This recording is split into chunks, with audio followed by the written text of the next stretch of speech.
The Celtic Dragon Myth. By J. F. Campbell. Introduction. Between the years 1870 and 1884 the late Mr. J. F. Campbell of Islay was repeatedly attracted by a series of legends current in the Highlands and Isles, which made special appeal to him as a storyologist. After reading a dozen versions of the stories, he found that no single title fitted so well as that of the dragon myth. It treats of water, egg, mermaid, sea dragon, tree, beasts, birds, fish, metals, weapons, and men mysteriously produced from sea gifts. All versions agree in these respects, they are all water myths, and relate to the slaying of water monsters. As early indeed as 1862, while fresh from work, he had taken incidents from 3 versions and compared them with versions in other languages.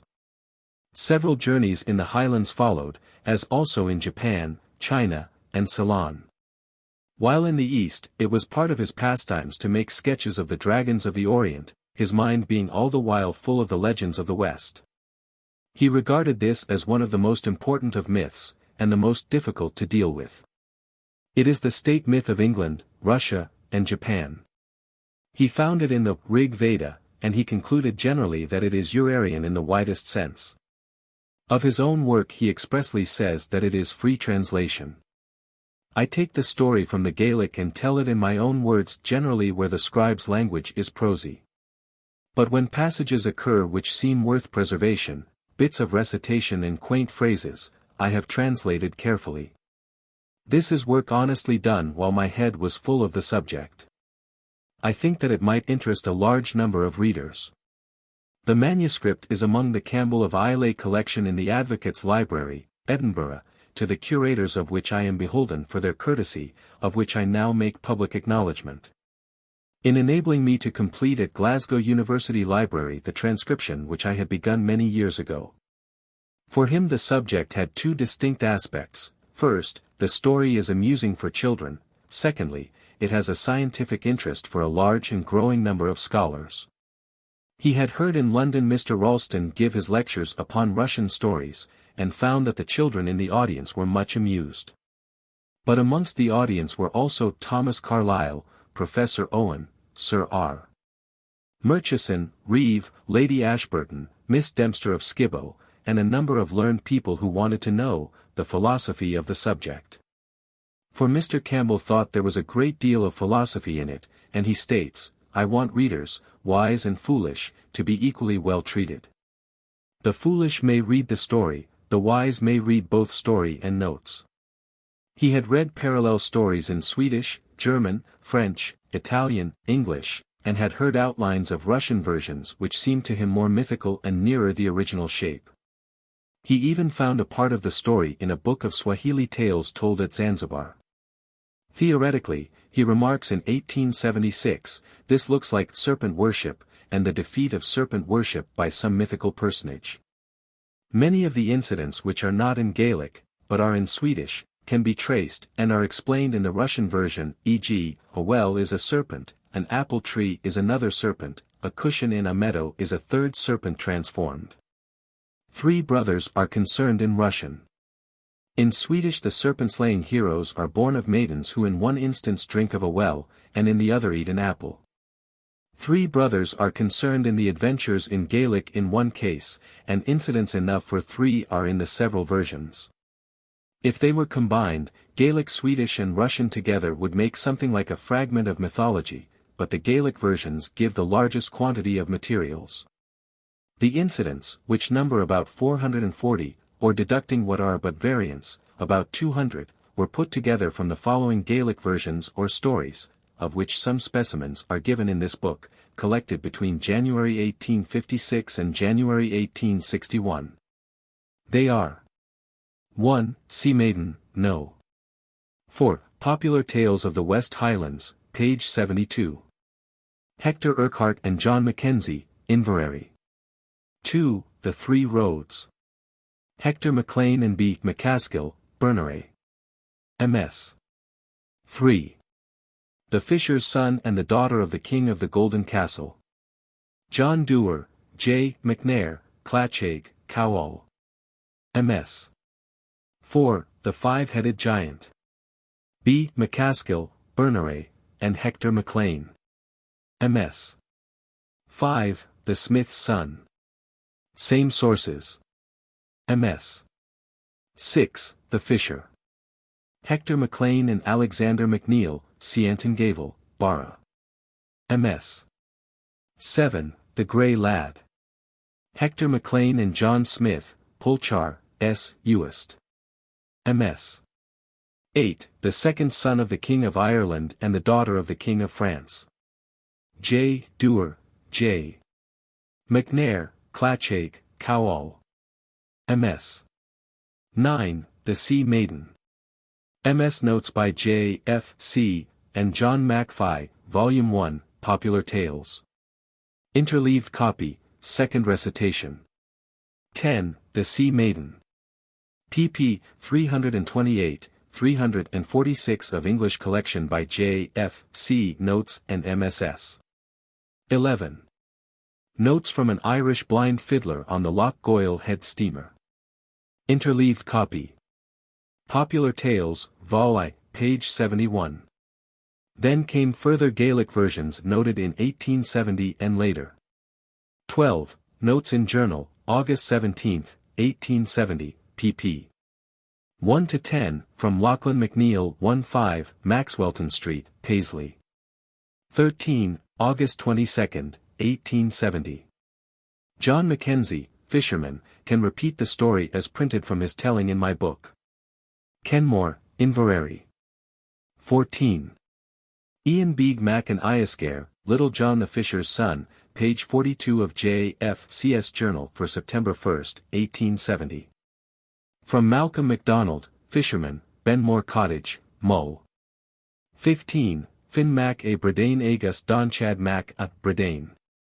From MacLean, fisherman, Bunessan, Ross of Mull.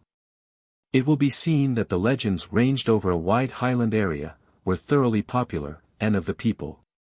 In Ireland there are references to the dragon story also in Haides Sciulade, and one may compare Synge's The Aran Isles, pages 40, 46, 24, 55.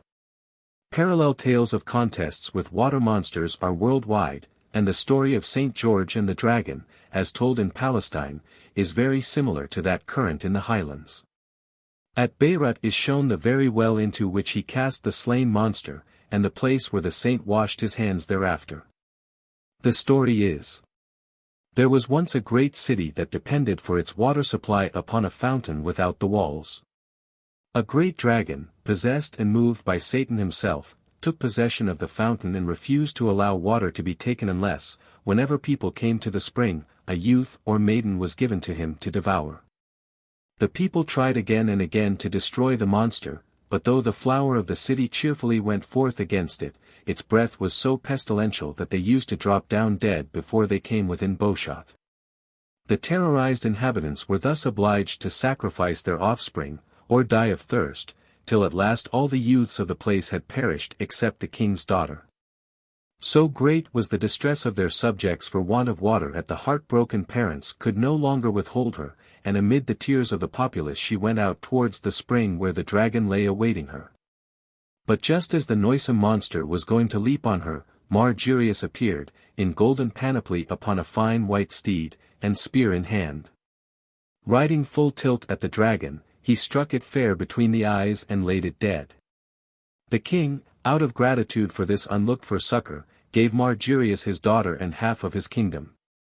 2.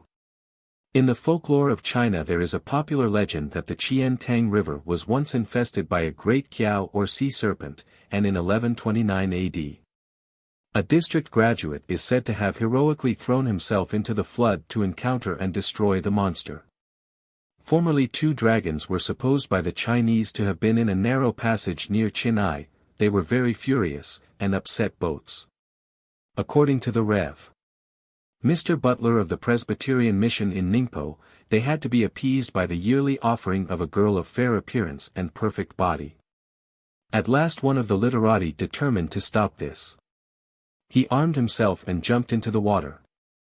Blood rose to the surface. He had killed one of the dragons. The other retired to the narrow place. A temple was erected to the hero at Peach Blossom Ferry. 3. In Japan, one of the dragon legends recounts how a very large serpent with 8 heads and 8 tails came annually and swallowed one person. A married couple who had 8 children have at last only one girl left. They are in great grief. The hero, Soesenoo no Mikoto, went to the sources of the river Hinokami at Idzumo and found an old man and woman clasping a young girl. "If you will give that girl to me, I will save her." The Mikoto changed his form and assumed that of the girl. He divided the room into 8 divisions, and in each placed one sake tub. The serpent approached, drank the sake, got intoxicated, and fell asleep, whereupon the Mikoto drew his sword and cut the serpent into pieces. Which proves the unwisdom of the Japanese serpent in drinking sake, and the observant mind of Soesenoo. In China, the dragon is the emblem of imperial power. A 5-clawed dragon is embroidered on the emperor's robes, with 2 legs pointing forwards and 2 backwards. Sometimes it has a pearl in one hand and is surrounded with clouds and fire. The chief dragon is thought to have its abode in the sky, whence it can send rain or withhold it. Its power is symbolized in the emperor. Literature abounds in references to dragon monsters. Homer describes the shield of Hercules as having the scaly horror of a dragon coiled, with eyes oblique, that askant shot gleaming fire. Ovid locates the dragon slain by Cadmus near the river Cephisus, in Boeotia. Arthur carries a dragon on his helm, a tradition referred to in the Fairy Queen. Shakespeare, 2. Peace, Kent. Come not between the dragon and his wrath. Lud's dominion was infested by a dragon that shrieked on May Day Eve. In Wales, Saint Samson is said to have seized the dragon and thrown it into the sea. Among the Welsh, indeed, a Pendragon came to mean a chief, a dictator in times of danger. And if we surveyed the lives of the saints, it would be tedious to enumerate the number who figure as dragon slayers, all of them active long ere the days of the modern Mediterranean shark. Over the linguistic area covered by the Celtic branches of the Indo-European peoples, legends of contests with monsters have been current from early times. As to their origin, it is difficult to be certain as to how far they may have been transmitted from one people to another.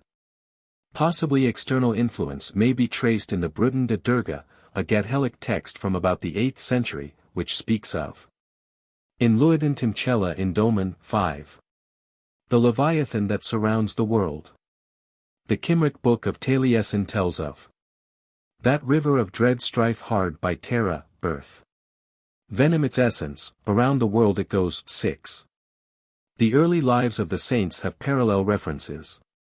In an 8th century chronicle concerning Saint Fechin, we hear of evil powers and influences whose rage is seen in that watery fury, and their hellish hate and turbulence in the beating of the sea against the rocks. Pious men are often afraid to approach the shore, fearing to encounter the like hellish influence. Of a great storm we read of, the waves rising higher and higher, Satan himself doubtless assisting from beneath. 7. The life of the Irish Saint Abban tells how from his ship he saw a beastly monster on the sea, having 100 heads of diverse forms, 200 eyes, and as many ears. It extended itself to the clouds and set the waters in such commotion that the ship was almost lost. The sailors feared greatly. Saint Abban prayed against the monster, the beast fell as if dead, and there was a calm. But strange to relate, the body of the monster could be seen neither on sea nor on land, et in hoc apparet quod diabolus fiut. 8. In Adamnan's Life of Column, Sil 9 there is a chapter concerning the repulse of a certain aquatic monster, Aquatilus bestia, by the blessed man's prayer. The incident occurred somewhere by the river Ness. The inhabitants were burying one who had been bitten while swimming. To fetch a kobold from the opposite bank, one of Columba's companions, Lugni Mocumen, cast himself into the water. And Adamnan relates. But the monster, which was lying in the river bed, and whose appetite was rather whetted for more prey than sated with what it already had, perceiving the surface of the water disturbed by the swimmer, suddenly comes up and moves towards the man as he swam in midstream, and with a great roar rushes on him with open mouth, while all who were there, barbarians as well as brethren, were greatly terror-struck. The blessed man seeing it, after making the salutary sign of the cross in the empty air with his holy hand upraised, and invoking the name of God, commanded the ferocious monster, saying, "Go thou no further, nor touch the man, go back at once." Then, on hearing this word of the saint, the monster was terrified, and fled away again more quickly than if it had been dragged off by ropes. Though it had approached Lugny as he swam so closely that between man and monster there was no more than the length of one punt pole. The whole incident reflects some natural fact, together with the human belief in the possible occurrence of such. The belief, says Bishop Reeves, that certain rivers and lakes were haunted by serpents of a demoniacal and terrible character was current among the Irish at a very remote period, and still prevails in many parts of Ireland. St. Maulua and St. Colman of Dromore are recorded to have saved people from such monsters. As to the modern Irish belief, let Mr. W. R. Lofanu's 70 Years of Irish Life be evidence. The dreadful beast, the worm, half fish, half dragon, still survives in many a mountain lake, seldom seen, indeed, but often heard. Near our fishing quarters in Kerry there are two such lakes, one the beautiful little lake at the head of the Blackwater River, called Loch Bryn, from Bryn or Bran as he is now called, the dreadful worm which inhabits it. The man who minds the boat there speaks with awe of Bran. He tells me he has never seen him, and hopes he never may, but has often heard him roaring on a stormy night. On being questioned what the noise was like, he said it was like the roaring of a young bull. Some miles further on, between Loch Bryn and Glencar, there is another lake from which a boy while bathing was driven and chased by the dreadful worm which dwells in it. It bit him on the back and hunted him all the way home, where he arrived naked and bleeding. In the life of Saint Machua of Bala it is recounted that no one ventured to pursue a wounded stag that fled to an island in Loch Ree, on account of a horrible monster that infested the lake and was wont to destroy swimmers. A man was at last persuaded to swim across, but as he was returning the beast devoured him. In the Altus of St. Columcille he refers to a great slimy dragon, terrible and most horrible. That slimy serpent more subtle than all the beasts. Draco magnus de terramus terribilis eti antiquus caput serpens lubricus sapientier omnibus bestias. Nor is a similar belief yet extinct in the Highlands. The late Miss Dempster of Skibbo records in her manuscript a legend of St. Gilbert and the dragon, with a note that some say that this was not a dragon, but a witch from Lachlan, a variant to be expected in Sutherland. There lived once upon a time in Sutherland a great dragon, very fierce and strong. It was this dragon that burnt all the fir woods in Ross, Sutherland, and the Ray country, of which the remains, charred, blackened, and half decayed, may be found in every moss. Magnificent forests they must have been, but the dragon set fire to them with his fiery breath, and rolled over the whole land. Men fled from before his face, and women fainted when his shadow crossed the sky-line. He made the whole land desert. And it came to pass that this evil spirit, whom the people called the beast, and dubbed Juthais, came nigh to Dornach as near as Loch Finn, and when he could see the town and spire of St. Gilbert, his church, "Pity of you, Dornach," roared the dragon. "Pity of you, Dornach," said St. Gilbert, and taking with him 5 long and sharp arrows, and a little lad to carry them, he went out to meet the beast. When he came over against it he said, "Pity of you," and drew his bow. The first arrow shot the beast through the heart. He was buried by the townspeople. Men are alive now who reckon distance by so or so far from the stone of the beast on the moor between Skibbo and Dornach. The moor is planted, and a wood called Carmore waves over the ashes of the destroying dragon. This church, Miss Dempster notes, was built between 1235 to 45, burnt 1570, and rebuilt 1614. It was repaired in 1835 by the Duchess, Countess of Sutherland. While the work was going forward the tomb of the founder, Gilbert, Bishop of Caithness, called St. Gilbert, was discovered. The saying went in Sutherland that when this happened, the cathedral would fall at midday the following Sunday. And Mrs. Dempster well remembered seeing a third of the congregation, Gaelic, camped out on the hill above the town, expecting to see the fall of the roof, nor did many of the oldest inhabitants go to church for several following Sundays. In addition to legends of the Beatharenimh, venomous serpent, and Yulbeist, dragon, also of Beast, there are endless tales of the waterhorse, each which, associated with Highland lochs. There is hardly a district without some legend of a Lin na Bayab, bad. Very often the waterhorse is represented as a kind of creature covered all over with rags and ribbons, typifying the wind-tossed surface of the waves. His appearance is a portent of a drowning soon to follow. I end the poem of Tristan and Isolde, by Gottfried of Strasbourg, a German poet who wrote about the year 1210, working on sources found by him in a poem by Thomas of Brittany. There is an account of the fight with the dragon, strangely analogous to that in Highland tradition. The hero overcomes a monster, and is about to be robbed of the credit of his exploit by a traitor who claims the princess as his guerdon. It is a widespread Aryan tale. A similar adventure is ascribed to Lancelot in Le Cerf au Pied Blanc, and in the Dutch poem of Morian. At least 3 of the printed prose versions of Tristan retain the dragon fight, 11 whether it formed originally a part of the tale or not. Gottfried of Strasbourg introduces it thus. Now, the story tells us that there was at that time in Ireland a monstrous dragon which devoured the people and wasted the land. So that the king at last had sworn a solemn oath that whoever slew the monster should have the princess Isolde to wife, and because of the beauty of the maiden and the fierceness of the dragon, many a valiant knight had lost his life. The land was full of the tale, and it had come to Tristan's 12 ears, and in the thought of this had he made his journey. The next morning, ere it was light, he rose and armed himself secretly, and took his strongest spear, and mounted his steed, and rode forth into the wilderness. He rode by many a rough path till the sun was high in the heavens, when he turned downwards into a valley, where, as the jest tells us, the dragon had its lair. Then he saw afar off 4 men galloping swiftly over the moor where there was no road. One of them was the queen's seneschal, who would fain have been the lover of the princess Isolde, but she liked him not.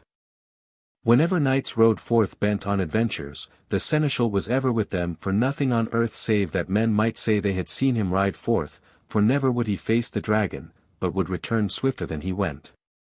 Now, when Tristan saw the men in flight he knew the dragon must be near at hand, so he rode on steadily, and ere long he saw the monster coming towards him, breathing out smoke and flame from its open jaws. The knight laid his spear in rest, and set spurs to his steed, and rode so swiftly, and smote so strongly, that the spear went in at the open jaws, and pierced through the throat into the dragon's heart. And he himself came with such force against the dragon that his horse fell dead, and he could scarce free himself from the steed.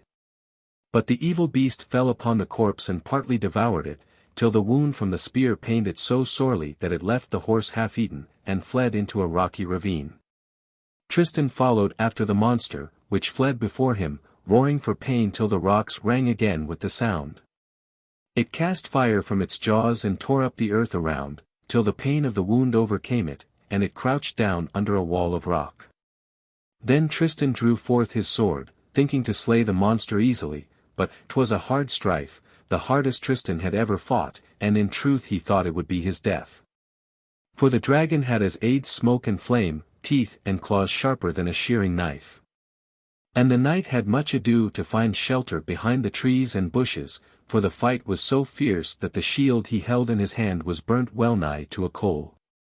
But the conflict did not endure over long, for the spear and the vitals of the dragon began to pain him so that he lay on the ground, rolling over and over in agony. Then Tristan came near swiftly and smote with his sword at the heart of the monster so that the blade went in right to the hilt. And the dragon gave forth a roar so grim and terrible that it was as if heaven and earth fell together, and the cry was heard far and wide through the land. Tristan himself was well nigh terrified, but as he saw the beast was dead he went near, and with much labor he forced the jaws open, and cut out the tongue, then he closed the jaws again, and put the tongue in his bosom. He turned him again to the wilderness, thinking to rest through the day, and come again to his people secretly in the shadows of the night. But he was so overcome by the stress of the fight and the fiery breath of the dragon that he was well nigh spent, and seeing a little lake near at hand into which a clear stream flowed from the rock, he went towards it. And as he came to the cool waters the weight of his armor and the venom of the dragon's tongue overpowered him, and he fell senseless by the stream. Iseult and her mother afterwards found Tristan, and drew him out of the water, whereupon the dragon's tongue fell from his breast. And when all the folk came together to know the end of the seneschal's matter, Tristan spake. Lords all, mark this marvel, I slew the dragon, and cut this tongue from out the jaws, yet this man afterwards smote it a second time to death. And all the lords said, one thing is clear, he who came first and cut out the tongue was the man who slew the monster. And never a man said nay. 13. Wales, too, has its legends of dragons, serpents, and snakes. It seems to have been an old Welsh belief that all lizards were formerly women. 14 Every Welsh farmhouse had 2 snakes. They never appeared until just before the death of the master or mistress of the house, then the snakes died. Parallel with this, perhaps, is the number of river names within the Celtic area that seem to contain the names of goddesses or nymphs of the stream. Such are met with in Lochie, the Nigra de Black Goddess, of Adamnan. In Afric, both a lake and river name, also a personal female name, from Aeth Brick, root, as in break, spotted, in Nevis, where Dr. McBain rightly detected some nymph name like Nebestis. Aberdeen, Gaelic Ober Dhaoin, with a strongly trilled R, showing that Dh of Old Duona, goddess, etc. has been assimilated to the preceding word for estuary, Duona itself being a divine name, and exemplifying in a river name what Ausonius tells us was the case with sacred springs in Gaul, Fons Adite Divis, they were dedicated to the gods. To be included in the number is the name of the river Boyne, which under the form Bofind, white cow, yields Boyne, the name of Fraoch's mother's sister from the Cid, she, or Fairy. The form boned, genitive boined, also that in the phrase in osteo boindio, at the mouth of the Boyne, goes back on some such form as Buinda, white cow. This recalls an Irish name for the Milky Way, Botherboa Fin, the way or path of the cow of whiteness. But in Uist I met with the name Slyacht Uis, Milky Way, meaning seemingly, the path or way of whiteness or brightness, the root of which recurs again in Yun, Usnek. But the survey of the theme would not be complete in the form in which the more modern tradition leaves it. I have therefore given the story of Fraoch from the book of the Dean of Lismore, and also the first part of the old and important tale known as the Táin Bua Fraoch, of which the following manuscripts exist, the Book of Leinster. The Yellow Book of Lecan, Edinburgh Advocates Library Gaelic MSXL, Edgerton 1782, British Museum. This old story has been edited with all the important variants, with his wonted care and skill, by Professor Kuno Meyer in the Zeitschrift für Keltische Philologie for 1902. In making my translation I tried to select from among the best of the variant readings. The last 7 sections of the Táin Bua Fraoch I have not translated here, they are apart from the Geste of Fraoch, and bring the hero of the narrative on further adventures elsewhere. This tale is one of the oldest of our secular narratives in Gaelic. It belongs to about the 9th century, a period when the Scoto-Celtic idiom of Alba was one with the language of Erin. A translation was made by the late Mr. J. O'Byrne Crowe, which appeared in the Royal Irish Academy Proceedings for 1870, but subsequent studies have necessitated many changes. The name Fraoch, is very ancient. It survives in the place name Clonfrey, Cluain Fraoch, Strokestown, Roscommon. On an Ogham stone it occurs in Neta Vroichi Maki Muckoi Tranolugo at Donamore, Kildare, also in Vrachi Maki Medvi on an Ogham from Rathcregan, Roscommon. In this last it stands for, the stone, of Fraoch, son of Med. 15 Another account of the death of Fraoch than that given in what I term the Geste of Fraoch is met with in the Táin Bua Fraoch, where he meets his death at the hands of Cuchulainn. It is noticeable that his fairy origin is pointed to, and that his death is associated with water.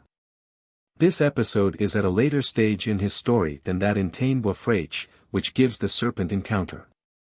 He had by this time accompanied Meave's forces as recounted in the cattle raid of Fraoch, Táin Bua Fraoch, and his healing at the hands of the folk of Fiery is to be presupposed. Here again they intervene, and we hear of Fraoch's fairy mound. Here is the Táin Bua Fraoch version of the death of Fraoch, or Fraoch. They are there till next morning, then Fraoch is summoned to them. Help us, O Fraoch, said Meath. Remove from us the strait that is on us. Go before Cuchulainn before us, if perchance you shall fight with him. He set out early in the morning with 9 men, till he reached Audh Fraoch. He saw the warrior bathing in the river. Wait here, said Fraoch to his retinue, till I come to the man yonder. Not good is the water, said he. He took off his clothes, and goes into the water to him. Do not come to me, said Cuchulainn. You will die from it, and I should be sorry to kill you. I shall come indeed, said Fraoch, that we may meet in the water, and let your play with me be fair. Settle it as you like, said Cuchulainn. The hand of each of us round the other, said Fraoch. They set to wrestling for a long time on the water, and Fraoch was submerged. Cuchulainn lifted him up again. This time, said Cuchulainn, will you yield and accept your life? I will not suffer it, said Fraoch. Cuchulainn put him under it again, until Fraoch was killed. He comes to land, his retinue carry his body to the camp. Audh Fraoch, that was the name of that ford forever. All the host lamented Fraoch. They saw a troop of women in green tunics 16 on the body of Fraoch mac Idade, they drew him from them into the mound. Sid Fraoch was the name of that mound afterwards. Ailill's plan encompassing the death of Fraoch recalls his episode with Fergus, son of Rog. Keating 17 tells how, when Fergus was in banishment in Connaught, it happened that he was with Ailill and Meath in Math Ai, where they had a fortress.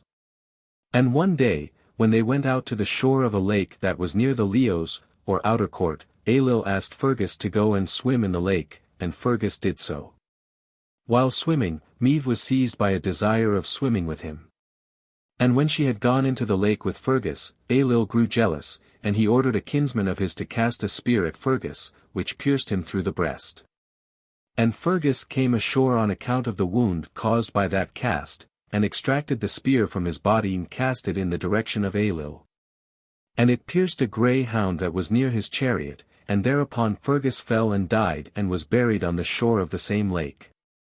Rhys points out that Ailill, written Oilill in Keating, seems cognate with Welsh Elil, an elf or demon, and that Meath's Ailill belongs to a race which is always ranged against the Tuatha De Danann. Meath he associates with the goddesses of dawn and dusk, who are found at one time consorting with bright beings and at another with dark ones, and they commonly associate themselves with water. Curious too that Meath's sisters Aithin and Clothru are associated, the one with the river Inni, Aithin, in Westmeath, the other with Clothru's isle, Innis Clothron, in Loch Ree.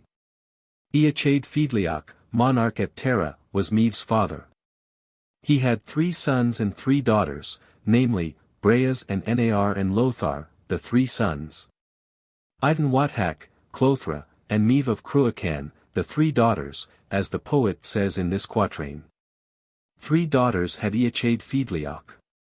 Fame on a lofty seat. Aithin Wathach, fair Meath of Cruachan. And Clothra. 18.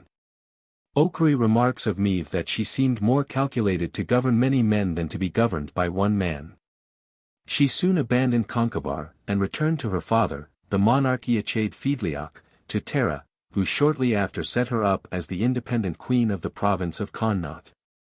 Through jealousy and hatred, fierce war raged between her and her former husband, Concobar, who finally was killed by a Connaught champion, Cet Mac Magach. This Concobar, king of Ultonia, is spoken of as being a terrestrial god among the Ultonians. His mother's name was Ness, hence he is known as Mac Nessa. This goddess name is connected with that in Loch Ness, and points to her as having been conceived of at first as a water nymph. This does not prejudice what reflex of historic movements these stories may imply. Curiously, the death of Meath, no less than that of Fraoch, is associated with water. Keating's 19 account is as follows. When Ailill had been slain by Conall Cernach, Meath went to Innis Clothran, on Loch Ree, to live. And while she resided there, she was under an obligation, geste, i.e. under a taboo or gesse, to bathe every morning in the well which was at the entrance to the island. And when Forbeith, son of Concobar, her former husband, heard this, he visited the well one day alone, and with a line measured from the brink of the well to the other side of the lake, and took the measure with him to Ulster. And practiced thus, he inserted 2 poles in the ground, and tied an end of the line to each pole, and placed an apple on one of the poles, and stood himself at the other pole. And kept constantly firing from his sling at the apple that was on the top of the pole till he struck it. This exercise he practiced until he had grown so dexterous that he would miss no aim at the apple.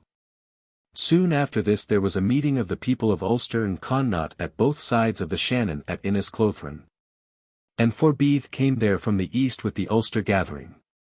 And one morning, while he was there, he saw Meave bathing, as was her wont, in the forementioned well.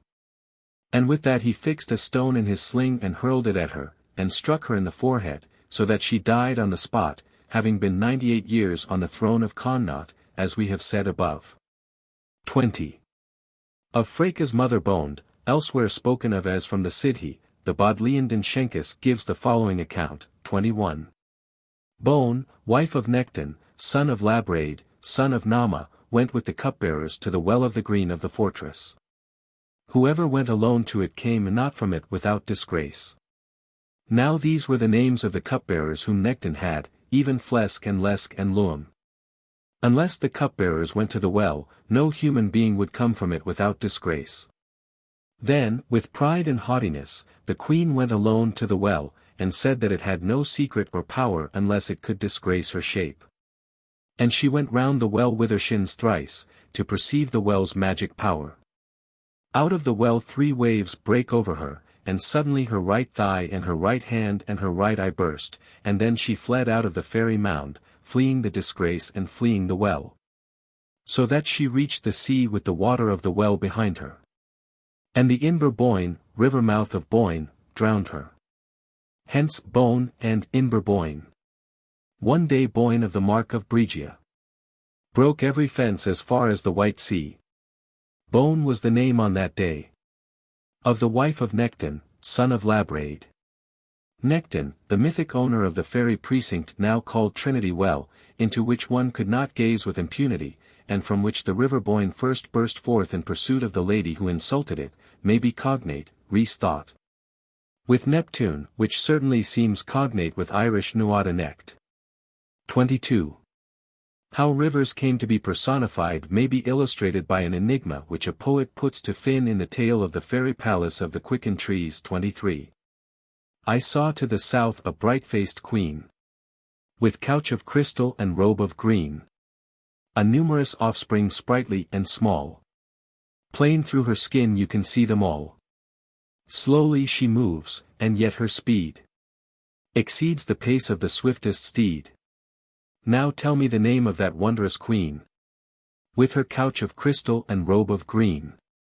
To this Finn answers, the queen you saw is the river Boyne, which flows by the south side of the palace of Brugga. Her couch of crystal is the sandy bed of the river, and her robe of green the grassy plain of Bregia, through which it flows. Her children, which you can see through her skin, are the speckled salmon, the lively pretty trout, and all the other fish that swim in the clear water of the river.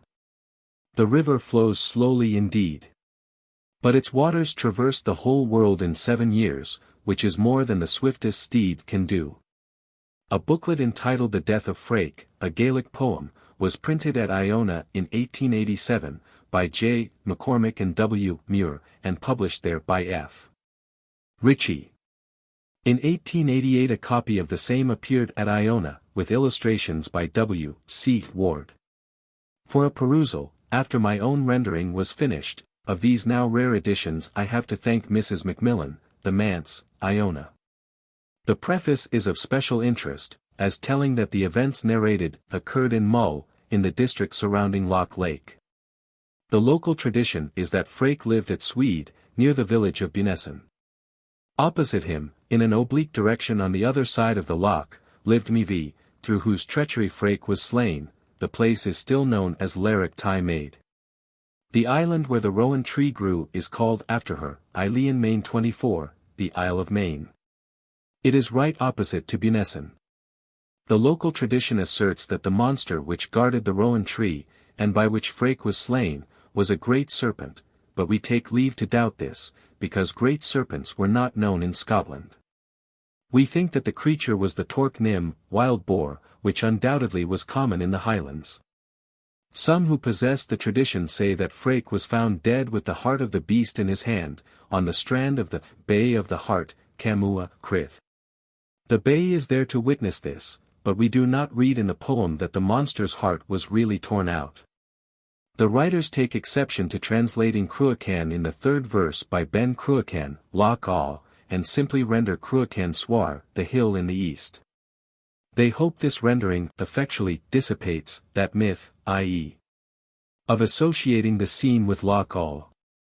They have no recollection of the celebrated Cruachan in Roscommon. Fraoch they associate with energy. Fraoch is seen to be an appropriate name for an eager, impetuous, generous, affectionate, strong, young man.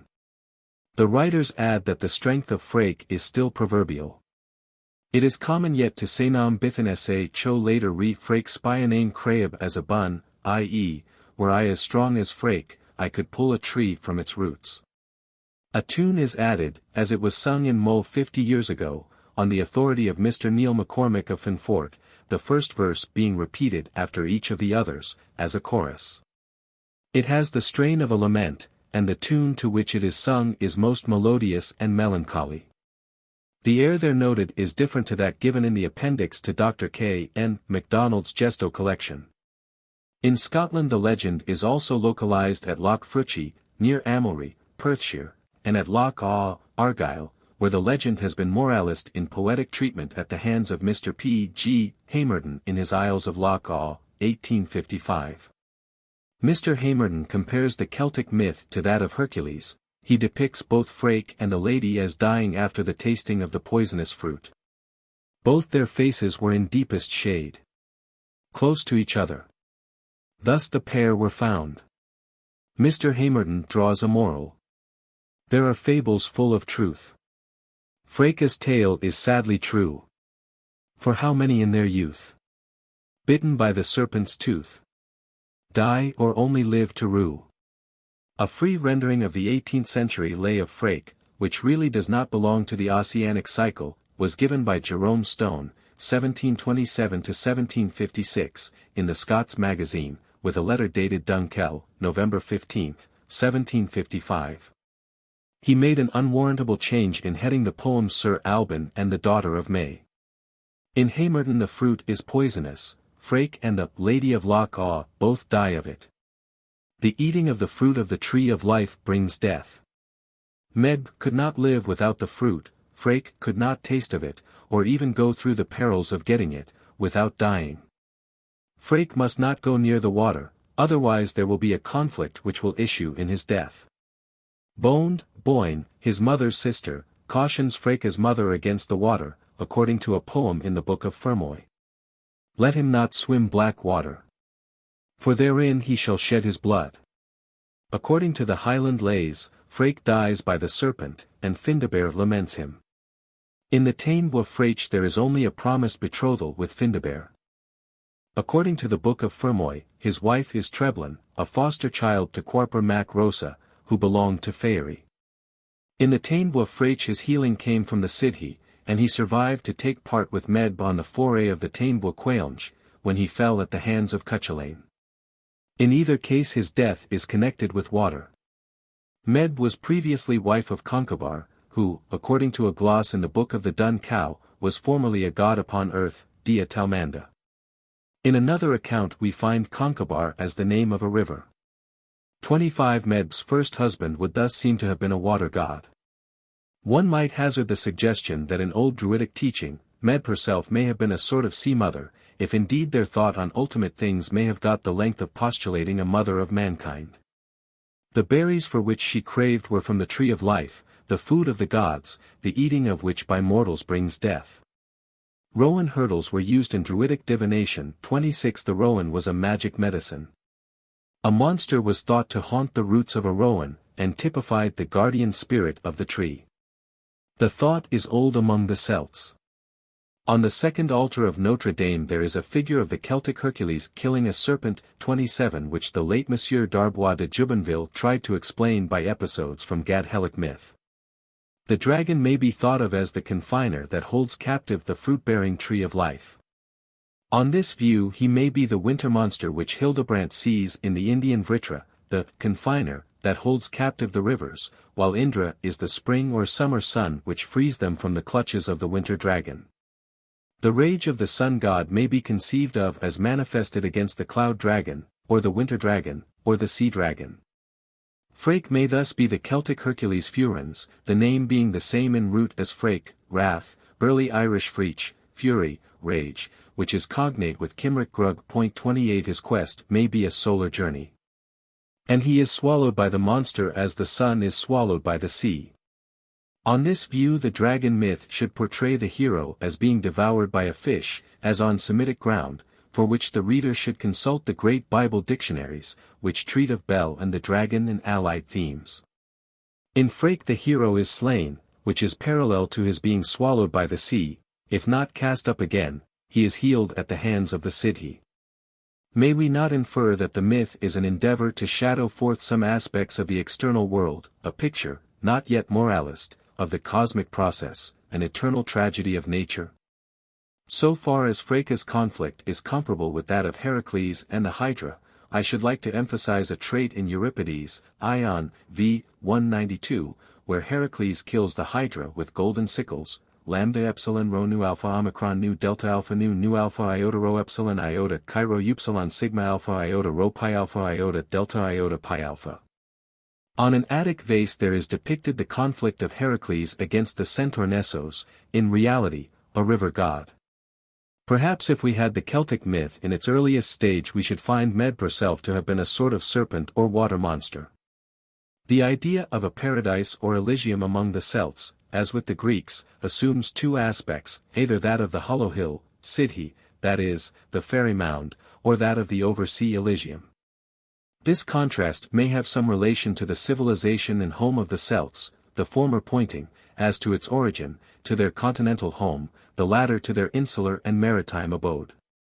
The berries of the rowan tree are the berries of the gods, and as connected with the other world are parallel to the idea attached to Emain Ablach, Emain rich in apples, which, from the Book of Fermoy and from the Voyage of Bran, Professor Kuno Meyer has pointed out is connected with the Isle of the Blessed, and parallel to the idea attached to the Vale of Avilion, Avalon, where falls not hail, nor rain, nor any snow. Underlying the whole is the idea of the island of the blessed, insula promorum quae fortuna vocator. As to Fraoch's exploit, in so far as it may be parallel to that of Heracles, Willemowitz Moellendorff, in his commentary on the Heracles of Euripides, has pointed out that the garden of the gods, with the tree which carries the apples of life, is really quite independent of the Heracles saga, while a highly archaic variant of that story is that Heracles leaps into the jaws of a sea monster, the jaws of death. On Celtic ground, too, we have the contest of a hero with a water monster quite apart from Fraoch, and the rowan tree guarded by the dragon. The continuation of the Tainbois Fraoch brings the hero across the sea to the Alps and to the Langobardy. Here Fraoch is represented as being of the Ultonians. After high exploits he and his friends came to the territory of the Cruthan Tuath, the Pictish people, and later on he joined Ailill and Medb on the Tainbois Quailnge.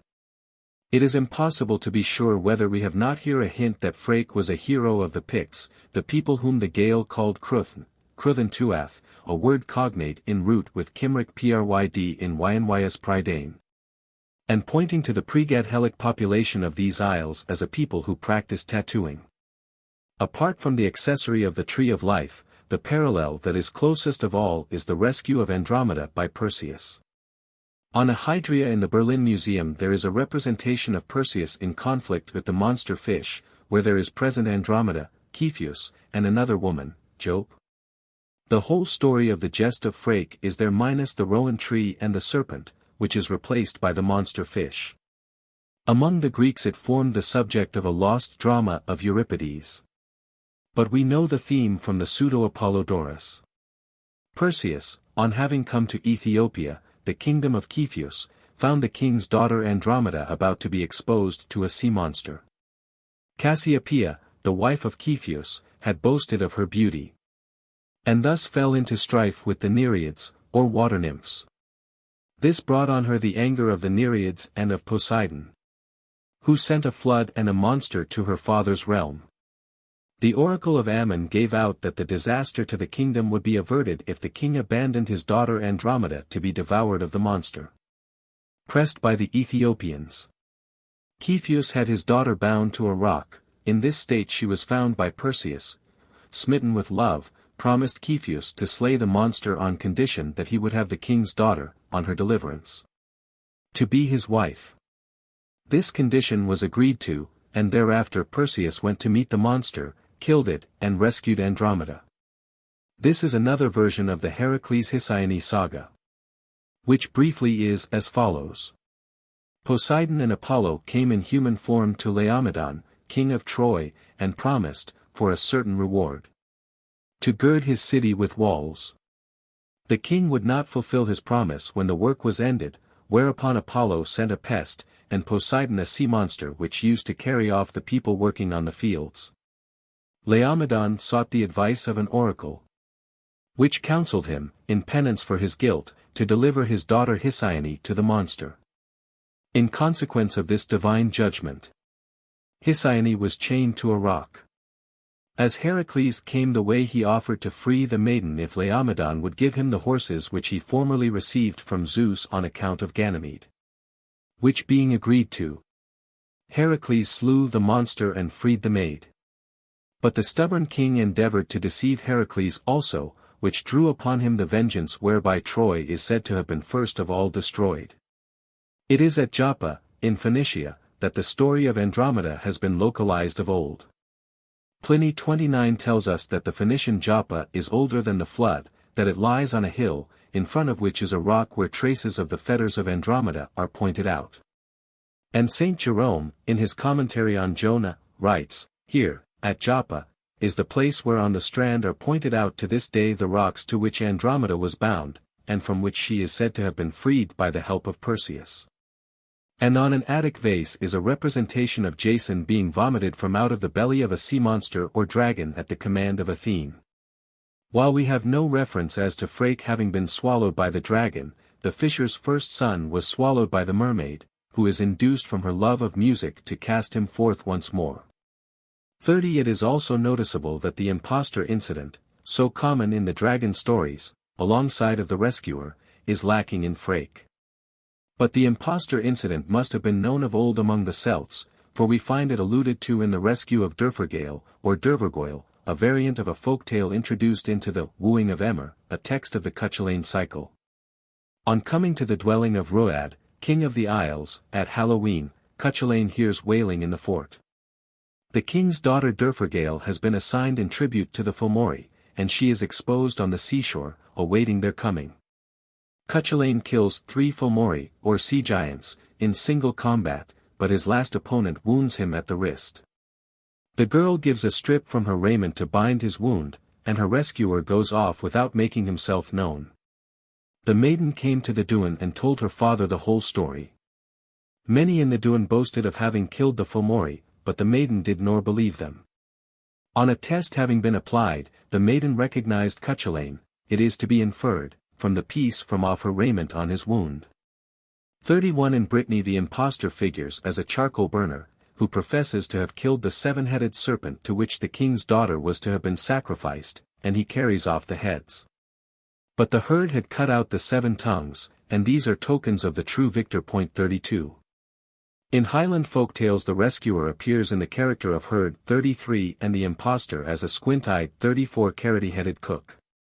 Its parallel in Ireland is the 13th son of the king of Erin. 35. Here the hero also hires himself as cowherd, and rescues a king's daughter from an Uarfeist, a great serpent of the sea, a monster which must get a king's daughter to devour every 7 years. While he slept in the maiden's lap, she took 3 hairs from his head and hid them in her bosom. He has 3 conflicts with the monster, and each time he is victor. On the 3rd trial the hero Sean Ruadh takes a brown apple, given him by a giant's housekeeper, and threw it into the monster's mouth, and the beast fell helpless on the strand, flattened out, and melted away to a dirty jelly on the shore. The girl was able to identify her rescuer by one of his blue glass boots. The hero finally put the claimants to death, and wedded the maid. This story has been identified in Brittany and among the Basques. Mr. E. Sidney Hartland says, the indications point to a Celtic or Iberian population as the originators of the herdsman type 36, a highly specialized type, differing considerably from any form of the classical story, and peculiar to the west of Europe. We have no direct evidence as to the date when the stories of the herdsman type arose, but it will be recollected that there is reason to think the type belongs to the Celto-Iberian race, and therefore is of prehistoric age. Nor will the reader fail to note that the rescue of Dervergail, Dervergilla, from the Fomori appears to be an offshoot of the same type that it is found among one of the branches of the same Celto-Iberian race. And that it is one of the oldest, nay, perhaps the oldest, post-classical variant in Europe of the Perseus group. All these considerations make for its independence of the classical tale, and their cumulative weight may fairly be called decisive. 37. On this account alone the old story is worthy of a place in our esteem. It conduces to thought, if not to thoughtfulness. Whatever its full origin may be, I suggest that human sense perception conjoined with racial memories of contest with the raw environment of nature, and the memory of human ills entailed upon our race by monsters of the prime. 38 along with human fantasy and imagination acting upon the reports of sense, ought to be allowed their due claims to account for some moments of the tale. But folk tales have a compound complex origin. I am not in favor of needlessly multiplying hypotheses. Some moments may be due to other races. Nor ought we to close our eyes to the background of the heavens. If the berries from the rowan tree have aught in common with the golden apples of the Hesperides, fetched by Heracles, it is proper to recollect that worthy scholars read herein the remains of a saga connected with the moon. Seek 39 explains that, according to some ancients, Heracles himself plucked the apples after he had slain the snake that guarded the tree. That he fetched the golden apple or the 3 apples from the extreme west, as was the case with the bull and the girdle of the Amazons. He holds that these are the expression of indubitable perceptions. Who has not seen, where the sun declines, the golden horns of the bull, the golden girdle, the apple of gold, says Seek. All of them for a while had vanished, but Heracles brings them back, truly not forever. Athene or some other divinity will bring them to their place, and into the power of the dragon, for the world order cannot be altered. Yet the hero kills the dragon anew, and fetches the golden apples once more. And so, I would add, with Fraoch. There are dragons still to be slain. May the recital of an old tale kindle the mind to new adventures. Here are materials for poets and painters. It is we who are living now. Let us mold them to express ourselves. The ancients have expressed themselves through similar tales, nor will we fulfill ourselves by entirely disregarding our ancestral past and our wealth of complex tradition. Let me express my heartfelt thanks to Miss Rachel Ainsley Grant Duff, Dalgety Castle, for the kindness which prompted her to make beautiful illustrations for this book. It helps to make it so much more human, and has given me indefinable pleasure, which will communicate itself to other artists. And if anyone should paint Medb, let them remember an early description in the Táin, a beautiful, pale, long-faced woman, with long flowing golden yellow hair, having a crimson cloak fastened with a brooch of gold over her breast. A straight-ridged spear flaming in her hand. The theme is largely identical with that of St. George and the Dragon, which meets us in the golden legend of Jacques de Voragine, and appears in the office books of the Church in the Middle Ages. O Georgi Martyr in Clyte. Te dicit laus id gloria. Predilatum militia. Perquem puella regia. Existens in tristitia. Coram Dracone pessimo. Salvata est. How do you find this book? Any thoughts about the book or the author? Any suggestion for improvement? Please take a moment to share your thoughts in a comment. If you like it, share it with your friends who might enjoy it as well. Subscribe to keep in touch. Visit CompleteAudiobooks.com for more quality content. The Geste of Fraoch, wherein is told the hero's origin, his wooing of Find-A-Bear, his killing of the monster that guarded the rowan tree, and his betrothal. 1. Fraoch, son of Idad 40 of Connaught, was a son of Bibin from the Cid, 41 whose sister hight Boyne, Bofind. Of the heroes of Erin and of Alba the most beautiful man was he, save only that he was short-lived. 12 cows his mother gave him from the Cid, white with red ears were they. For 7 years he kept household without taking to himself a wife. The number of his household was 50 princes, in age and dignity his equals, as to form and feature and bearing alike. 2. Find-A-Bear, daughter of Ailill and Meve, from hearsay regarding him, gave him love, of which report was brought him at his place. Erin and Alba were full of his fame and story. He accordingly bethought him of going to bespeak the girl, and then he talked of the matter with his folk. And his folk said, Let word too be sent to thy mother's sister that she may give thee somewhat of raiment of the rare treasure of the Cid. 3. To the sister Boyne, Bofind, he thereupon went to the plain of Bregia or Moybreg. She gave him 50 mantles of dark blue, each for hue like to a beetle's back, with 4 black-grey brooch rings on each, and each with a pin of red gold, with 50 pale white tunics having animal figures chased in gold. Also 50 silver shields edged with gold.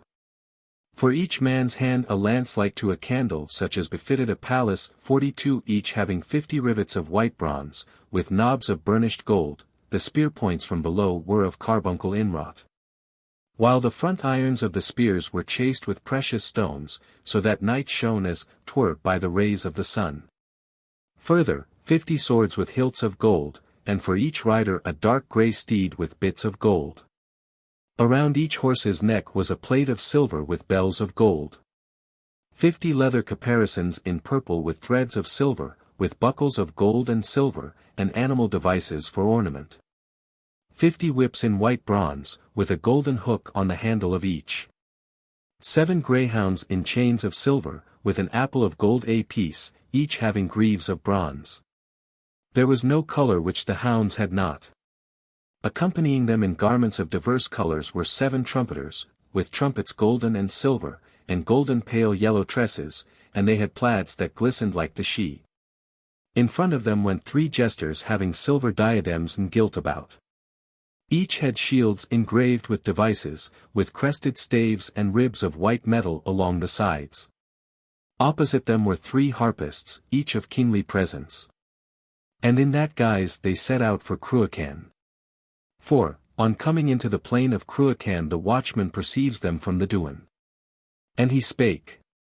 I behold a host coming towards the fort in their numbers. A troop more beautiful or splendid never came to Ailill and Meve since they assumed sovereignty, nor ever will. It is as if my head were in a wine vat with the wind that goes over me. I have never seen the equal of the feats and frolic, the games and gestures, of the hero. His play-rods he casts with a shot from him, and the 7 greyhounds with their 7 silver chains are at them ere they fall to earth. 5. Then the folks came to view them from the Duin of Cruachan, insomuch that they smother one another, and 16 are killed while looking on.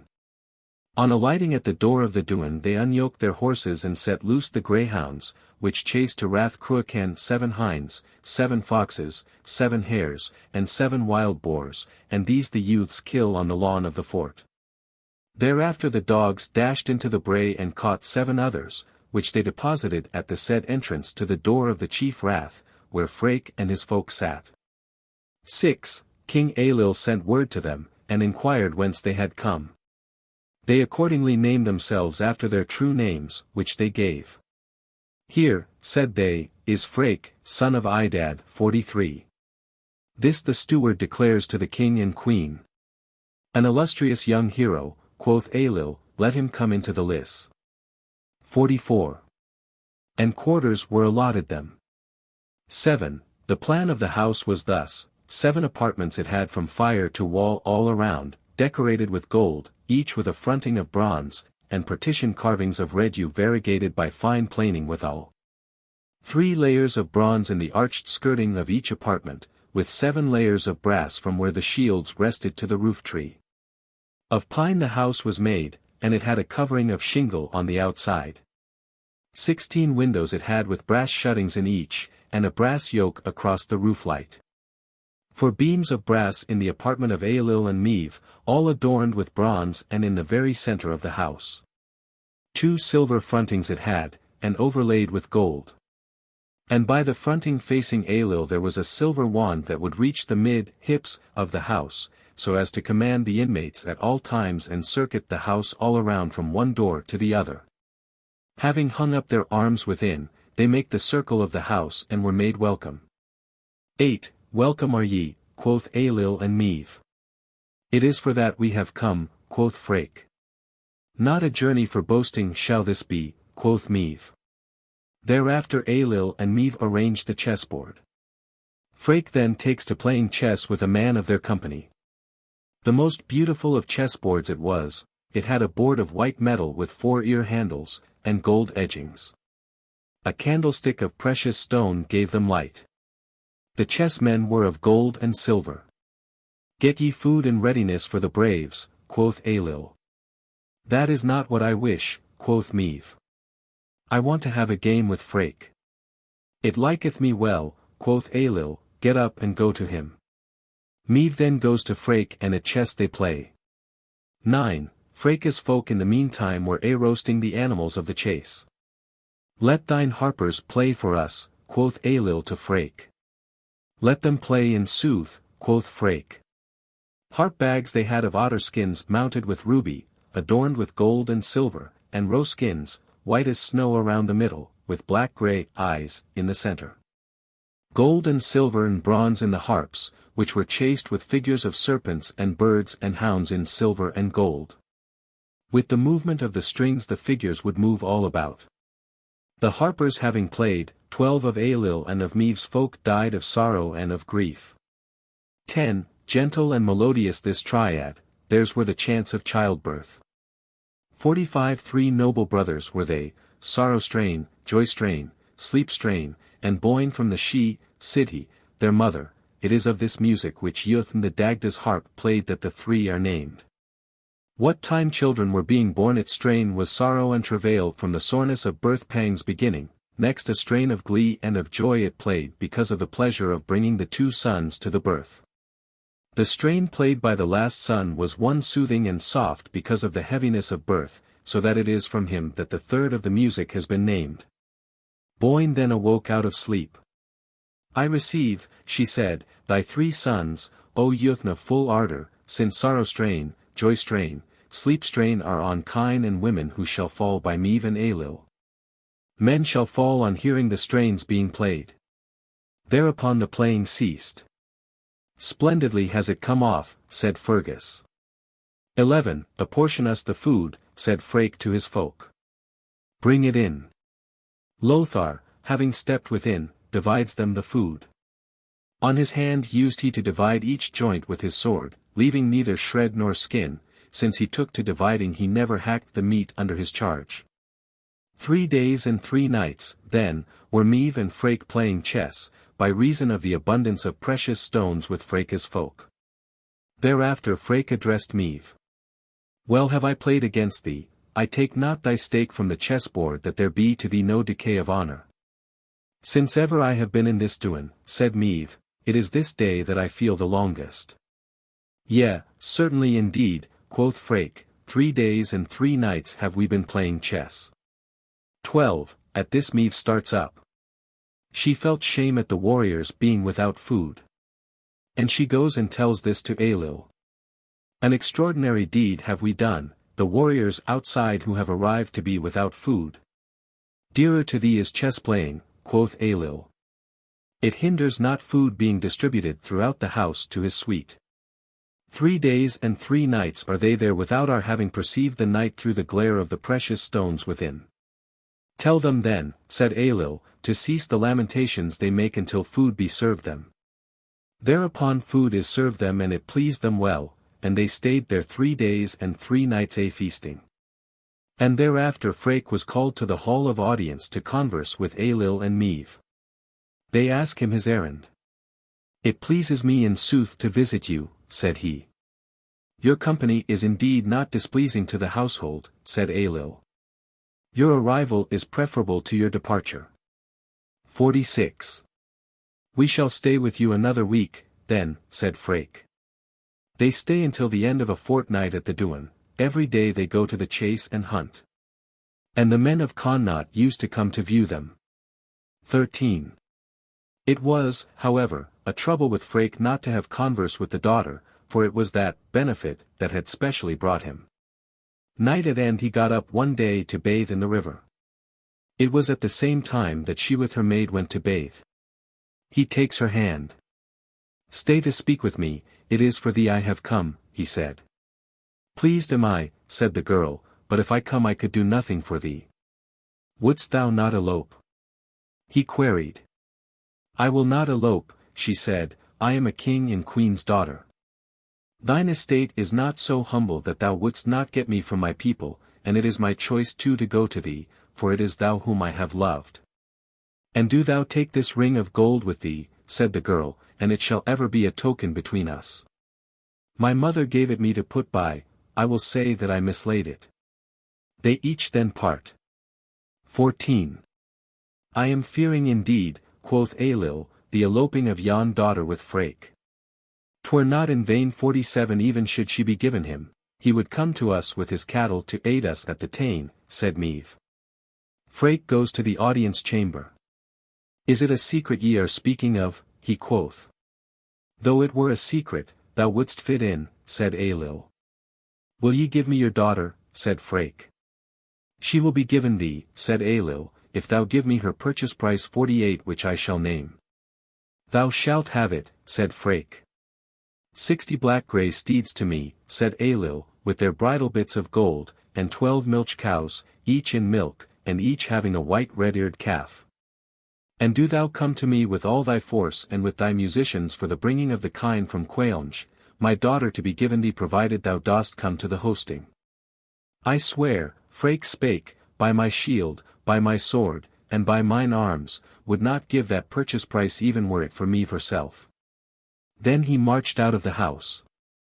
15. Maeve and Ailill thereafter fell to conversing within, and said, should he carry off the girl he will bring a host of the kings of Erin against us. What is good is, let us dash after him and slay him forthwith ere he work us ruin. That were 49 a pity and a loss of honour to us, said Maeve. It shall not be a loss of honour for us, said Ailill, the way I shall prepare it. 16. Ailill and Maeve go into the palace. Let us set off, said Ailill, that we may see the chasehounds hunting until midday, until they are tired. Thereafter they set off to the river to bathe themselves. Fraoch. I am told, said Ailill, thou art expert in water. Get into this linn 50 that we may behold thy swimming. What kind of linn is it, said Fraoch. We know not any danger therein, and bathing in it is frequent, Ailill said. Fraoch then strips off his clothes and goes into the linn. His girdle he leaves on shore. Ailill opens Fraoch's purse behind his back, and finds therein the gold ring, which Ailill recognizes. Come here, O Maeve, said Ailill. Then Maeve goes to the place where Ailill was. Dost thou recognize that? Said Ailill. I do recognize it, said Maeve. Ailill casts the ring into the water. Fraoch, however, perceived that, and saw how a salmon leaped to meet it and took it into his mouth. Fraoch made a dash for the salmon, caught it by the jowl, went to land and brought it to a hidden spot by the brink of the river. He then proceeded to come out of the water. 17. Come not out of the water, said Ailill, until thou bring me a branch from yonder rowan tree that is on the brink of the river, beautiful I deem its berries. He then goes off and breaks a branch from off the tree, and brings it on his back across the water. And the remark of Findabair was, is that not beautiful that ye see? Beautiful she thought it to see Fraoch over the black linn, 51 the body of great whiteness, the hair of great loveliness, the face so well formed, the eye of deep grey, and he a tender youth without fault, without blemish. With his face small below and broad above, his build straight and flawless, the branch with the red berries between the throat and the white face. Findabair was wont to say that she had not seen aught that would come up to him half or third for beauty. 18. Thereafter he throws them the branches out of the water. Lovely and beautiful are the berries, bring us more of them. He goes off again, as he was in the middle of the linn, the monster from out the water lays hold of him. Give me a sword, Fraoch cried, the monster hath got hold of me. There was not on land one who would dare give it to him for fear of Ailill and of Meve. Thereupon Findabair strips off her clothes and gives a leap into the water with the sword.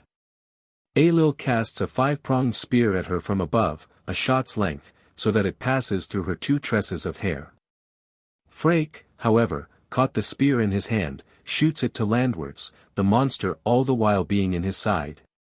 It was a bowcast, a species of champion's weapon feat, so that it pierces Ailill's purple robe and tunic. Thereupon the young braves who were in Ailill's suite got up. Findabair then gets out of the water, and leaves the sword in Fraoch's hand. Fraoch cuts off the monster's head so that it lay above on its rump, and Fraoch brings the monster to land. From this is named Duablain Fraoch, Fraoch's black linn, black pool, on the brae in the lands of the men of Connaught. Thereafter Ailill and Meve go to their doin. 19. A great deed we have done, quoth Meve. Of what we have done to the man we repent, says Ailill, for he is not to blame. As for the girl, on the other hand, her lips shall pale in death ere the morrow's eve, nor shall her guilt be the bringing of the sword. For this man do ye prepare a bath of fresh bacon broth and heifer flesh minced in it with adze and axe, Fraoch therein to be bathed. All that was done as he said. 20. Then the hornblowers, or trumpeters, preceded Fraoch to the doin, and such was their playing that 30 of Ailill's and of Meve's friends in chief died from the magic music. Fraoch was led into the doin, and brought into the bath. And the women folk rise around him at the vat to rub him and to lave his head. On being brought out of it a bed was made. Then was heard the sore lament from over Cruachan drawing nigh, and there were seen thrice 50 women in crimson tunics, with headdresses of green, and silver rings on their wrists. One is sent to them for tidings to learn why they keen. For Fraoch son of Idad, Fraoch Mac Haid, spake the Banshee, in south for the darling of the Sidhe, princess of Erin. Thereat Fraoch hears that plaintive keen. Lift me out, said he to his folk, this is the keen of my mother and of the ladies of Boyne. Thereupon he is lifted and brought out to them. The women come around him and bring him off to the Sidhe, she, of Cruachan. On the morrow at the 9th hour they saw him return, with 50 women around him, and quite whole. Flawless and stainless, the women being alike in age, shape, form, and loveliness, in beauty and symmetry and figure alike in appearance as the women of the Sidhe, so that there was no means of knowing the one from the other. Men all but smothered one another, as they pressed, around them, until in the door of the liss or outer court they separate. They raise their keen at departure, so that they set the men in the liss beside themselves. From this is named the keen of the Banshee, a fairy melody with the musicians of Erin. 21. Into the doon goes Fraoch, and the hosts rise up before him, and bid him welcome as if it were from another world he came.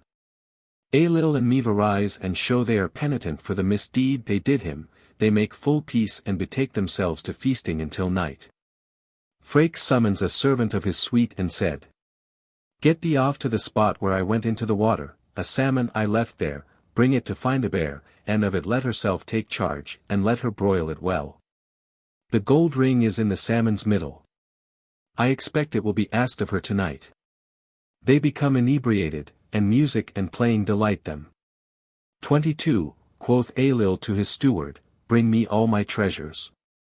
They were brought him and were before him. Wonderful, wonderful, they all exclaimed. Call ye Findabair to me, said Ailill. With a train of 50 maidens she comes in. Well, daughter, Ailill spake, the ring which I gave thee last year, is it in thy possession? Bring it me that the warrior braves may see it, thou shalt have it again. I do not know, she said, what has become of it. Well, find out, said Ailill, it must be sought, else the soul must part with thy body. It is unworthy to say so, there is much that is fine besides, said the warrior braves. And Fraoch spake. I possess no treasure which I would not give up on behalf of the girl, for she has brought me the word to save my life. 52.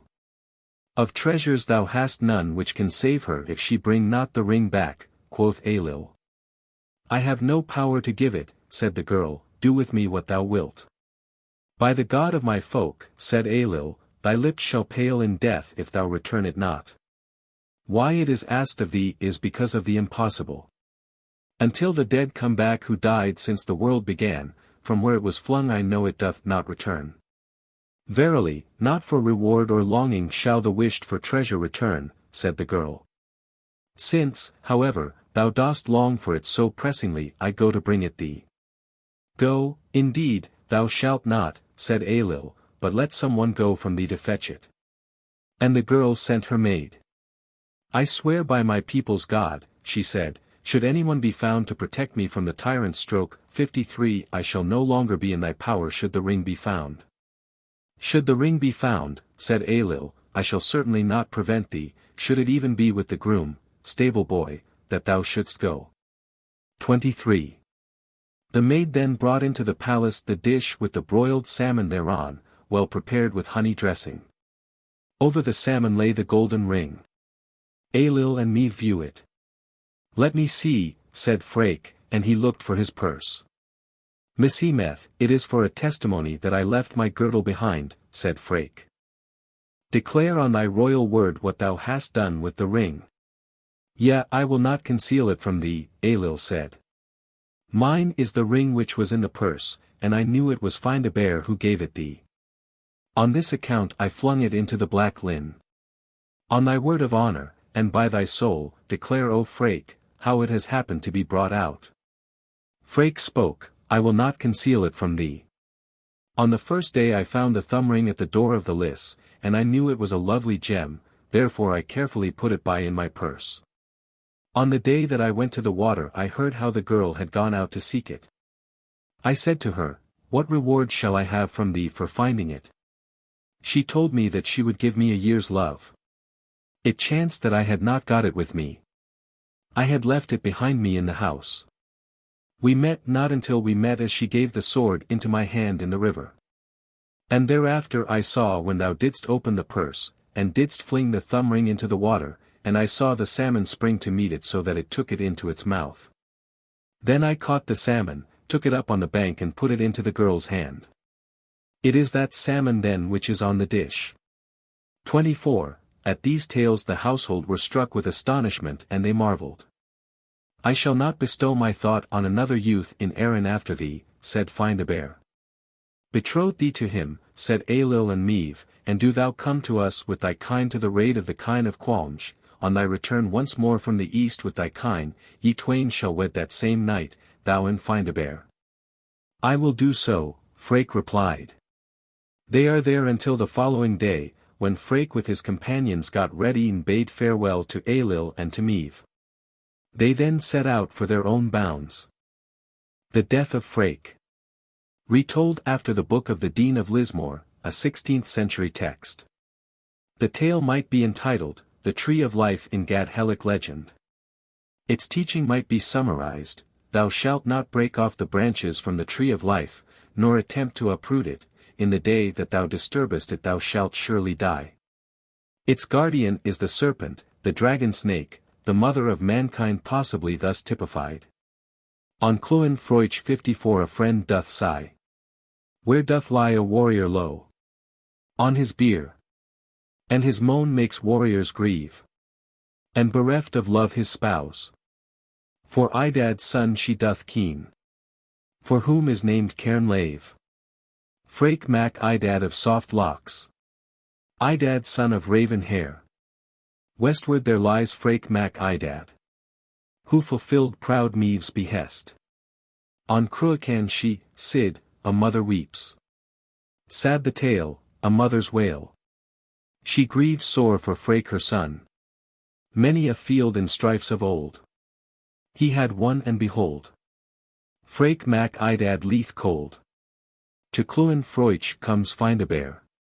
She doth weep, a sad lady, with tresses soft and curling locks, and her hand of Queen Meave proud heroes sought. Fraoch 55.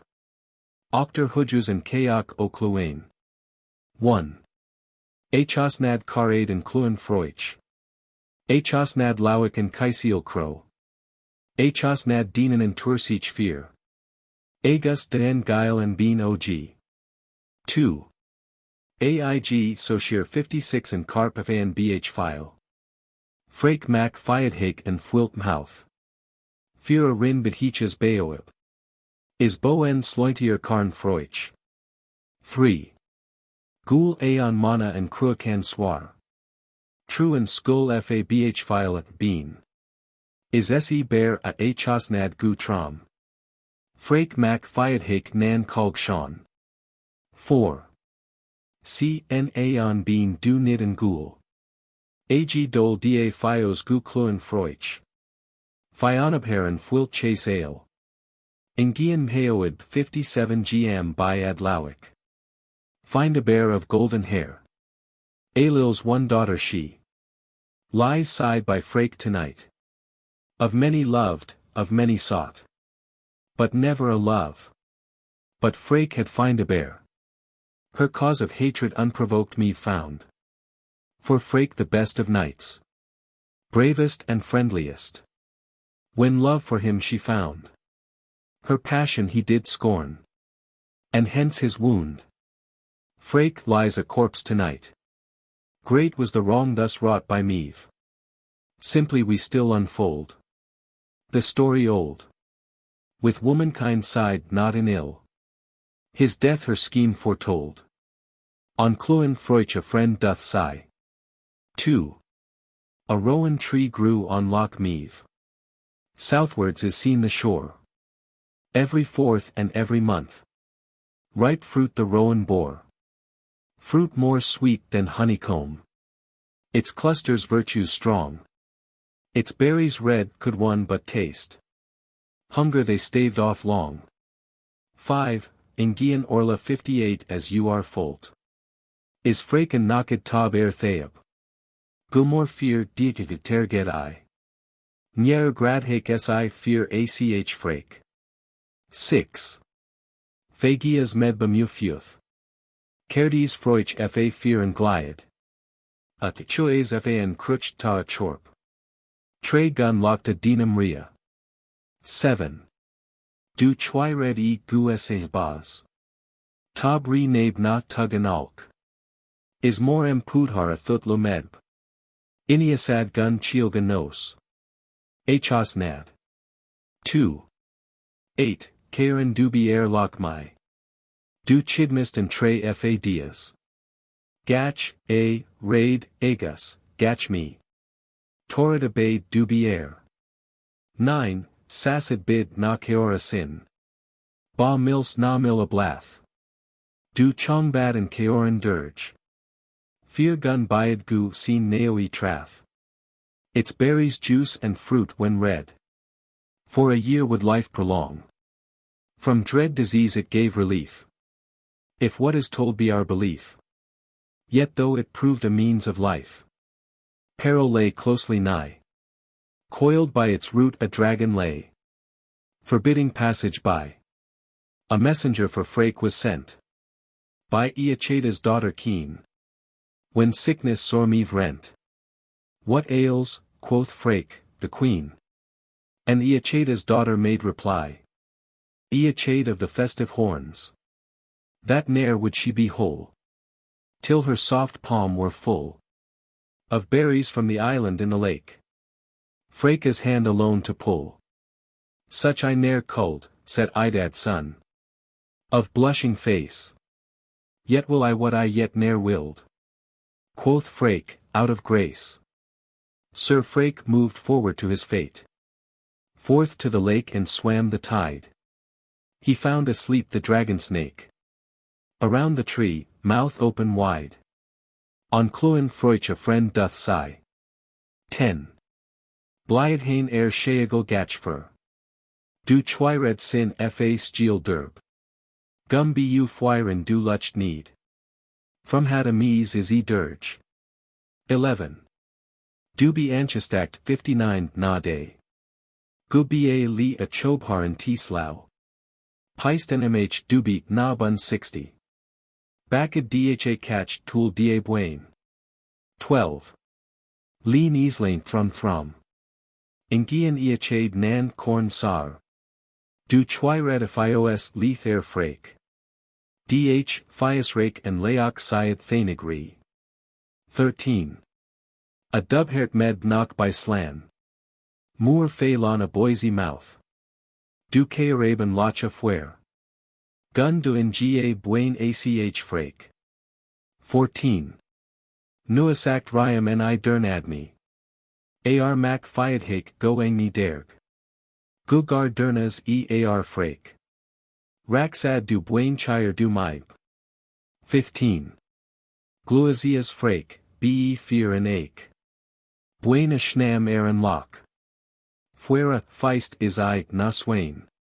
Is a scene suas ris and dos. Hos nad. 3. Fraoch, Idad son, of weapon keen. Of the beast being unperceived. Of berries red a lapful brought. Meaves longing to relieve. Though good be that which thou hast brought. Quoth Meave of form so fair. Not me relieves, O champion bold. Save branch from trunk thou bear. Fraoch gave consent, no fear he knew. But swam the lake once more. But hero never yet did pass. The fate for him in store. The rowan by the top he seized. From root he pulled the tree. And the monster of the lake perceived. As Fraoch from the land made free. With his gaping maw the hero's hand. He seized in the liquid tide. Fraoch seized the monster by the jaw. Would a knife were by his side. 3. 16. Fraoch Mac Fiadhake and Ermgair. Thanig on Feist gun Fios d. Thug a Channeltak Chire dirge. Faran Rob Med Dh Batai. 17. Achge Maith na Tuges Leet. Adabhert Med as Geel Kruth. Ni Fwyer Miz, Alawak Luwain. Ach Slat a Bwain as a bun. 18. Togras Fraoch, S Nyer Gil Tyam. Schnam a Rees Aaron Lin Big. Is Nyer Feud, Ini, Ach 61 Ge Morak. Thecht on Boz and Rabba Chuid. 19. Gab has an Keoran Airbar. Tharrowing in Cran as a frame. Tabhert du, a, Chas du en Tor. Mothakias du Ris at Feist. 20. Berias Agus Snam. Is Gab has a lamb na Creos. Du Gab Esisan is Guile. True gun and Stgian Aig Fraoch. Find a bear of lovely tresses. For Sir Fraoch her love. Unperceived, a knife she bore. Fraoch's fair skin the monster tore. And gnawing shore his arm away. Fraoch, Idad's son, in conflict dire. With the monster's woeful ire. On the southern strand they fought and fell. And blood the boulders dyed. Nor short the conflict, in his hand. Fraoch held the monster's head. Which when the maiden did perceive. On the strand she swooned as dead. The maid then spake as she awoke. In her palm his hand she placed. Though now but food for birds of prey. Thy renown on earth is traced. And from the death the hero died. The lake doth take its name. For ever is it Heitloch Meave. And thus resounds his fame. On Clúin Fraoch a friend doth sigh. 21. Fionabhair and Fwilt Chase Ale. Du ran Trij Stgian gun Fwyer. Liadair at Feist and Nia's ban. Is T-Iasgair a lamb Liad. 22. Du Thuidiadar bon re bon. Tre nan Clach Sorar fo Dias. Fraoch Mac Fiadhake is a Feist. True, a Dh, Mar Thug and Trees. 23, Ga Comrag Ni Comrag Gear. Du Rug Lays a Scene Na Lame. Nr Chunuk and Nigian E. Du Chade Na Null Aaron Tray. 24, Arias and Nigian On Tam. Gab Hazan Lam, Ba Lam Bog. Guta So Na Kuid Nan Un 62. Ismoran T Yukta Rina Bose. 25. On Baz Sin Du Fuer Em Fear.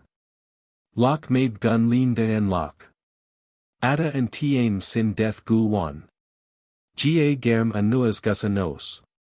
Achosnad Charade. 4. His body to Cluin Fraoch is born. A hero on his bier laid low. And still the mead his name makes known. Ah! Pity the survivor's woe. Cairn of the hand beside me here. Is named from Fraoch Cairn Lave. Back he ne'er turned his hand but fought. The foremost when alive. Beloved the mouth that friends ne'er scorned. The lips which woman's lips had pressed. Beloved the chief, of hosts the lord. Beloved the cheeks the rosiest. Cheek redder than the blood of fawn. Hair darker than the raven's crest. And softer than the streaming foam. Whiter than snow Fraoch's waist. More fringed than meadowsweet his locks. Then violet his eye more blue. Then rowan's ripe his lips more red. Whiter his teeth than woodbine hue. 4. 26, Bayrir and Sin Gu Cluin Fraoch. Korpen Lauik Gu Kazel Crow. Aaron Cluin Tugada Aim. Is Mergam Harias D, a Ace Bo. 27. Carn Lame and Carn So Re M Theab. O Lame Fraoch Du Bidheast Son. Fear Nr Iompad Had and Trees. Fear Bad's Nerton Trod. 28. Ionmuin M Buell Nr Obi Dame. Dam Bidis Naya, Twarbhart Fog. Ionmuin Tigharna Nan Slu. Ionmuin Gruid Nr Dergan Ros. 29. Duib Na Fithich Bar of Wilt. Dirja Gruid Na Fuel Leo. Fa Mine Na Cobhar Sruth. Guile Na and Sneeched Nias Fraoch. 30. Kays Na and Kaishon Folt. Gurma Rosk Na Idr, Leak 63. Dirj Na Partna Bull. Guile a did Na Blaith Fife. Then mast his spear was higher. His voice. More musical than lute. No swimmer that with Fraoch could vie. His side by water put. Broader than door leaf was his shield. Whoso could wield it, happy lord. Long as his lance the arm of Fraoch. Then ship's plate more broad his sword. Would that Fraoch by heroes bold, the bestower of gold, fell.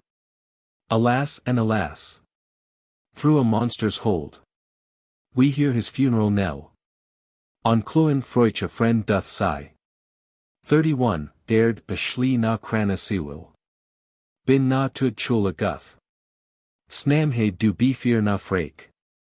Cha du Shin a Theab Re Sruth. 32. Ba Leith na Kamla Asjayath. Ionmuin Triath a Be Re Druim. Ko Fad a Lawn is a Lamb.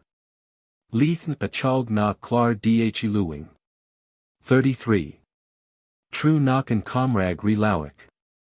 Du Thut Fraoch a Franador. Tours Sin a Thuidium Lopeist.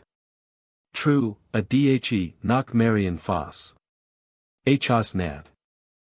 Introduction. 1. At some time of the world, long long ago, there lived a poor old smith whose name was Duncan, and he lived in a little hut by the seashore. His house was built of boulders and turf, and thatched with bent and seaware. Yellow gowans, green grass, red thistles, and white flowers grew on the roof and waved in the wind, while the blue peat smoke curled up through a narrow at the end of the roof. The fire was on the clay floor inside, and the smith's forge was at the end of the house. There Duncan had lived for many a long year, and there he was living with an old wife, an old mare, and an old dog for company. He had no son nor daughter, and never a man of his clan to bury him when his time should come. 2. When work was done in the smithy, or when there was no work to do, this old smith used to go out in the evening to fish in an old crazy boat. And many a time he had scanty fare, for fish are scarce and hard to catch in stormy weather in the West Country. 3. On a day of these days, longer ago than you can remember, or than I can tell, he was fishing in the gloaming as he used to do, but he could catch nothing. 4. At last, just at the mouth of night, a mermaid rose at the side of his boat, and she said, "Well, Duncan, are you getting fish?" Now, as everyone in these parts knows full well, mermaids are sea monsters, half woman, half fish, with long yellow hair which they comb when they sit on the rocks to bask. They are very fond of music, they are very rich, and they are able to do many wonderful things. They often endow men and women with magical powers, and sometimes they fall in love with land people and marry them. So Duncan the smith answered the mermaid as he would have answered one of his land friends. "No," said he, "I'm getting no fish at all." "What will you give me," said the mermaid, "if I send you plenty of fish?" "Well then," said he, "I have but little to give." "What have you got at home?" said the mermaid. "Well," said the fisher, "I have an old wife, and an old white mare, and an old black dog, and that is all the stock that I have in the world." "Will you give me your first son when he is 3 years old," said the mermaid, "if I send you fish?" "I'll do that," said the fisher, and he thought that was a good bargain, for he had no son to give. "It's a bargain," said the mermaid, and down she sank. 5. It was too late to fish any more that night, so the fisher sculled home and went to bed. But if the sun rose early next day, the fisher rose earlier than she did, and he went to the boat and out to sea, and there he fished his best. But all day long he caught nothing. At last, in the time of dusk and lateness, what should he happen upon but a fish? He drew it up to the side of his boat, and reached out his hand to grasp it. But the fish with the hook in his throat opened his big mouth and gaped at him, and it gurgled and gasped out, "Are you going to take me?" "Well, I am," said the fisher. "I'm glad enough to get even you." "That's not the best thing for you to do," said the fish. "Let me go now and you shall have plenty of fish tomorrow." So the old fisher pulled the hook out of the fish's throat and let him go, and home he rode to his hut. 6. Home he went and dragged up his boat, and his wife met him. "Well," said she, "have you got anything at all?" "No," said he, "I have got nothing, but I shall get plenty tomorrow." "What a pity it is that you came home empty tonight," said the wife. "There's no help for it," said he. And so they went supperless to bed. 7. Next morning he was up as early as the sun and off to sea to try his luck, but all day long he worked in vain. He could not catch hold of a fish, not a nibble could he get all day. But just at the mouth of night, at the time for coming home, the fish jerked and he struck and hauled up cheerily haul over haul. But when the fish came to the top it cried out, "Are you going to take me with you tonight?" "Well," said the old fisher, "I'm glad enough to have got you to take home." "Oh," said the fish, rolling his eyes, "let me go tonight, it's best for you, and tomorrow you shall get something worth having." So the fisher let the fish go, and home he rode and dragged up his boat on the shingle, and shouldered his tackle, and walked up to his house door, and there his old wife met him again. 8. "Are you come home empty-handed again?" said she. "I am, indeed," said the old man. "Oh, we shall not live," said the wife, "we shall die." And so they went fasting to bed once more. The fisher. 9. On the next day it was the same thing. The old man fished from sunrise to sundown, and never a bite got he till the time of dusk and lateness, and then in the mouth of the night, a fish laid on the hook. He hauled up cheerily, and when the head was by the side of the boat he gripped the fish fast by the throat. "Are you going to take me?" said the fish. "I am," said he, "I won't let you go any more." "Well," said the fish, "it can't be helped. Have you any man to your clan?" "No," said he, "I have in the whole wide world but my wife, my mare, and my dog." Then the fish spoke once more and said, "Thou shalt let no one split me, but do it thyself." Thou shalt put into the pot but a morsel of my liver and a bit of my heart to boil for thyself, and for thy wife, and for thy mare, and for thy dog to eat. 3 bones thou wilt find at the side of my head. Go out and bury them in the garden. Thy wife will bear 3 sons. Thy mare will cast 3 foals. Thy dog will litter 3 whelps. When they are born dig up my bones and keep them. 3 trees will sprout where the bones are buried, and they will be in leaf and budding, in sap and growing, summer and winter, spring and autumn, every day forever, so long as the clan shall live. They will droop or wither or die as they do. 10. Home went the fisherman with the fish, and he did as he was bid. He split the fish himself, and he put a bit of the heart and a morsel of liver into the pot to boil, some for himself, some for his wife, some for his mare, some for his dog to eat. And when they had supped he buried the bones in the garden and went to bed and slept sound. 11. At the end of thrice 3 months the wife was brought to bed and she bore 3 sons. "O my husband," said she, "what is here?" "3 sons," said he. "That were well," said she, "if there were aught to give them." "That there is," said the old man. Then he cast his eyes around, and the mare had cast 3 foals, and the hound had littered 3 whelps, and 3 trees had sprouted up in the garden. So he went out and dug up the bones and laid them aside as the fish had said. 12.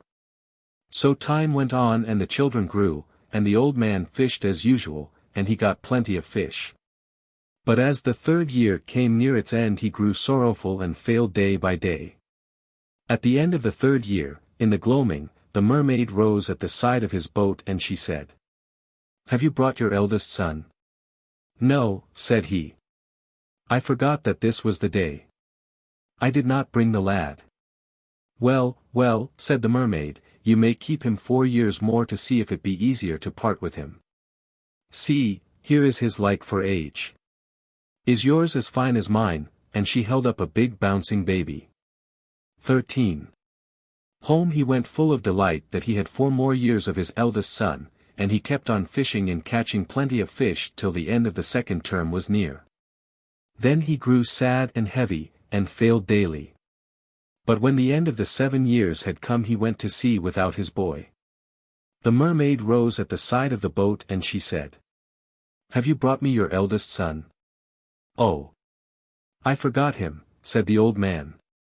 "Go home," said the mermaid, "and keep your son for 7 years more, but at the end of that time you will be sure to remember me. It will be no easier then to part with your son, but you shall have plenty of fish till then." And down she dived into the deep sea. 14. So the old man cheered up and went home joyful, because he had got 7 more years of his eldest son. He thought he would be dead before the term ended, and that he would never see the mermaid again. But time went on, and the end of 14 years drew near, and the old man grew heavier and weaker day by day, and his wife and his sons could not make out what ailed him. "What is troubling you, father?" said the eldest son one day.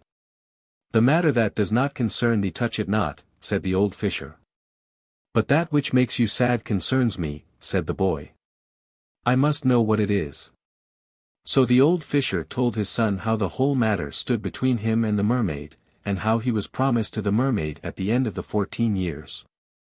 "Don't let that trouble you, father," said the boy. "I won't oppose you." "No, my son," said he, "though I never get fish again forever, I will not give you to the mermaid." 15. Now the sons had grown to great strength and wisdom, and the eldest son said to his father, "If I may not go with you to sea any more, I will go out into the world to seek my fortune." "That is but a poor prospect for me," said the old man. "It was long before I saw you, and it may be longer before I see you again. But if you must go you must not go empty. You must have a horse and a hound and a weapon to wield." 16. A black horse was foaled when you were born. "Here take this halter and this little rusty bit, and go out to the hill and shake the bridle, and the horse will come and put his nose into it." 17. A black whelp was littered when the horse was foaled. "Here take this cake and go out to the wood, and when the black hound comes baying open-mouthed, give him the cake and he will follow you. 18. I will go to the smithy and forge you a weapon myself. 19. Now this lad had grown so great and stout and strong, that his like was not to be found for size and strength and courage and goodly seeming, so he took the little rusty bit and the old ragged halter and strode up the hill to seek the black palfrey. He had not got far on the moor when the wild, shaggy, prancing, black palfrey came galloping down with clattering hoofs and shining eyes and streaming mane and snorting blood-red nostrils and open streaming mouth, rushing as if to trample the lad under foot and tear him. But the lad shook the bit till it clinked and rang, and the black steed came and put his nose into the halter, and they were good friends at once. 20. He took the halter in his hand and led the steed down to the forest. When they got there a great shaggy black hound came baying furiously out of the wood, with fiery eyes and blood-red tongue and glittering white savage teeth, glancing as if to seize and tear them. But the lad was not a bit afraid. He pulled out the little cake that his father had given him, and thrust it into the hound's open throat, and then the black dog was as tame as the black horse, and both followed the lad home to his father's hut. The weapon. 21. And now, father, said he, make me a weapon. So the old smith went out to his smithy and weighed out iron enough to make a stout staff a stone weight, and he smithied it well while his son looked on. When it was done he took it and shook it, and it bent and broke in his grasp. That is not strong enough, said the lad, for me. Let's make another. 22. So the old smith weighed out 2 stone of iron and they smithied a great iron club like the first. Then the lad took it and shook it, and it bent and broke like the first. That is far too weak, said the smith's son. 23. So the old smith weighed out 3 stone of iron, and they beat it and hammered and smithied, and forged a great bar, and when that was done he took it and shook it and it bent. That's too weak, said the lad, if I were insulted. 24. So they weighed out 4 stone of iron, and forged a great bar, and when that was done the lad took it and shook it like a reed and it bent again. That's not strong yet, he said, if I were angry. 25. So they weighed out 5 stone and made another bar, and that bent like the rest. That would not serve if I were in a right good rage, said the lad. 26. So they weighed 6 stone of iron and smithied a great bent club like a shinny, and when that was made and cooled the smith's son said, that will do. 27. Then he got up and went into his house, and sought out the first of the fish bones which he buried, and dug up from the root of the first tree that sprouted on the night when his sons were born. He went back to the smithy and reached out his hand to his eldest son. Here, said he, take that and try it. 28. The lad took the little bone and gripped it and stretched out his arm and shook it, and the bone became a gold-hilted, glittering glaive in his grasp. 29. Thanks to thee, O King of princes and mercies, said the lad. Now I have done learning, wisdom, and knowledge, and now I may start. Yonder tree will be in bud, blossom, and leaf from autumn to summer, and from spring to winter, now and forever till I meet death. And when I am dead the buds will fall off my tree. 30. The smith's sons would all 3 start and try their fortune, and each got his horse and hound and club and sword. 64. 31. They rose with the dawn and saddled their black steeds and called their black dogs, and hung their gleaming gold-hilted blades at their sides. They sought and got their mother's blessing. Son, said the old man to the eldest, be sure that you never go within reach of the wind of the seashore. I will go, said he, where there never was a drop of brine. Then they left their blessings at home and set off to seek fortune. And so they took the world for their pillow and started on their way. The 3 ways. 32. Thus this poor old man who lived long ago had 3 sons who thought that they would leave their father, and that they would go out into the world to seek their fortunes. The leash of lads set off together upon one way, and they kept going on till they reached a road that spread in 3 branches. They said to each other when they saw these 3 ways, that each should take a separate path, and that they should meet there in a year and a day, and so they did, and parted. The eldest took the way that went east. The middle brother took the middle way. The youngest took the road that went west. 33. The eldest son rode east, away from the seashore and the smell of the brine, rode into the wood till the sun was high and he did not know where he was. He could see nothing but a wilderness of trees. 34. At last he came to an open space where he saw a wolf, a hawk, and a fox standing beside a year-old sheep. "Stop," said the wolf, "and divide this carcass amongst us." So the lad got off his black horse and pulled out the little rusty knife that he used to have in his father's boat to split fish, and he cut the sheep into 3 shares and threw them down before the creatures, and bade them choose. That pleased them well. Said the wolf, "When you are hard-pressed, remember me." Said the hawk, "When you are in dire straits, remember me." Said the fox, "When you are at the worst, think of me." 35. The beasts and the bird blessed the fisher's son, and he blessed them, and he mounted again and on he rode through the forest at speed. Each road was crooked, and each path was smooth for him and for his black horse and hound. They went so fast that they caught the swift March wind that blew before them, and the swift March wind that followed after could not catch them. And so they rode and ran through the forest and trees, till the bright clear white clouds of day were going away, and the dark, dim, dusky black clouds of night were coming on apace. And then they reached the palace gate of a great king's castle in a realm that is not of this realm at all. First way. 36. He thought that he could not lodge in so fine a house, and he looked out into the darkness and saw a little light afar off. But if it was far off he was soon there, and he knocked at a low door. It was the lowliest house of all the place and the house of the herd. He tied his horse outside and in he went. "May I have leave to stay here tonight?" said he to the herd's wife. But she gave him no answer. Now that herd had no children. He did not know whether to go or stay, or where to go if he went away, so he stayed where he was. Between then and a while the herd himself came home. "Whose horse is that at my door?" said he. "It's mine," said the lad. "Wife, did you give the wayfarer food?" said the man. "I gave him none," she said. "He never asked it." "Then make ready a meal for him at once," said the herd. So the churlish wife began to make ready, and the 2 men began their tales. "What news from the big town?" said the wife. "If there were news we know that you would know it," said the man, "but mayhap the stranger does not know our news. A dragon comes out of the sea every year, and every year he must have a maiden from our land to take away. The king has neither son nor daughter but the one daughter, and the lot has fallen on her this year. If he is not at the strand with his only daughter to give her to the dragon that comes out of the sea, the highest stone in his castle will be lowest and the lowest highest, and all the realm will be ravaged by the beast. He has gathered all the people of this realm together to see if he can find ever a man of any kind or condition to guard his girl and gain her in half the realm while the king lives, and all the realm when the king dies. And he has found no man to go to the strand but a cock-eyed, carroty-headed cook who was carving meat within with a big knife."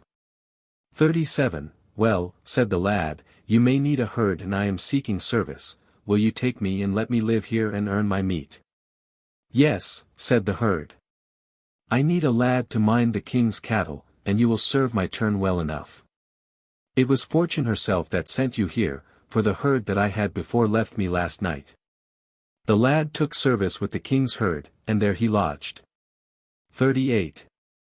In the morning the herd gave him charge of the cows, and he said, "Watch them well, but take good care that you do not let them into the closed park with the boarded gate. No herd ever put cattle into it that came alive out, and we should lose herd and herdsman." "I'll take care of both," said the lad, and off he set wrapped in a grey garment. 39. There was an old brown cow that belonged to a widow and led the herd, and the herdsman followed with his horse and hound, but the pastures were bare. 40. So the herd went up to the park gate, and saw the finest grass he had ever seen. He opened the gate, and the brown cow led the cattle in, and there they stayed all day. 41. But as the evening drew on and milking time, he heard a noise. Firum farum, little stones going under, firum farum great gravel going over, and he saw a great giant with 7 heads and humps and 7 necks coming roaring down the park.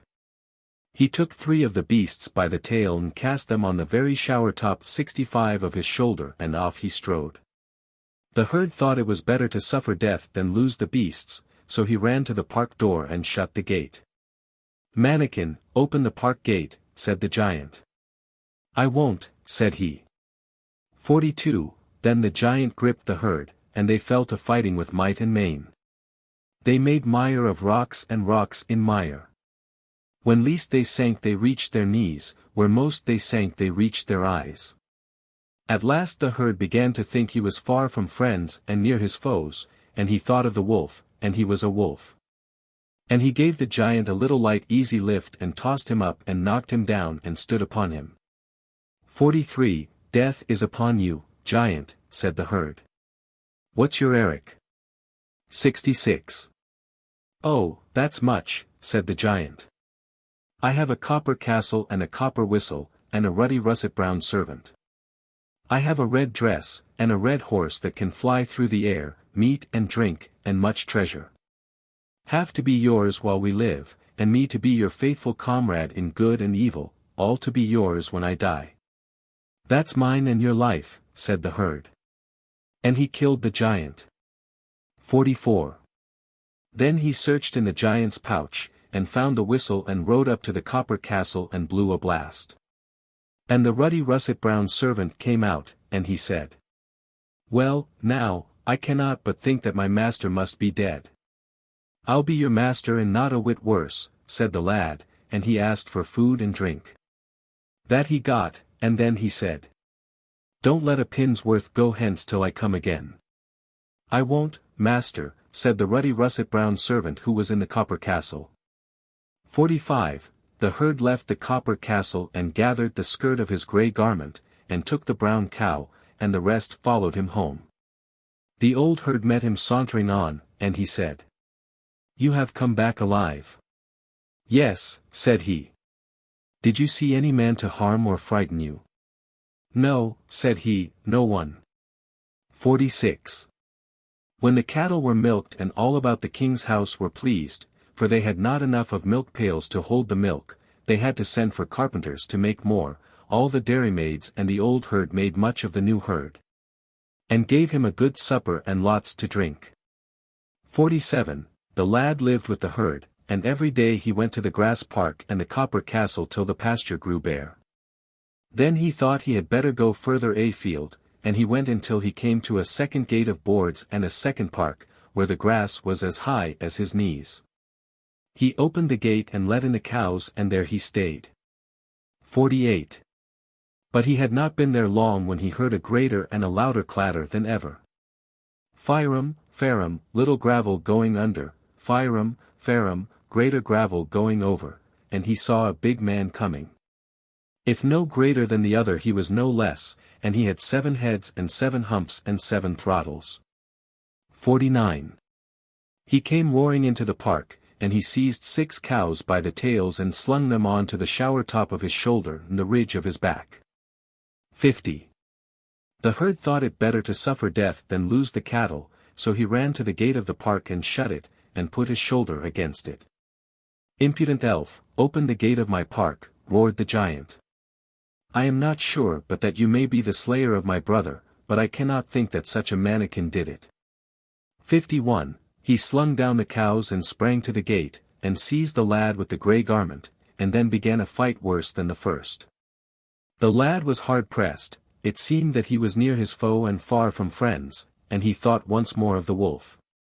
Then he was a wolf, and he gave the giant a little gentle, cheery, easy lift, and he tossed him up and threw him down, and gave his heart and ribs a bump against the earth. Mine is your lying down and rising up, death is upon you, said the lad. What's your Eric? 52, that's much, said the giant.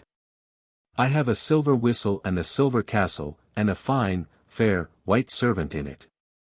I have a white steed that can fly through air, or the sky, all is the same to her. I have a white dress, meat and drink, and much treasure, have to be yours while we live, all to be yours when I die, and I will be your faithful comrade and ally as long as I live. That's mine, and your death, said the lad. Then he tucked up the tail of his grey garment and slew the giant. 53. Then he searched in the giant's pouch and found the silver whistle and rode to the silver castle and blew a shrill blast. Out came the fine, fair, white servant, and when he saw the herd he said, I do believe that my master must have died. I'll be master to you and no whit worse, said the lad, quickly fetch me food and drink. He got that, and then he said, take care of all that is here till I come again. I'll do that, master, said the fine, fair, white servant that was in the silver castle. 54. Then the lad tucked up the tail of his grey garment, and took the brown cow, and the rest followed home. 55. The old herd met him and counted the cows and they were all there. Saw you anything to vex or frighten you, said he. No, said the lad. What should I see? And he sauntered home. My best blessing will I give you, said the herd, so safe as my cattle come home they never have come before. 56.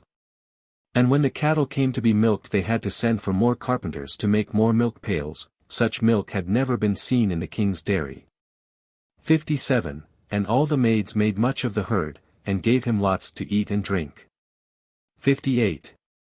And the lad led the cows day by day to the park, and went to the silver castle and came home at night, and lived in the herd's house till the pasture began to fail. 59. One morning if the sun rose early he rose earlier still, and off he went to the third park far away. He opened the gate and went in, and found grass up to his waist, and there he laid himself out to bask in the sun. 60. But soon he heard a louder clatter than ever, rocks shaking, and stones flying, and a giant sprang into the park and seized more of the cows by the tail, and slung them on the shower top of his shoulder and on the lofty ridge of his broad back. He had 7 heads and 7 humps and 7 throttles like the others, and if he was no bigger than the other 2, he certainly was no less. 61. Then the herd thought it were better to suffer death than lose the cattle, and he sprang up and shut the park gate and set his back to it. Open the gate, you insolent imp, said the giant. Many a king's son and many a ritter have I cut heads off, and I will take off yours too. 2/3 of your terror be on yourself and 1/3 on me. I know not why I should fear unless I must, said the lad. 62. Then the giant slung down the cows, and at each other they went till the herd fell on his knee. A king's son on his knee, roared the giant. He who went on his knee will go on his elbow. Then the lad thought he was far from friends and near his foe, and he thought of his friends the beasts. And he was a wolf and a hawk and a fox all at once and turnabout, and he was up and down, over and under, and all round the giant till he felled him and knocked the case of his heart and the side of his ribs bump against the hard earth. Death is upon you, giant, he said. What's your Eric? 63, that's much, said the old giant. I have a golden whistle and a golden castle, a brave yellow-faced russet servant in the castle, a yellow palfrey that can fly through air or sky, a green dress, meat and drink, and much treasure, half to be yours while we live. All to be yours when I die, and I will be your faithful friend so long as I live. It's all mine, and your death to boot, said the lad, and he slew him. 64. Then the grey lad sought in the giant's pouch, and found the golden whistle. He gathered the skirts of his grey garment and shut the park gate, and up he went to the golden castle, and he played on the whistle and blew a blast, and the braw, yellow-faced russet servant came out of the castle. And said he, I really do think that my master must have died. I'll be your master, said the herd, and no whit worse, and he got meat and drink. Keep all that is here for me till I come again. Then he went back and found the brown cow at the gate, and she led the herd home as before. 65. The herd met him, and counted the cows, and they were all there, and he said, Did you see anything to vex or frighten you today? No, said the herd, what should I see? And he sauntered home in his grey garment with the cows. 66. That night the carpenters had to send for more wood to make more pails for the milk, there was so much. 67, and the dairymaids were well pleased with the herd boy. 68. Next morning the herd went back to the park to see what he could find in the golden castle. He had not been long there when he saw a fearful great carlin coming, and she screamed out. "You have killed my sons, and you have slain my husband, and now a draught of your blood shall quench my thirst." She had a tooth for a staff and a tooth to stir the fire, and when she gaped, heart, liver, and lights could be seen through her open maw. The grey lad thought he had better flee, for so gruesome a carlin had never been seen. 69. He thought of the fox, and he thought of the hawk, and he was a hawk, and he flew to the top of the high tree. "Come down till I eat you," said the carlin. "Open your gab, then," said the herd, "till I jump down your throat." 70. The old carlin gaped wide, and the herd thrust his iron staff down her throat, and it came out at a mole in her breast, and down she fell. Down jumped the herd upon her, and held her fast for fear she should get the staff out again. Stomach G. "Death's upon you, carlin," said he, "what's your eric?" "That's not little," said the carlin, "if so be that you get it." 71. "I have 3 great coffers, one under the footboard full of gold and silver, 2 in the upper end of the castle full of all the wealth and wonderful treasure that man can think of. 72. I have a golden comb. When used, there falls a golden shower from one side and a silver shower from the other. Whoso combs his hair with the coarse side is hideous, but whoso uses the fine side is handsome as man can be. 73. I have a golden basin. Whoso washes in it becomes the most beautiful man on earth. I have a cloth 67 on which one can have any kind of meat. I have a cup 68 in which one can have any kind of drink.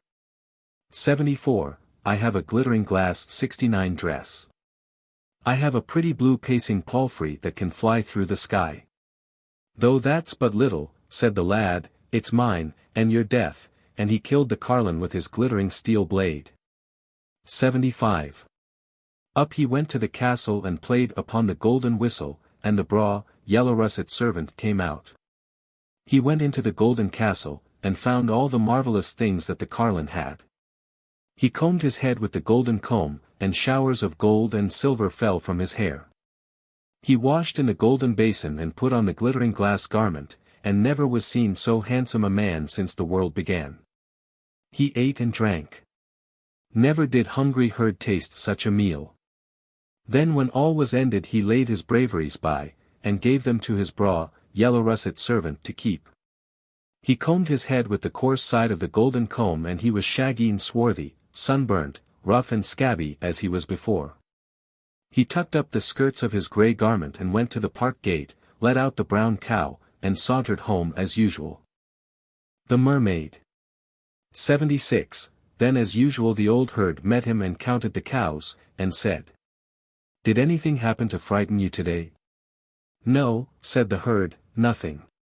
"What should happen?" 77. I have news for you this day, said the herd. "What's that?" said the grey lad.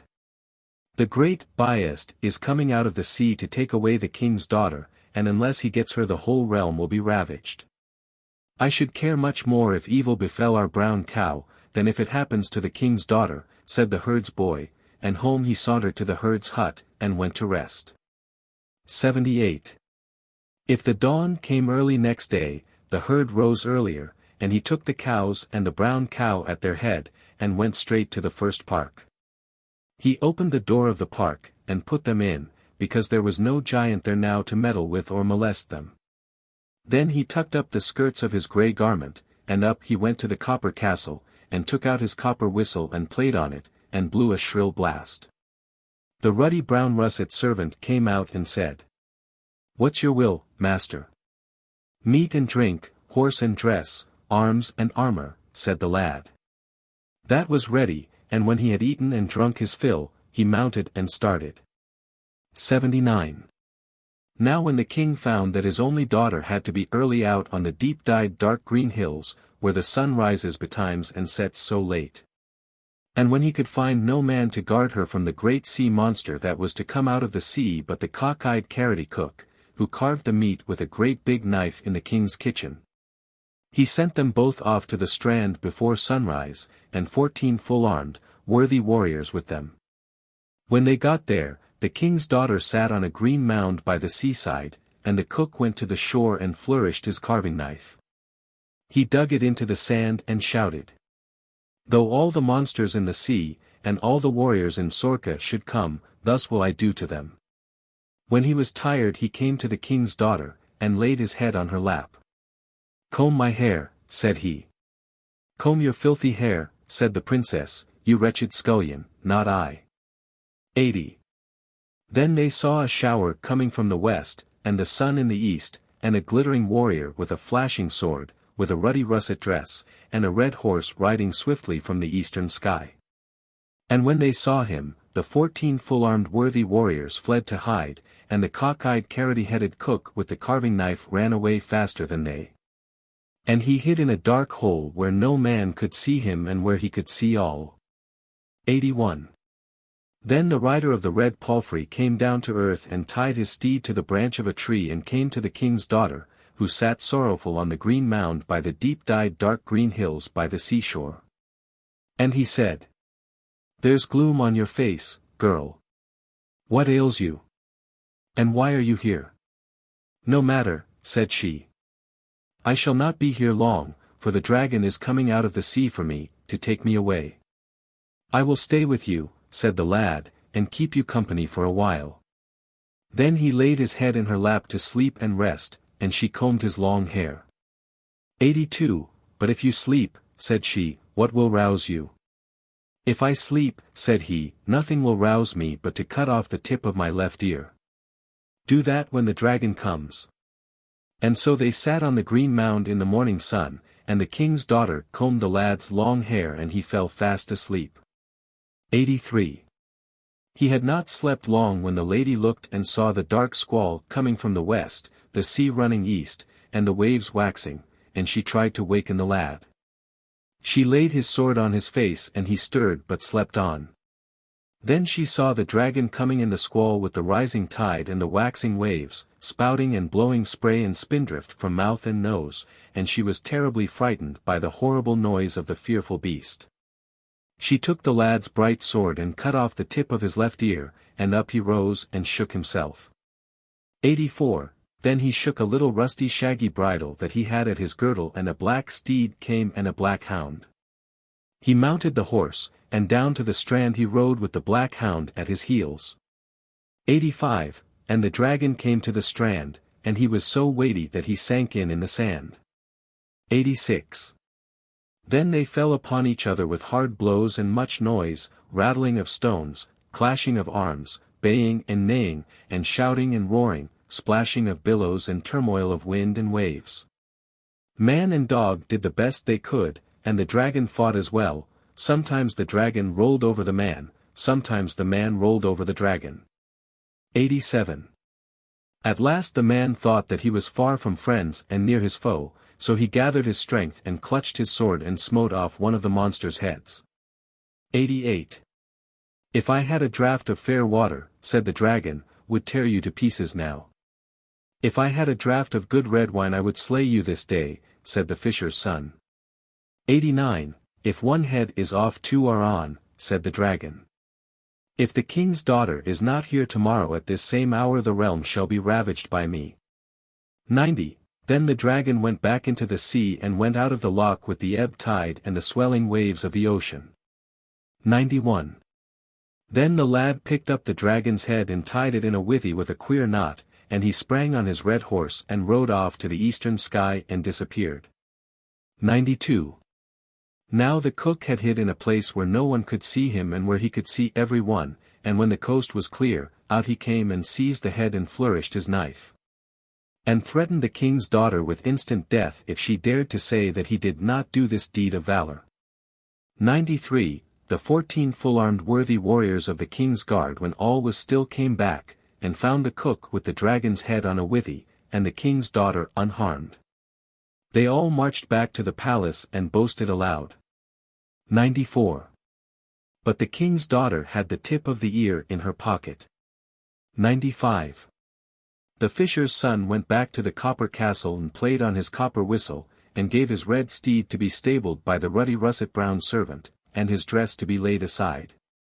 Meat he got and good red wine to drink, and when he had rested, he tucked up the skirts of his grey garment and went to the park and opened the gate, and let out the brown cow and the rest of the cattle, and sauntered home as was his wont. 96.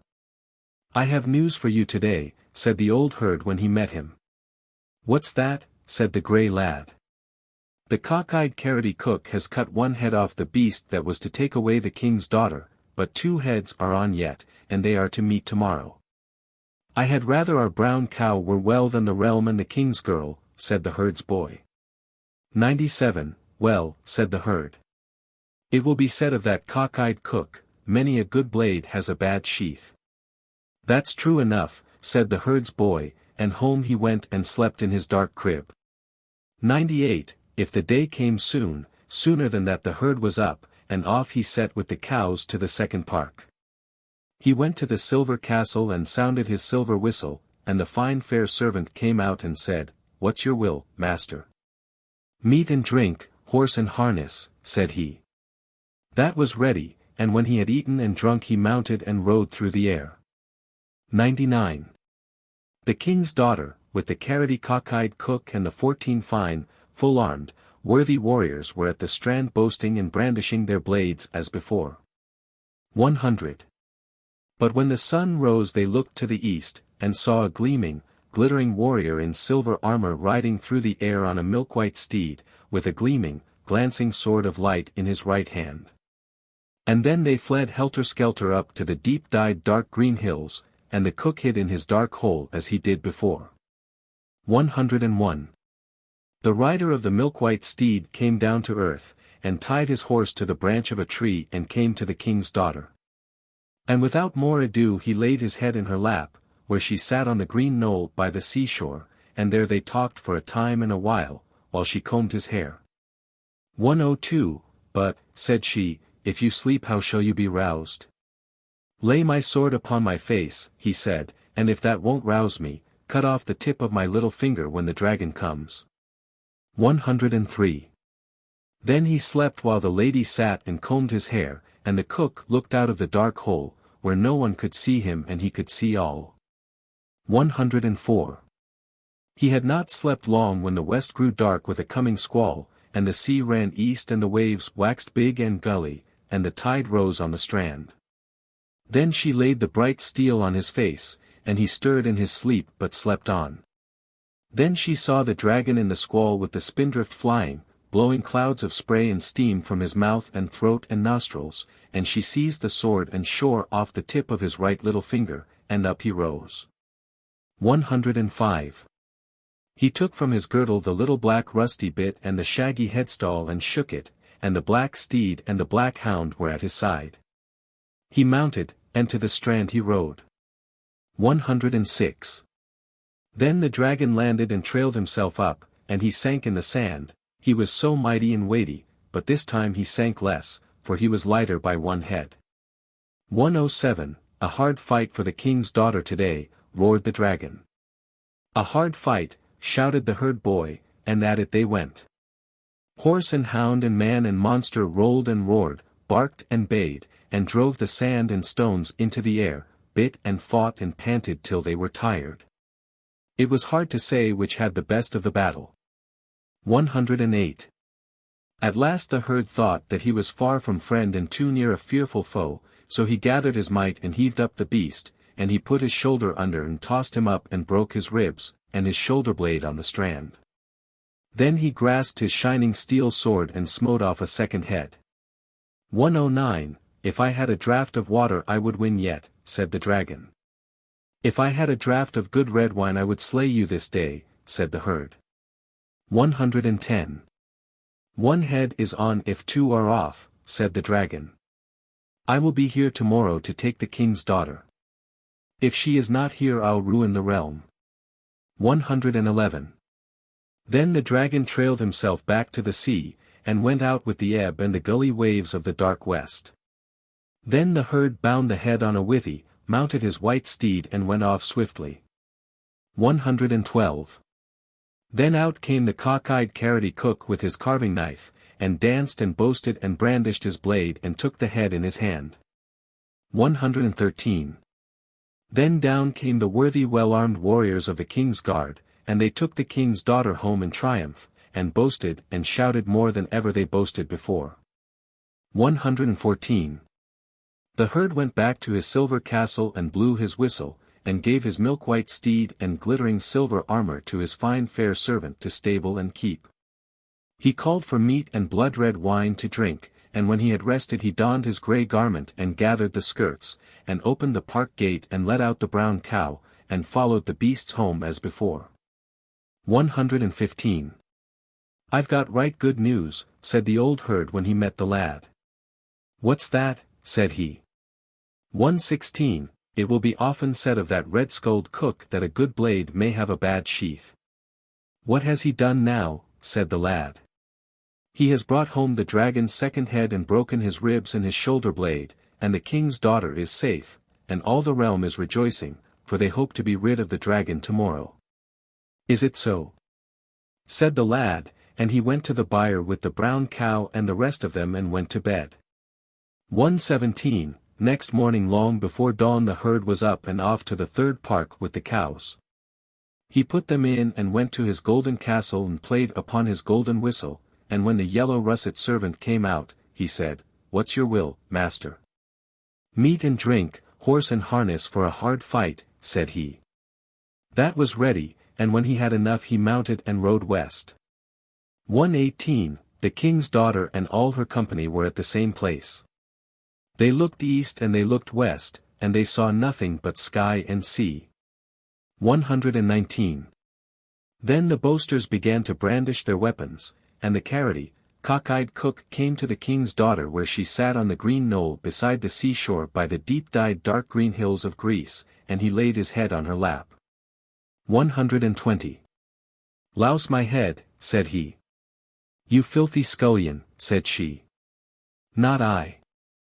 121. Then they looked west and they saw the squall, and they looked east and they saw the same. And they saw a rider riding through the sky in a glittering green garment on a yellow golden-brown palfrey, with a bright, glancing, glittering, bright sword of light in his right hand. And when they saw him they all fled to their lairs as was their wont.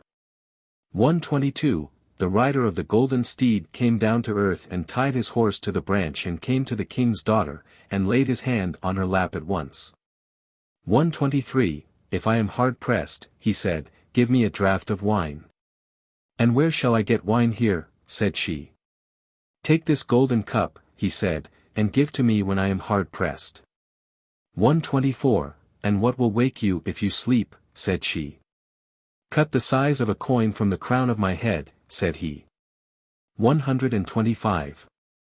Then he laid his head in her lap, and she combed his long hair, and he slept for he was tired. 126. Then the tide began to rise, and the clouds to gather in the west, and the dark squall came down, and the sea ran east, and the waves waxed great and gully green and blue and black. The storm rose and the king's daughter quaked for fear, but the lad slept on. 127. Then she saw the dragon coming up the loch with the spindrift flying, steaming and spouting, roaring and raving, and she took the sharp sword and shore a bit from the lad's scalp, a lock of his hair, and a bit of his skin. And up he rose and shook himself. 128. He shook his little black rusty bit and shaggy bridle rein, and his black horse and hound were beside him. 129. The dragon landed where he landed before, and trailed himself up the sand, and sank in it, so vast and heavy he was. But he did not sink nearly so far, and he did not go so fast, for he was lighter and weaker. 130. The lad rode to meet him. "A hard battle today," said the dragon. "A stout fight," said the lad, and at it they went once more. Horse and hound, man and monster, neighing, baying, shouting and roaring, biting and fighting, struggling and wrestling, at hand grips they made little stones fly up, great rocks fall with the clatter of hard knocks. At last they were so tired that they stopped for breath. 131, If I had a draught of water I would win yet and tear you to bits, said the dragon. If I had a draught of good wine I would slay you, said the herd. Then the king's daughter took wine and ran to the lad, and he drank a draught. 70. 132. Then he thought of the wolf and he was a wolf, and he tore at the dragon, and was a man and clutched his sword and cut off the dragon's third head, and won the fight. 133, And the dragon was a pool of water and a heap of sand. Then he tied the head on a withy with a curious knot, and sprang on his golden steed and went the way he came. 134. Out came the cook and flourished his blade, and out came the well-armed worthy warriors of the king's guard, and home they went with the princess in triumph, for the dragon was dead and the cook had won the princess and half the realm. And when they got home, all the realm rejoiced that the dragon had died on the shore and would trouble them no further. 135. The lad rode back to his golden castle, and gave his green dress and his golden steed to the yellow-faced russet servant to tend and feed. When he was rested and feasted, he gathered the skirts of his grey garment and gathered his cows and followed them home. 136, The herd met him and said, Good news tonight, my lad. What's that? Said he. The cook has killed the dragon and won the princess and half the realm, and all the people are bidden to a great wedding feast that the king will give tomorrow. There is many a good blade in a bad sheath, and that cock-eyed carroty cook is one. You don't say so, quoth the grey lad, and he sauntered home with his beasts, ere it slept as if nothing had happened. First way. 137, Now the king's daughter and the carroty cock-eyed cook were to have a hearty merry marriage feast in the king's house, but the lad got up as usual and went off with the cows to the third park. 71. 138. He went to the golden castle and blew his whistle. When the yellow russet lad came out he said, What's your will, master? That he told him, and when the time came he sauntered home as he used. 139, Well, said the old herd, I have more news. What's that? Said the lad. The king's daughter says that she will marry no man unless he can loose the knots on the withies on which the dragon's heads are strung. The cook can't do it, and the 14 fine, full-armed worthy warriors of the king's guard have tried all they can, and no man amongst them is able to loose the least of them. The king has bidden all the realm to the feast, and they are all feasting now. Why did you not go to the feast with the rest? Said the lad. I would not go and leave you alone, said the old herd. 140. What a well-decked wedding board the king and his daughter have now, said the fisher's son. I wish we had it here in front of us. 141, Come here, my darling dog, said he, and stretch your legs, and don't be lazy. Run to the bride's room, and fetch me the cloth that is spread on the board before the king and the bride and the carroty cock-eyed cook. 142, Away ran the black dog, and up he went and in he stole to the bride's room. He seized the cloth and gathered it up before them all, and took it and ran to the herd's bothy and laid it on the board between them. 143, Is there any one at all, said a counsellor that the king had, who is not here? It is long since I heard it said, Strong is a whelp from a guiding breast. 72 Send to the herd's hut, and let us see if he is within or if any one is with him. 144. Away went 3 of the king's worthy warriors, and when they got to the herd's hut, there they found the herd and a stranger, and every bit that ought to be on the king's board spread on a cloth between. Back they went as fast as they could, and told their tale. 145, I said it once, and I say it now, a whelp is strong from a guiding breast, said the king's counsellor. It was a pity to make such a grand wedding for that carroty-headed cook who can't loose these knots. Go back and fetch the herd. 146.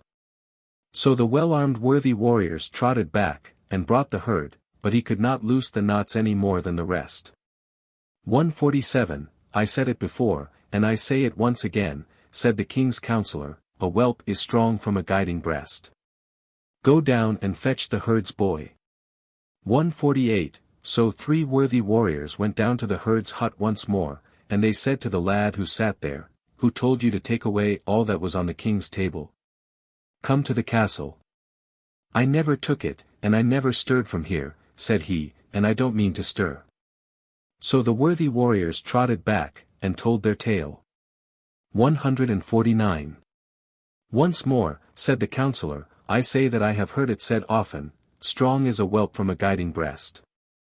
Get up, you little band of worthy warriors from the king's guard, and go down and fetch up the herd's boy bound. 150. So the little band of warriors got up and marched down to the herd's hut where the boy sat with his black dog. Who told you to take all that ought to be on the king's board, said they all. You must come to the castle. I did not take the king's dinner, said the lad. If you did not take it, your dog did, and your dog is insolent, shouted all that little band of worthy warriors. Don't talk, said the captain, but seize him and bind him, and take him as you were told. 151. Arise, my puppy, said the fisher's son, and haul them with the rime, and drag them against the rime, and out into the puddle at the door. So the dog got up, and dragged them draggled through the puddle outside the herd's door and the byre. 152. Draggled as they were up went the little band to tell their tale, and the counsellor said, I don't believe that cock-eyed cook or the worthy warriors ever did that deed at all. Have I not said it, strong is a whelp from a guiding breast? Go down, you great band of 14 well-armed worthy warriors of the king's guard and the bridegroom at your head, and fetch the herd's boy and his dog bound. 153. So the cock-eyed carroty cook got his great carving knife, and the 14 full-armed worthy warriors of the king's guard put on their martial array and marched to the herd's hut where the lad sat in his grey garment with his black dog. 154. Why did you dare to take all that was on the king's board, shouted all the great band. I did not, said the grey lad. If you did not your dog did, and he is insolent and ill-bred, said they all at once. Why did you draggle the worthy warriors who came to fetch you? I did not, said the fisher's son. Don't chatter with such a knave, said the bridegroom, but bind him and bring him as you were bid. 155. Arise my pup, said the herd's boy, and seize them, and haul and pull and drag them, with the rime, and against the rime, and draggle them in the puddle that is outside. 156. So the black dog got up and drove and dragged and pulled and hauled the bridegroom with his bravery and his big knife and the 14 full-armed worthy warriors of the king's great guard in all their martial array, with the rime and against. And up and down and out into the puddle that was at the door of the herd's byre outside. 157. When they got back all dirty and draggled, the sage old counsellor said to the king, Several times have I said that I have often heard it said, and I say it again that it often will be said, a pup is strong from a guiding breast. I don't believe that these draggled people slew the dragon. 158. Come you, said the king to his gill, and set in order the coach that we may send for the herd's boy. 159. So the coach was set in order, and sent to the herd's bothy where the lad sat with his black dog in his grey garment. 160. Get up, said the gill, the king wants you, and here is the coach come to fetch you. 161. So the lad got up and filled the coach with big stones and muck, and the gill had to go back. 162. Down came the king to see who was in his coach, and he opened the door. But if he did, the stones and the muck tumbled out and nearly smothered him. I won't say what I have said, quoth the counsellor, but the best thing to be done now is to go yourself and fetch the herd's boy. So the coach was cleaned, and the king and the king's daughter and the counsellor got into it, and down they drove in state to the herd's hut. 163. When the grey lad saw that the king had come, he got up and got into the coach and drove to the king's castle. He got out and tucked up the skirts of his grey garment, and in he went to the room where all in the realm that were able to walk had been gathered, and there lay the dragon's 3 heads upon 3 withies, fastened with 3 knots which no one could loose. 164. So the swarthy, rough-skinned fisher's son, the herd's boy in his grey garment, walked up to the heads, and many who looked at the draggle-tailed grey garment sniggered and laughed and mocked him as he passed. 165. Is there no one who can loose these knots, said he. Then he took the withies and loosed the knots one after the other, and the cook and the warriors began to quake. 73. 166, Stop, said the king's daughter. The man that slew the dragon and that I am to marry wants the tip of an ear, and the point of a finger, and a patch from the crown of his head. Sit still and quiet all that are set here about this chamber. 167. She went round the room from man to man, and all put out their hands and felt their ears and scratched their polls, but she never stopped till she got to the lad with the grey garment, who had his hand in his bosom. 168. Put out your hand, said she. My hand is hurt, said he. 169. So the king's daughter snatched his hand and drew it out, and put her own into a pouch, and took out the tip of a little finger, and the tip of an ear, and a lock of hair with the skin of a scalp as big as a coin, and they all fitted. 170. That's truth, said she. It was you who slew the dragon, and you who rescued me, and I will never have any other to be bridegroom and lover. I am yours and half the realm while the king lives, and all the realm when he dies. And everybody shouted for joy except the cook. 171, the cook was hanged at once, and then the lad was to marry the king's daughter. 172, but he asked for 2 hours' grace, and that he got. Out he went and shook his rusty bridle, and the black steed came. He mounted and rode to the golden castle and blew the whistle, and when the yellow-faced russet lad came out, he said, What's your will, master? 173. The best horse and the best dress in the castle, said the grey lad. That he got, the sky-blue pacing palfrey that could fly through the sky, and the glittering glass dress that the carlin had. He combed his hair with the golden comb till gold and silver showered from either side. He washed in the golden basin, and combed his locks with the fine side of the golden comb, and then he was the most beautiful man that the world had seen. 174. When he was thus arrayed, he mounted and rode through the air to the king's castle, and the king's daughter came out to meet him. They went to the castle hall. A churchman was got, and they were married. 175. A great and wonderful wedding was made for them, and they sent me home and gave me neither welcome nor guest room there. 176. Now, after the fisher's first son had been married for some time to the king's daughter, it so fell out that she longed greatly for dulse. 74, and she asked the lad to go with her to the strand to seek it. The lad forgot his promise to his father, and they took their way to the seashore, where the brown sea ware was rising and sinking amongst the blue waves, below the deep-dyed dark green hills of Greece. But while they were straying and playing and gathering dulse amongst reefs and stones on the ebb, the mermaid rose and made a rush, and seized the lad and shouted. It is many a day since you were promised to me, and now I have you perforce. And then she swallowed him up alive. 177, the bride, when she saw what had happened, fled to shore, weeping and wailing in shadow and darkness, sad and tearful and sorrowful for the loss of her married mate. She sat by the shore wringing her hands till the tide rose, and then she went back to the castle where the counselor was, to ask his aid. 178, What shall I do, said she. What shall I do? For a mermaid has taken away my married man, and I am left alone.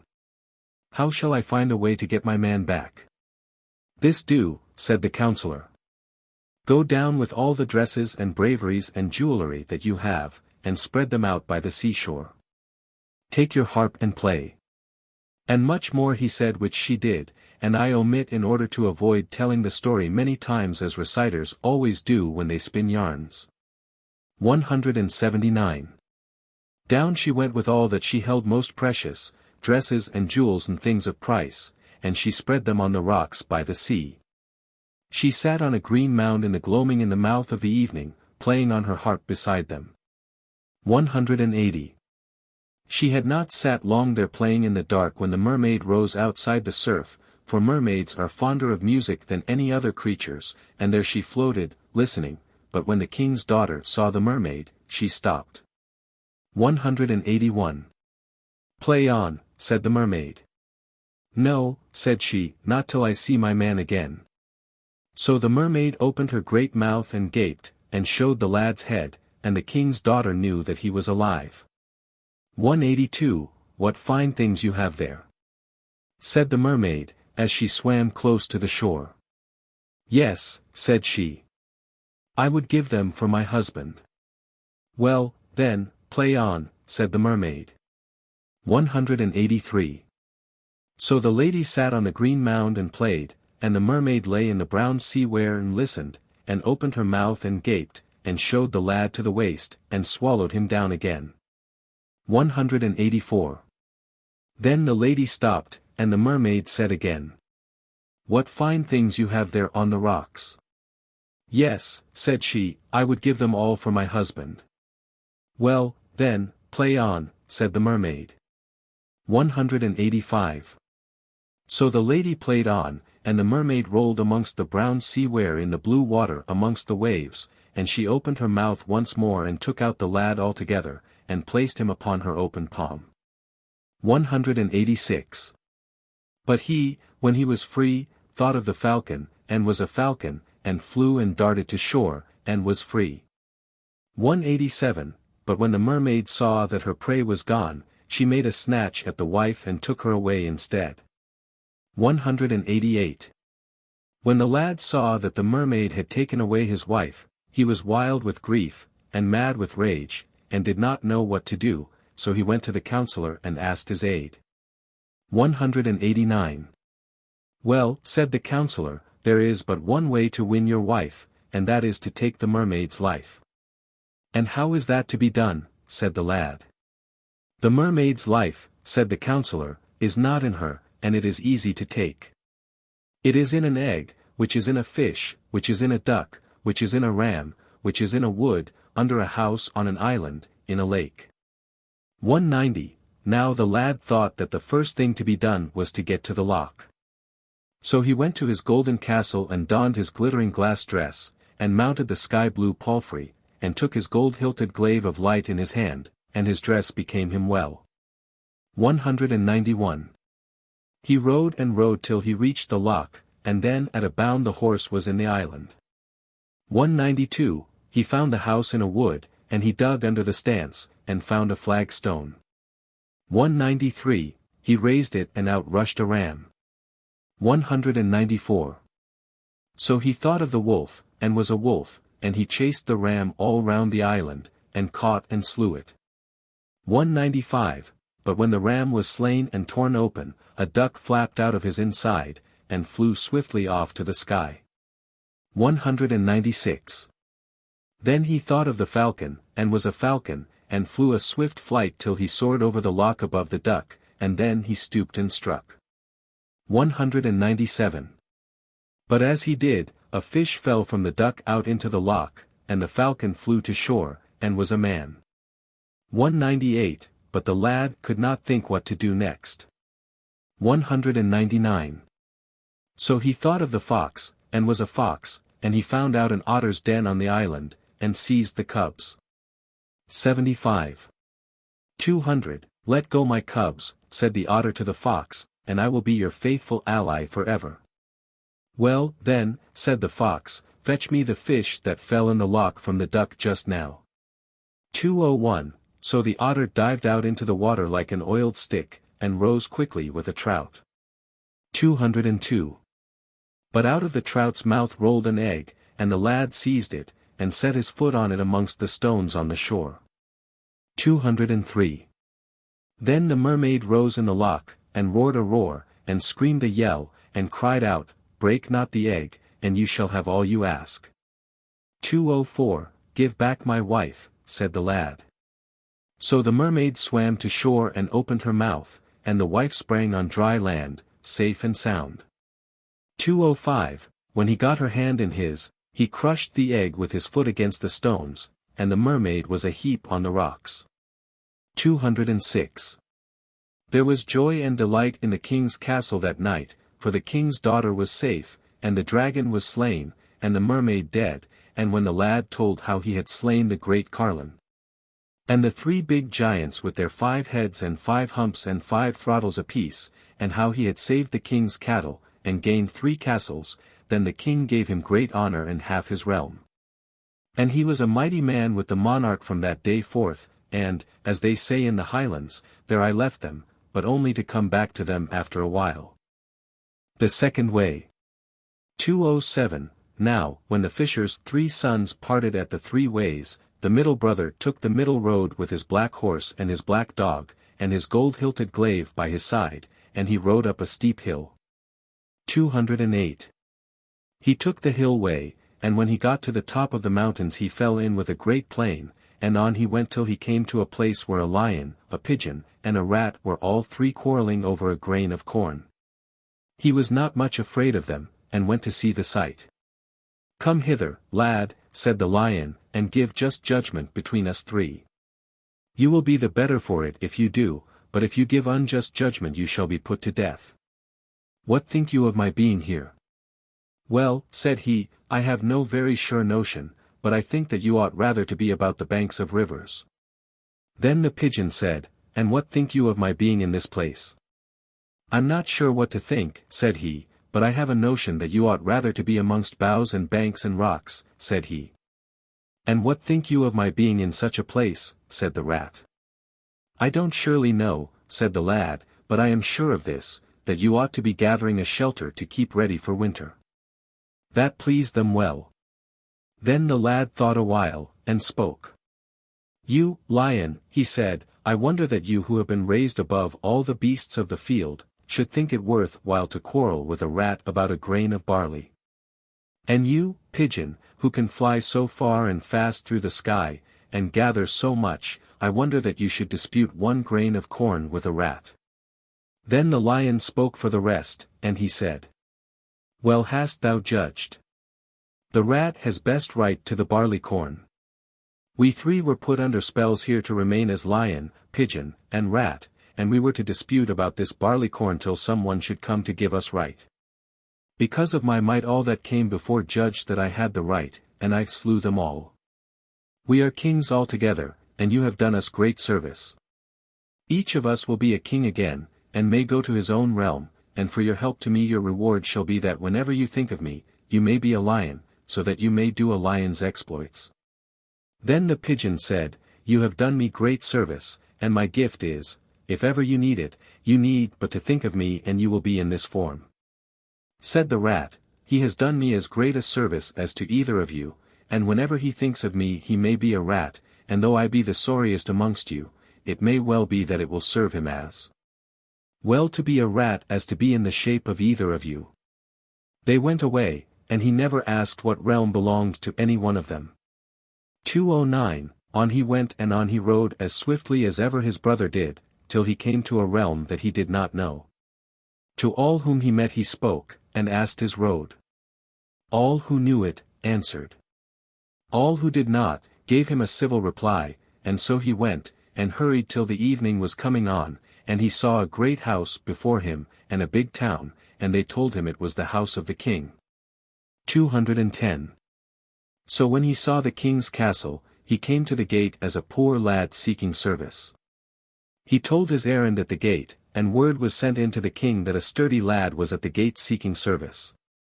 He was sent for, and it was settled that he should serve in the kitchen under the hand of the great cook, and he was called the little cook, and he was the best servant that the king ever had. 211. He was there a while, and he never saw a woman at all in the place. So one day he asked the head cook if there was ever a woman there at all.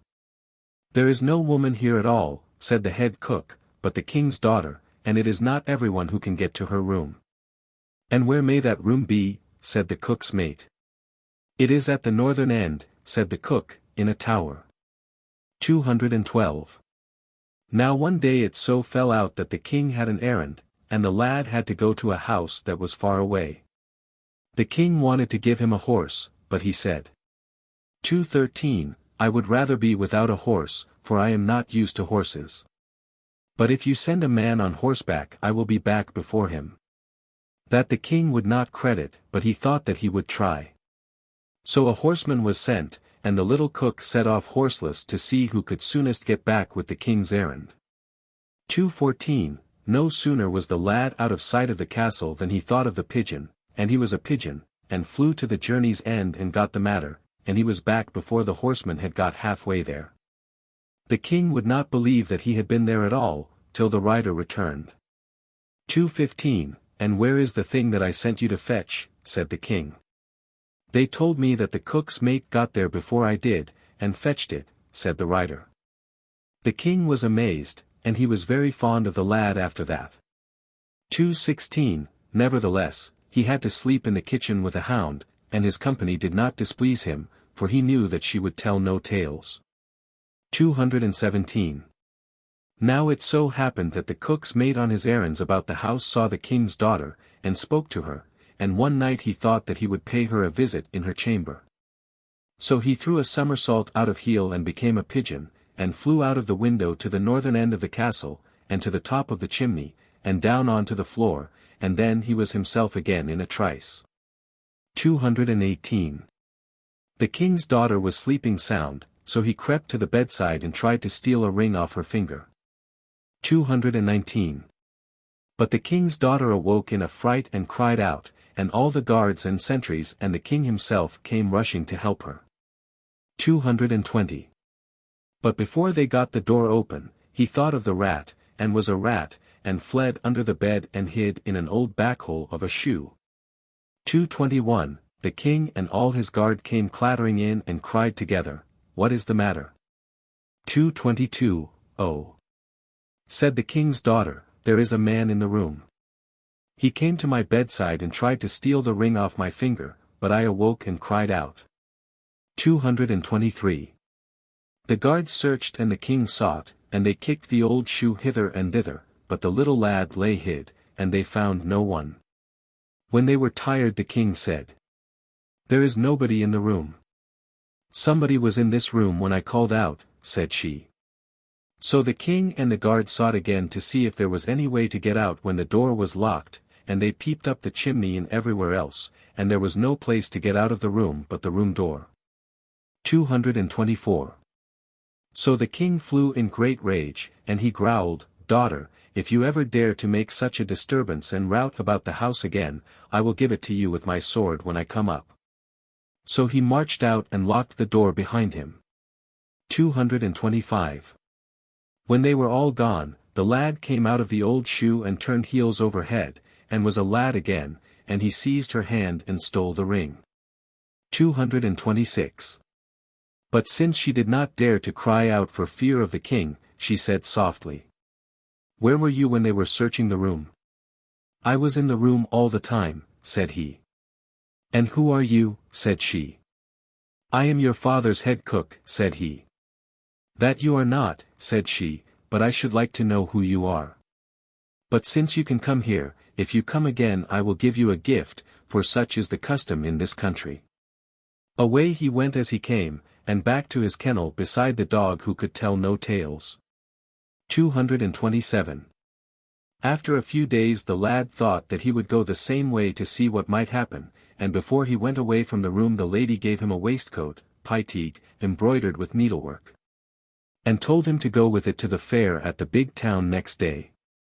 228. He was a pigeon, and up the chimney and in at the kitchen window, and into his kennel in a trice, but the waistcoat he stowed in his box. 229. Next morning the head cook was making himself smart for the fair, so the cook's mate began to wash his face. Are you going any way? Said the cook. I am going to the fair, said the other. You must not go, said the head cook, I am going.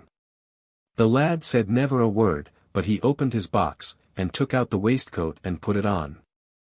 Wherever did you get such a brave, Fraoch, waistcoat? Said the great cook. No matter where, I have it, said the lad. I'd give you a good price for it to go to the fair in, if you would give it to me, said the great cook. 230, well, said the other, I won't be hard upon you.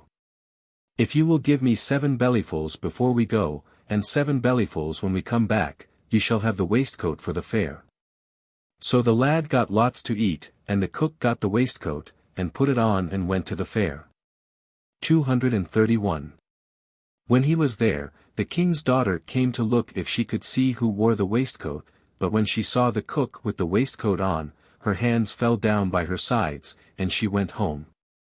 232. When the cook came home, his mate met him. "Well," said he, "did you see the king's daughter at the fair?" "Yes," said he, "I saw her." "Did she speak to you?" said the lad. "She did not speak," said the great cook, "but as soon as ever she saw me she turned home." "She is in love with you," said the lad. "That is exactly what I supposed," said the king's head cook. 233. That night, when everybody else went to bed, the cook's mate and the dog went to their kennel, but they had not been there long when the lad turned heels over head and was a pigeon, and out of the window and up in the chimney. And down on the floor of the north room, and there he stood as a handsome lad in the lady's room. 234. "Why were you not at the fair?" said she. "Was I not?" said he. "No," said she. "And I wish you would tell me who you are." "Am I not your father's head cook?" said he. "Not you," said she, and this time she gave him a pair of garters and bade him wear them at the fair for her sake. Back he went, and these he stowed in his box as before. 235. Next morning it was the same story as last day. The cook put on a pair of short breeks, as was the fashion of Frenchmen in these days. 76. And the cook's mate cleaned himself and produced his grand garters.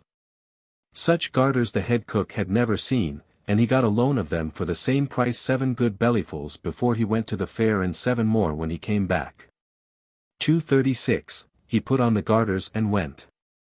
But when the king's daughter saw the cook arrayed in the broidered waistcoat and the grand gay garters, her arms drooped, and she had to go home for fear she should faint. 237. "Did you see the princess at the fair?" said the lad, when he came home, "and did she speak to you today?" "I saw her," said the head cook, "and she saw me, and as soon as ever she did her arms fell by her sides, and she went home." "She must be in love with you," said the cook's mate. "I rather think that she is," said the king's head cook. 238. That night it was the same story. The lad went to see the princess, and before he went away she gave him a cap, portrayed, to put on his head, and bade him wear it at the fair, for it was the fashion in that country for ladies to give keepsakes to lads whom they liked. 239. Next morning it was the same thing again.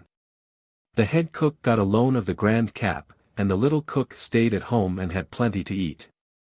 But when the princess saw the cook with the grand gay garters and the broidered vest and the portrayed on his head as grand as a lord, she nearly fainted, and home she went as fast as she could.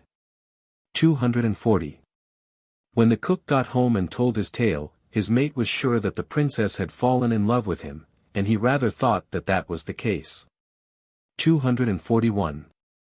A while after that there came a herald, T-Iasgair, from the Turkish emperor. 77. Or from another powerful king. 78. He came to seek the king's daughter, and if she were not given at once, the Turkish emperor was to come to fight him. The king gathered the nobles of the realm 79 to get counsel from them, and he said, "Daughter, I think it will be best to give you, for I have not got men enough to fight the Turks. It will be best to send word to the emperor that you will go." 242. It will be cast up to me afterwards, said she, if it is said that the realm of France could not hold one day's battle. The high councillors were gathered, and the king put the question before them whether war or submission to the Turks was best, and the counsel that they made out at last was that war was better than too easy submission. So the king sent a herald to the Turkish emperor to say that he would not give up his daughter in spite of him. It was to be battle. 243. The king gathered all his people, head cook, little cook, and all, and he set out to meet the Turks. 244. But when he was near the field of battle, they remembered that they had left their standard behind. They could do no good without the flag, and there was but little time to fetch it. The flag was in the bedroom of the king's daughter, at the top of the castle, at the north end, and there was the king's armor 82, hung up at the bedside, as men in the isles hang their garments on a peg, for that too was forgotten. 245. Now, if the king had these he thought that he might win the battle. 81. 246, "Oh," said the king, "is there any one in the camp who will try to bring the flag and my armor before the battle begins? If I gain, he shall have my daughter for reward, and my realm when I die, but if he fails his head shall be cut off at once." 247, "There was no one who would leave the field but the head cook, and off he set in great haste homewards." 248. But the cook's mate took a turn aside and turned head over heels, and was a pigeon, and flew his best flight to the castle, and was a man, and ran upstairs and he shouted to the king's daughter. 249. "Open quickly, for there is great haste and need of the standard." "I know your voice," said she. "I need not open the door, you have a way of opening it, come in as you came before." "I have no way of opening doors," said he. "Whether or no," said she, "you have some way to come into this chamber, so enter." 250. When he saw that there was no help for it, he turned over, and was a pigeon, and out of the window and up and down the chimney, and there stood before her the handsome lad that came to seek service at her father's castle, and not the head cook. "I see who you are now, lad," said she, "and how you got in, but where were you when they sought you?" 251, "I was in yonder old backhole of a shoe," said he. And he turned heels over head, and was a rat, and into the shoe and out again and himself in a trice. 252, "No one who could do all these tricks but could do a third," said the princess. "Show me another trick." "I am afraid you will be frightened," said he. "I won't be frightened for you in any shape of seeming," said she. So he turned over and was a great lion. 253. But she took her shears, and shore a lock from his shaggy beard, and kept it, and she gave him the flag and armor. 254, Then he took another turn and was a pigeon, and flew till he met the head cook coming at about a third of the way back. 255. He met him and gave him the flag and armor, and he was back at the camp in time. 256, Then the fight began. The king put his soldiers in order of battle, and the Turks went to meet them, and victory was with the Turks. 257. The French were fleeing at each place in the field. So the little cook's mate stole into a thicket, and thought of the lion, and he was a lion himself. And, as the old lady in Berneray says, what should he do but turn back all and whole of the king's foes? He tore and smashed and killed everyone, and drove the field with the king. According to McNair, he also showed generalship, for he began at the Turks at the end that was farthest off, and put them out of order of battle. The French rallied, and the rout was on the Turks at the last. They fled to their ships, and very few escaped alive on board. 82. Then the head cook, like Rajavivada, said that he had gained the fight, and he it was who brought the flag and the king's mail, and so he was to have the princess, and be heir to the realm. 258. The whole array marched back in triumph, and matters were set in order for a grand wedding. 259, The nobles were asked, and all the realm was gathered, and the cook sat at the end of the board, at the high end, exceedingly proud. Drinking and music and joy were up, and word was sent for a priest, so that the wedding knot might be tied. 260, The priest came, and the cook was in great haste to get it all over, for he was very tired and sleepy. 261. Then the king's daughter stood up and said, There is one who ought to be here, and is not. All the household are here but the cook's mate, said the Grand Kitchener, and it does not signify whether he is here or not. No one of the household is to be absent from my wedding, said she. 262, So a messenger was sent for him, but he would not come.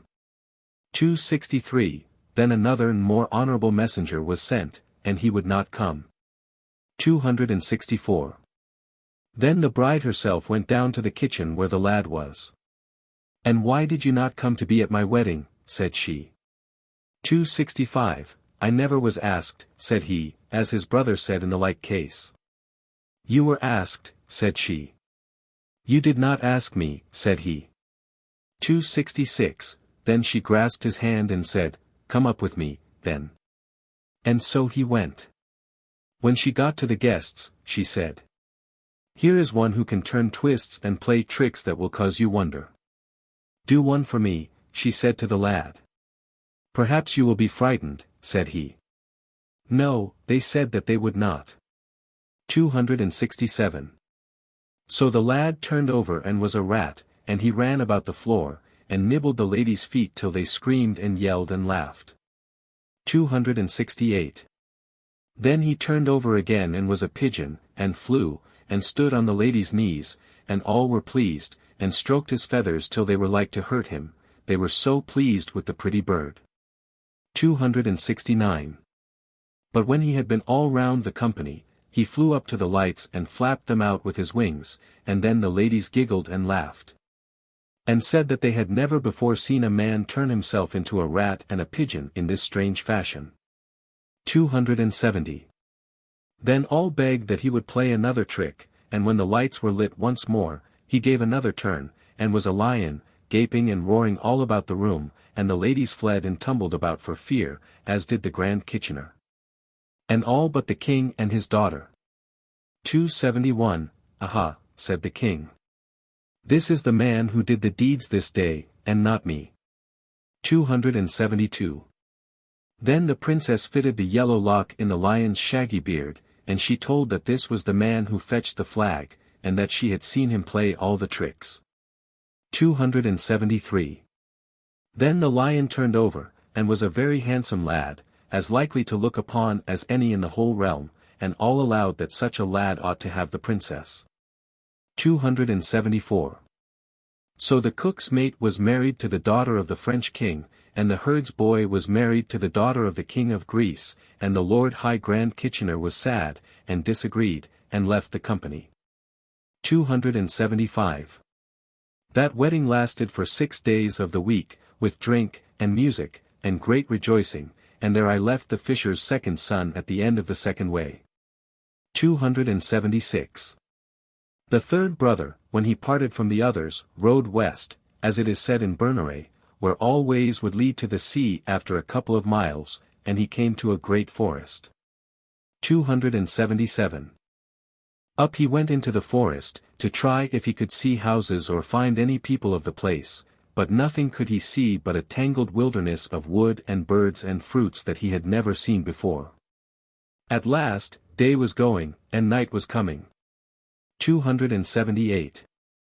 He thought that it would be well if he could find some place or other where he might stay in the night, for he was afraid wild beasts of this forest might come through the night and slay him, and so he went wandering on, thinking that he should like to find a place where he might be safe in the night.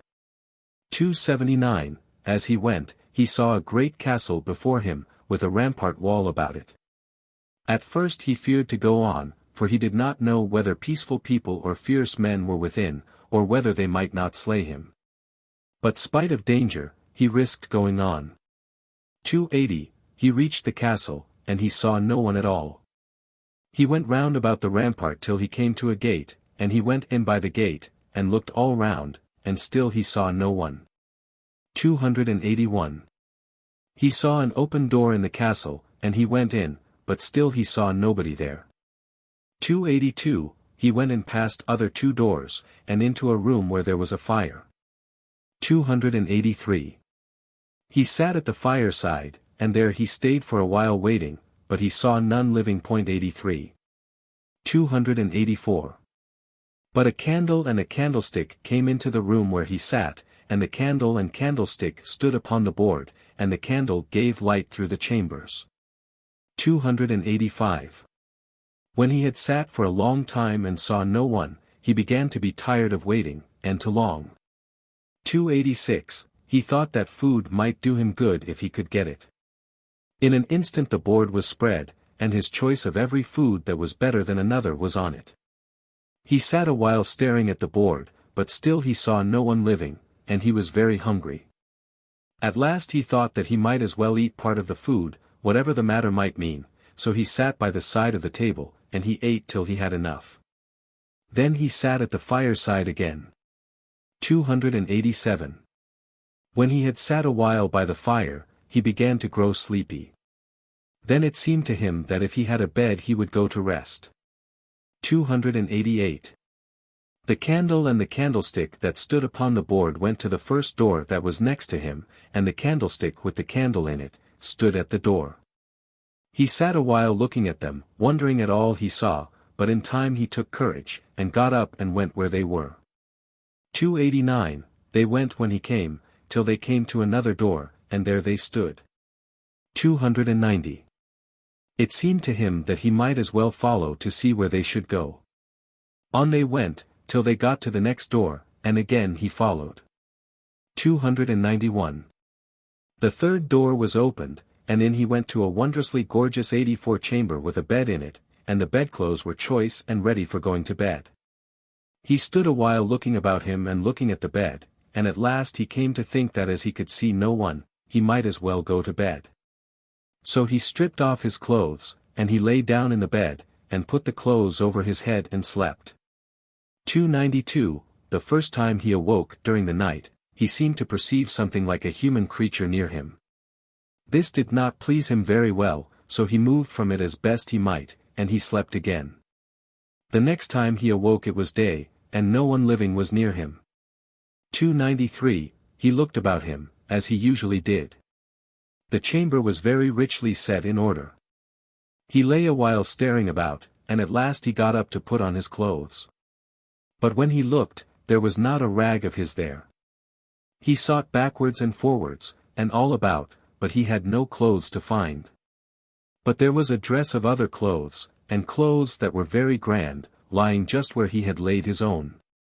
Since he could not find his own, he put on the clothes he found instead, and he went to the chamber where the fire was, the first in which he sat when he came to the castle overnight. He found it with board decked and spread with each meat and drink that was best, so he sat and ate his fill. 294. When he had finished he looked about, and there he saw every sort of sporting gear 85 that he ever had seen, and many sorts that he never had seen before. He took what he understood the use of, and he went out to shoot in the forest, and that day he killed a couple of turkeys, which feat the old sailor or one of his messmates may have performed in America.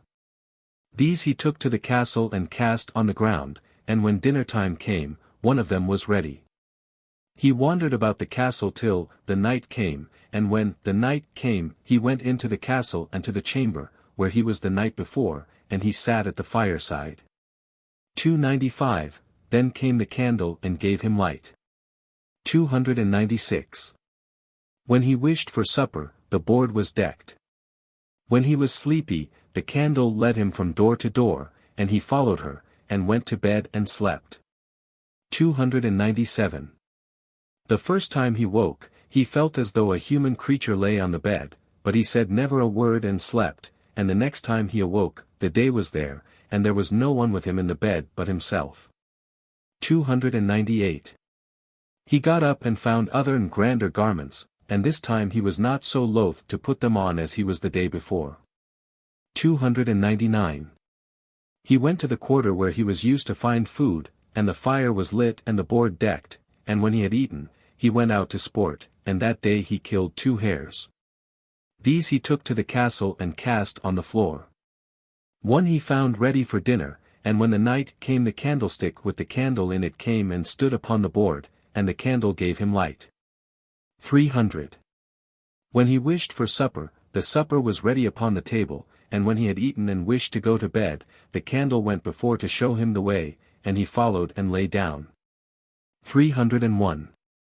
But he thought if anything should come near him, as on the other 2 nights, that he would speak, happen what might. 302, when he woke, he felt as though a human creature were near him, and he said, "Who are you? And where am I?"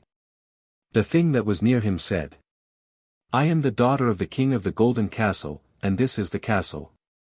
Here you may be well off if you will beware of yourself, and do that which is right, as you ought." "If I knew what I ought to do I would do it," said he. "What you ought to do," said she, "is to respect me. I am the candle and candlestick that you saw. I was laid under spells to be a candlestick with a lighted candle in it, till I should find someone to stay with me, and lay no hand upon me to touch me, till the end of a year and a day, as you are now doing. Then I shall be free of the spells, and you shall marry me, and have half the realm while my father lives, and the whole realm of the golden castle when he dies. If I may get that, said he, I will stay here with you for a year and a day, if I get what I need in the meantime. You shall have all you desire, said she, a suit of new clothes every day when you get up, your wish and choice of food, sporting gear and sport when you desire it, leave to go out and in as you see fit. But you will not see the face of man or woman here till my time of freedom comes. I am the candle that gives you light, you may look at me, here you may be when you wish to sleep, and here I will visit you, and talk with you, but touch me not. You will never know when I come or go. If you will live thus for a year and a day with me, you will do me great service, and serve yourself. I will do all you say, said the fisher's son. I will make myself happy here, till you are freed from spells, and soon after he fell asleep. 303, when he awoke she was gone. All that day, and from day to day time passed, without seeing a soul, but when he awoke at night, the king's daughter was near him, and they talked a while, and every morning when he got up, his suit of clothes was better and better. And so time was going past, till a year was nearly gone from the time he had left his mother. 304, then his mother's spells and crosses began to work on him, and he could not but think on those he left behind. 305. On a night of these nights, while he lay chatting with the lady, he said that it was near a year and a day since he went away. And that his mother had laid crosses and spells upon him if he were alive and had the means that he should go back to see her and tell her his tale. I could easily find you a way to go, said she, but my counsel is to stay. But his mother's spells were always upon him, and so they talked and talked a great deal, and told their stories over again. 306. I fear, said she at last, that your mother will play you a trick that will harm us both, but tell me before you wish to start, and next day I will find you means to go. 307. The night came, and when he said that he must go, she said, when you rise you will find a new suit to put on, and food as usual, and you will find a black palfrey standing in the stable door, bridled and saddled, half in, half out, ready waiting for you. Mount, and she will take you where you wish to be. You have but to take off the bridle and let her go, and she will come home, but take good care not to lose the bridle. When you want to come back here, you have but to go out and shake the bridle, and the black palfrey will come for you. 308, as she said, so it was. He mounted, and he could not tell whether it was earth or air, till he arrived. But when he looked about he did not know the place, it was so altered with new houses. 309, he met an old man that he used to know, but he did not recognize him. He asked him where the old fisher lived. Oh, said the old man, that man is not a fisherman now, he is richer than the king, and he has a house that is finer than the king's own. Then he showed him the way, and as they went, the old man told the lad all that he could know of the story over again, and all that the lady had told the lad the night before, about the fisherman's changed life. 310. When he got to the grand new house, grooms came for the horse, but he said that he would stable the steed himself. He took off the bridle, and no one knew where the steed went. 311. Nobody knew him, but at last he showed the hair of his brow, and his mother knew him by a mote and a scar that were on his forehead, and then there was joy. 312. The king asked them all to dinner, and the king's eldest daughter fell in love with the fisher's son. 313, his mother wished him to marry the princess, but he would go back. 314. But before he went, his mother made him tell all his part of the story over again, and then she said, but have you seen what sort of creature she is? No, said he, I have not seen her. I have put my first sleep past before I perceive that she is near me, and I am in my sleep again when she goes away, and I never yet have seen what she is like. 315, well, my son, said the mother, your pains seem great to me. You don't know whether she is black or white, nor what is her seeming. She may be legless for aught that you know, but here is a candle, it will light if you breathe your breath on it. Keep it carefully till you get a chance, and when she is asleep, light it. You will see whether it is worth your while to wait for her. He took the candle, for he was glad to get it, and he put it next his breast. 316. Next morning he was up betimes, and went out, and shook his bridle, and came in to breakfast. But before he was well sat down, the black palfrey was beating on the door. He went out and bridled her, and mounted and started, and no one knew the way he went. 317. The black palfrey reached the golden castle, and he went in, and there he found the fire lit, and the board decked, and the candlestick with the lighted candle in it standing upon the board. 318. All things happened as was usual on the first night. On the second, when he awoke, he felt that something was near, so he spoke and the lady answered, and then they told the whole of their stories over again, so that no one might forget it, if repetition would serve that end. 319. And now, said she, beware of yourself, for the time is nearly run out. I will take good care, said he. 320. On the third night he took his candle from his breast, and hid it under the pillow, and when he awoke and spoke, none answered. Then he perceived that the lady slept, so he sought his candle and blew upon it with his breath, and it lit, and he saw the very sunbreath that was the most beautiful he ever had seen. 86 Laid asleep outside the clothes. 321. He was in great haste for fear she should wake, and he blew so hasty a blast at the candle that a spark fell upon her, and she went from him. 322. In an instant, each bed and castle and thing that was there was gone, and he, stripped as he was, lay on the ground with the seaman's clothes that he wore when he came beside him. He had but to rise as fast as he could and put them on. 323. The castle was gone, and there was no knowing what had become of it. The fisher's son was wandering far and wide about the wood, and he began to repent that he had not married the princess at home, for had he married her, he would not have lost thus both before and behind. 324. All that day he wandered in that wilderness of a wood, and when night came, he climbed a tree for fear wild beasts should be in the forest. 325. But when the night grew dark, the wild beasts were growling and whining all about the foot of the tree, and he feared that they would climb up and kill him. But no matter, that did not happen. 326. The second day he wandered about eating wild fruits, and when night came he climbed another tree, and the wild beasts growled and prowled about it. 327. When the third day came, the beasts left the root of the tree, and when daylight had come, he came down and set out to see what he might see in the forest. But he could see nothing save a wilderness of great trees. 328. At last he came to a pretty green grassy glade, and there he saw a lion, an eagle, and an ant at the carcass of an old white horse. At first he turned to flee from the lion, but the lion roared, "Stop, lad. You need not trouble to flee, for I could speedily catch you, but come hither and make fair division of this carcass between us three. If you judge fairly, you will profit and so shall we, but if you fail, we shall suffer hereafter." So the lad went to the dead horse, and there he found a lion, an eagle, and an ant standing by the white carcass. He took his little rusty seaman's knife that he used to have when he fished with his father to split fish and make bait of limpets and buckies, and he thought a while as he looked at the old horse. At last he took his knife and cut off the horse's head, and that he threw to the ant. "Here, you ant," said he, "is your share, here you have food and shelter, store and storehouse, and dwelling." Then he took his knife again and ripped up the carcass and dragged out the inside, and that he threw to the eagle.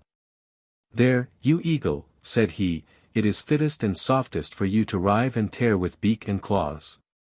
And, you lion," said he, "take the rest, for you have most power and pith to strip flesh from bones with teeth and nails." Then said the lion, "Well have you done.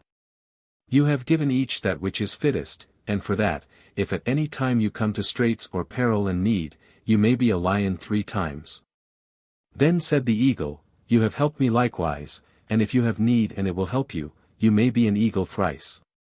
Then said the ant, "He has aided me as much as either of you, and if ever he has need to be in small space or creep through crannies, he may be an ant thrice. Then the three blessed him and he blessed the three, and he left them with the white carcass of the dead horse in the forest glade. 329. After this, one day, as he was wandering about the great forest, he thought that if he were an eagle, he would not be long ere he knew whether the house which held the daughter of the king of the golden castle was in the forest where he was. But no sooner did he think of the eagle than he was an eagle himself. He sprang, and he went upon his wings above the trees, and he wheeled about, and he wheeled round about again, and he saw the castle. 330. He flew away, and he perched upon the top of the castle till the night came. When the darkness was there, down he went and stood on the ground, and he went round about the castle and saw no one. He went to the door, but it was shut and barred. 331. He thought if he were as little as an ant that he would creep through the keyhole to see if the lady was there. But no sooner had he thought about the ant than he was one himself. 332. He climbed up the door and crept through the keyhole, and down the door to the floor, and into the room where he used to find his food, but that room was dark, fireless, and without a candle. Then he crept on, climbing doors and creeping through keyholes, till he crept through 3 chambers to the bedroom where he used to sleep, and there in the bed he heard a loud snore. 333. Then he understood that someone had got the place that he used to have. 334. The king's daughter knew that he was in the chamber, and she cried to a giant who was in the bed, "Get up, you giant, something that is not right is in the house." 335. The man who was in an ant climbed up the bed and fled into the hole of a woodlouse, wielding. 336. "I'll get him if he is inside this house," said the giant as he got up, though he were no bigger than a barleycorn. But the giant sought within and without, and all round about, and never thought that anyone could be in the hole of the woodlouse. 337. While he was gone, the other came out and took his own shape, and spoke to the lady and she to him. But they had small time to talk, for the giant came back, and the fisher's son had to go into the ant's shape and flee into the hole, and there he stayed till next night. But the giant came grumbling back and said, "I found nothing within but what ought to be." And he went to sleep. 338. Next night the giant came in and slept, and the lady came in and laid herself where she was wont. Then the ant crept out and touched her with his sting. "Rise, rise, giant," she cried aloud. "There is something about this castle that is not right, and unless you find it, it will harm either you or me." But the ant fled back into the hole of the woodlouse. "There is no one that can harm me," said the giant. "Search the castle within and without," said she, "unless you find him, it will be the worse for you." "There never was a man that could slay me," growled the giant, "but I'll go to seek him for you, and I will find him if he is no bigger than a barleycorn." And off he set to do the ransacking. 339. When he was gone the ant crept out and became a man, and he said, "How do you do? Cia mare to Thursday." "Ill enough," said she. "Ill you have done to yourself and to me. Me you have lost, and my lot is to take this giant against my will. Oh, if you had been aware of yourself, it had been well with you and with me now, but I must bear my lot since it has fallen upon me." "It was my mother's fault," said he. "I know that," said she, "but if you had taken my counsel, you might have been married to me, with half the realm of the golden castle." "Is there no way to get back?" said he. "No, not while this giant lives," said she. And then they talked long and sadly, and told the story all over again. 340. "But," said the fisher's son, "perhaps I might find a way to slay this giant." "You cannot slay him," said she. "It is not in himself that his life is at all." "And where, then, is his life?" said the lad. Said she, "It is in a lion that is in a thicket of oak, that is near the house of a farmer, that is at the uttermost end of this forest. In the lion's belly is a dove, and in the dove an egg. Nothing is that will kill this giant but to smite him with that egg." 341. Then they heard the clatter of the giant's feet coming, and the fisher's son had to be an ant a second time, and flee into the woodlouse hole. The giant came in and sought in the room, and when he could find nothing, he went to bed and slept.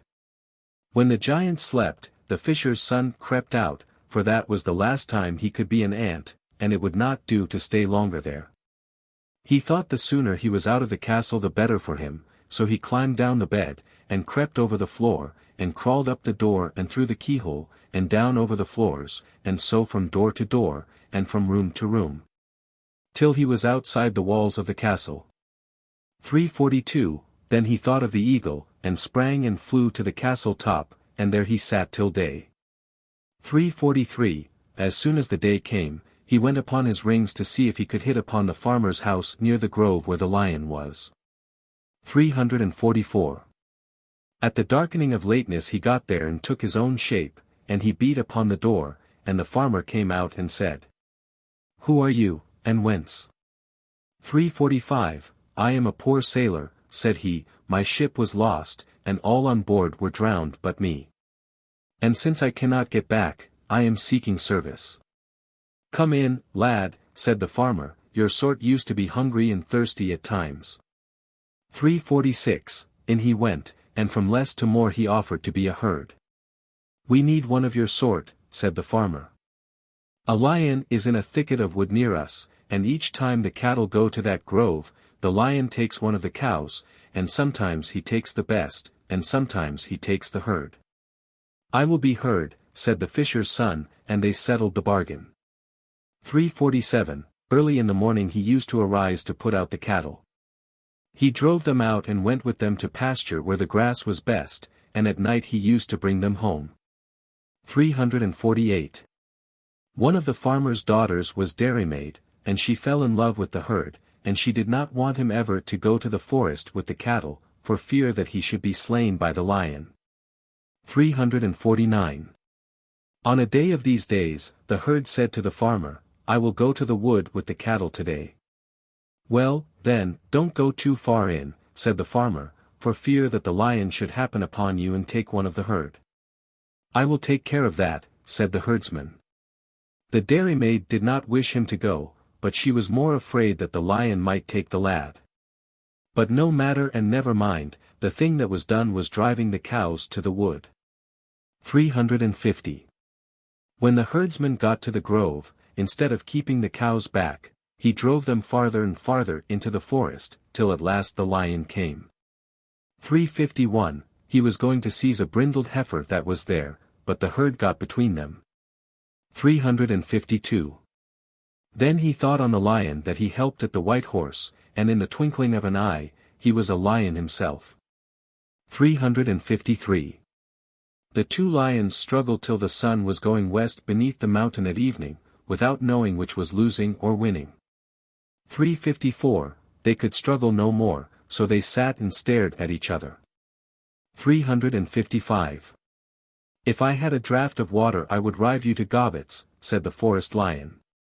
356, If I had one of wine I would tear you to tatters asunder, said the herd lion.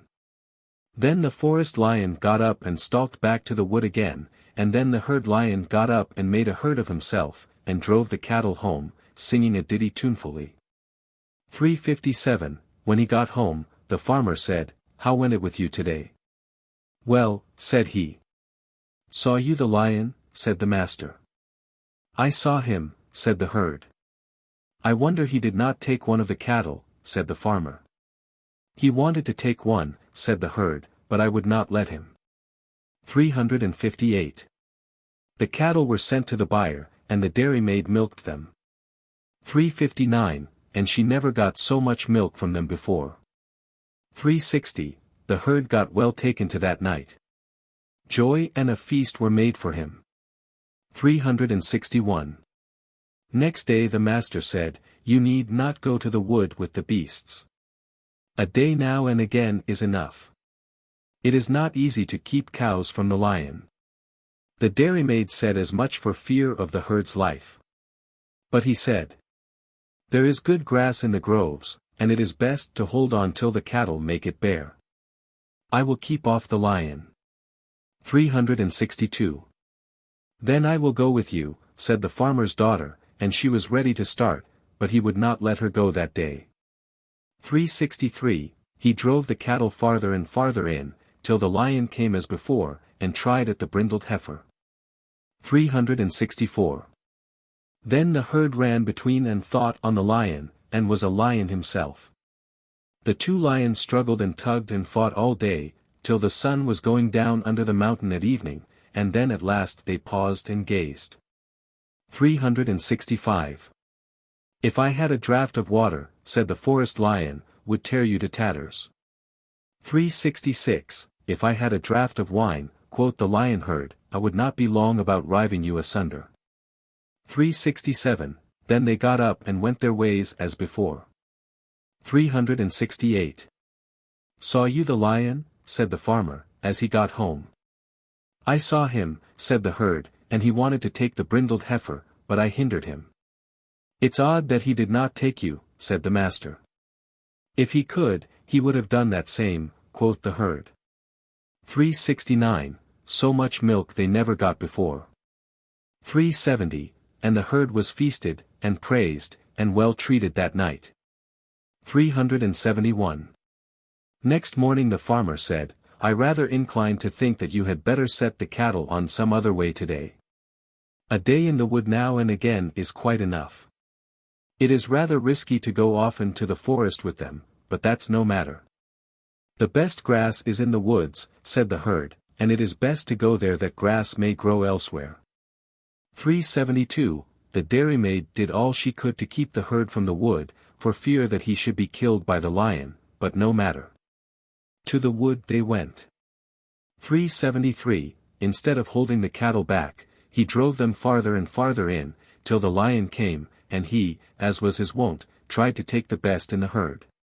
The herdsman thought of the lion for whom he divided the carcass, and was a lion for the third time, and the two lions struggled. And they struggled, and fought, and hauled, and pulled, and dragged, and bit, and roared, and growled, and struggled again, till the sun was almost near going under the hill, and neither knew which should win or lose. 374. Then they ceased struggling, and sat and glowered. 375. If I had one draught of water, you should never more keep me from taking a cow, I would tear you to pieces, said the forest lion. 376. If I had a draught of wine, I would set you so that you should never more come to take a cow that belonged to another, for I would rive you to gobbets. 377. Who should be at his back when he spoke but the farmer's daughter coming to him with wine to freshen him up, for it seemed to her that he was weary on the night before. And she gave him the draught of wine. 378. The forest lion rose and fled. The other rose when he had drunk his wine, and he stretched out after him, and he caught him, and killed him, and tore him to pieces. 87. 379. The pigeon came out of the lion's belly and sprang away on her wings. But the lion herd made an eagle of himself for the third time, and spread his wings and darted after her, and he caught her and killed her, and took the bits to pieces, and found the egg. 380. He never went back to the farmer's daughter or to the cows, but on he flew to the castle, where was the daughter of the king of the golden castle, and when he got there, he got into his own shape. 381. He went into the castle, and into the room where he used to find food, but there was none there, and on he went through the other chambers till he reached the bedroom. 382. There lay the giant with itch and ache and a cane, groaning in a miserable plight. 383. When the fisher's son went into the chamber where the giant was, he got up to be at grips with him. But he cast the egg at him, and the egg struck the giant full in the front of his face, and down tumbled the giant, dead. 384. The hardest work the fisher's son ever found to do, was to carry that giant out of the castle. He tried to lift him, but he could not stir him. The thing which he had to do at last, was to take his seaman's knife and cut him into 4 quarters, and carry him out bit by bit, and bury him in a hole that he happened to find somewhere outside. 385. When that was done and the chamber cleaned, he went and sat where he was wont, and there he sat till night. 386. when the night darkened, the candlestick with the lighted candle in it came and stood on the board as it used to do. When he wished for food he had it instantly, and when he grew sleepy and wished to rest, the candlestick and the candle showed him the way, and he went to bed and slept. 387, when he awoke he felt that some creature was near him. He spoke, and the king's daughter answered. "Are you to be mine if I make out the time?" said he. "I am," said she, "but you must begin at the beginning and be as you are for a year and a day. If you do that I shall be yours, and the golden realm, all as you might have had it before, unless you think it too long to wait." "I am willing to wait if I get you then," said he. "You will," said she, "if you wait, and you shall have all you wish for here but me while you are waiting for me." 388, "I'll do that," said he, and so he did. Nothing worth telling happened for a year and a day, which seemed like one day to a lonely man who saw no one. At the end of the time, as he was wandering about in the castle, wearying, in came the most beautiful darling of a woman that he ever had seen, and said. 389. "I am the daughter of the king of the golden castle, and now I am free of the spells that held me, but I must be gone for 3 days. 390, "I will take you to the realm where my father is. This is not my castle, this is an enchanted castle, and we must leave it soon. Stay here till I come back." 391. He did not like that at all, but for fear that he might go wrong as he did before, he stayed there all alone for 3 days, and he never said a word against it. 392. Then she came forth with a band of maidens and of youths, and she said, "I have come to seek you to go to the golden realm with me." 393, "The ship is ready, let us go." And so they sailed over the ocean to the golden realm, where the old king was pleased to see his daughter come back with a handsome lad, and there they were married. The meeting of the 3 ways. 394, "So the fisher's 3 sons, who went upon 3 ways by courage, cunning, and patience, by using gifts earned from thrice 3 talking creatures of earth and air, had conquered 9 foes. They had overcome 3 giants with many heads, and a giantess, owners of 3 metallic castles, a dragon with 3 heads who came from the sea, a mermaid whose life was in an egg which was won from the sea. The great Turk, his army, and his fleet, which brought him from the sea, a lion, in 3 hard fights, who wished for water and therefore belonged to the sea, a giant who could only be slain with an egg which came out of the lion. Each had won a princess and was heir to a kingdom, one had got 3 metallic castles besides, and they had overcome 6 fortresses. Now they have to encounter the weakest, and the least, and the most dangerous of their foes in the 7th castle. And this is the way in which the story was told in the Isles. The meeting of the fisher's 3 sons. 395, on a day of these days the fisher's eldest son got early up and looked out of the window, and saw a little black castle over against him, and he asked his wife what castle that might be. 396. She said it was but a castle that an evil creature had, and that no one ever came back who went there. 397, "No matter," said he, "I will go." "There never went a man there that came back to tell a tale," said she. "I will see who dwells there," said the fisher's eldest son. So up he got and took his black horse and dog, and over he went to the castle without more ado. 398, he went in, and there he saw a woman combing her hair. "Whence comest thou, father of my fondness and mother of my love? Come up till thou tell me thy tale, come till I tell thee mine," quoth she. With many flattering words she wiled him on till he went towards her. 399. Then she snatched up her magic club and smote him and made him a pillar of stone. 400, she did the same to the horse and the hound, and there they all lay. 401. Now the old fisherman looked every day at his 3 trees in the garden, and one day he looked and saw that one had lost its leaves. "That's true," said he, "I have lost a son this day." 402. "I," said the middle son, who had come home, "I am going away to raise my brothers Eric or Bloodfine." 403, he mounted his black horse, and his black dog followed him. His father had put a fish bone in his hand, and it had grown into the gold-hilted glaive that hung at his side, and that had given him learning and wisdom. Away he went. Each road was crooked, and every path smooth, and the black dog ran the track straight and right to the herd's hut. 404, there never were created two more alike than he and his brother. 405. What made you stay away from your wife and sweetheart last night? Said the old herd.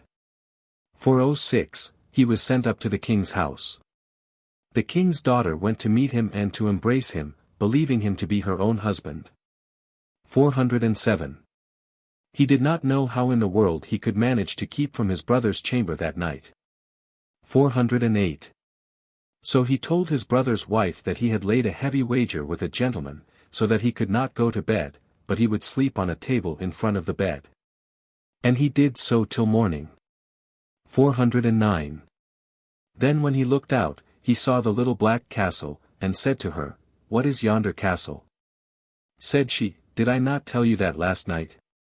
And then she told him all about it, and tried to keep him from going there. 410. But he rose and went out, took his horse and hound, and over he went to the castle. 411, in he went, and as was done to his brother, so was it done to him. 412. The old fisher looked out in the morning, and the leaves had fallen from the middle tree. 413, that's true, said the youngest brother, who had come home in haste, my brother is not alive. I will be gone to raise his Eric. 88. 414. He took his horse and hound and gold-hilted sword which his father gave him with learning and wisdom, and off he set.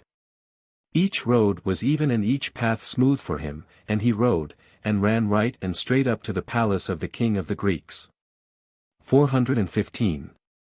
The princess saw him out of the window, and out she went to meet and welcome and embrace him, and took him home. 416, it was enough to stay away the first night, without staying from me yesternight again, said she. Many a man may have matters of moment with gentlefolks, so that it may not be known when he will come, said the lad. 417, they went to rest, and he laid a cold sword between them. 418. In the morning he cast his eyes away from him, and saw the castle as his brothers had seen it, and asked what castle that might be.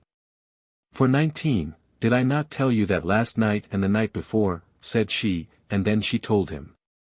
420. He arose, and took his horse and hound, and over he went to the castle.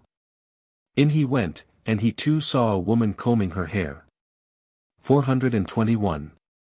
Come up, treasure. 89 said she, son of the father of my desire, and the mother of my love, till I tell thee my news, and thou tellest me thine. 422. He had no good notion of her, so he sprang towards her and felled her, and put his cold sword edge upon her throat. Death's overhead, said he, what's your Eric? 423, that's much, said she.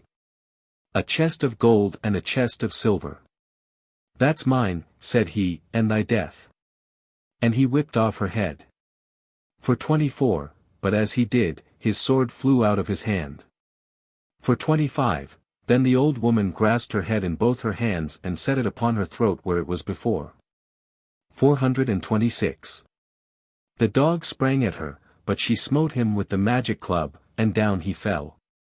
427, then the lad gripped the crone, and they wrestled and struggled, till he wrested the magic club from her hand. 428, then he smote her, and down she fell dead. 429, he took her keys from her and searched the house. 430, he found one chamber full of gold and one full of silver. 431, he found a chamber full of gentlefolks' dresses. 432. And one full of saddles, 433, and bridles, 434, and one full of boots and shoes. 435, he found a room full of men turned into pillars of stone. 436, and a vessel of balsam for bringing to life again. 437. Then he took and began to spill it upon them till he revived them all, and amongst them were his own brothers. 438. He gave his clothes and his own share to every man that was there, and a lot of gold and silver, and when all that was done the three brothers went off to the palace. 439. Then the youngest said to the eldest, "You have the best wife that the dew of heaven ever was shed upon." 440, "How know you that?" said he. "I was with her last night," said the youngest brother. 441. Then black jealousy struck the eldest, and he turns to him and sweeps off his head with his sword. 442, the old fisherman looked out at his garden, and the tree of the youngest had fallen and the other two stood. "That's true," said he.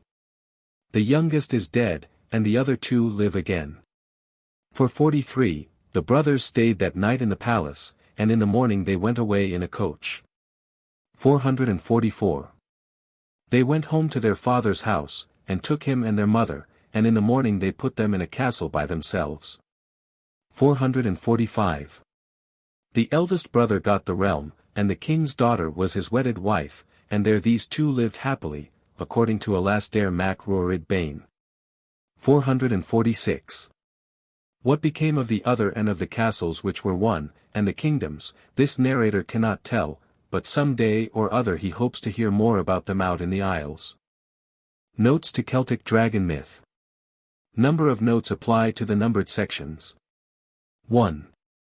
If Duncan's house was not like that, Donald MacFie's house, in which I heard this story told in South Uist, was, and Donald told me that Duncan the fisher lived in Skye.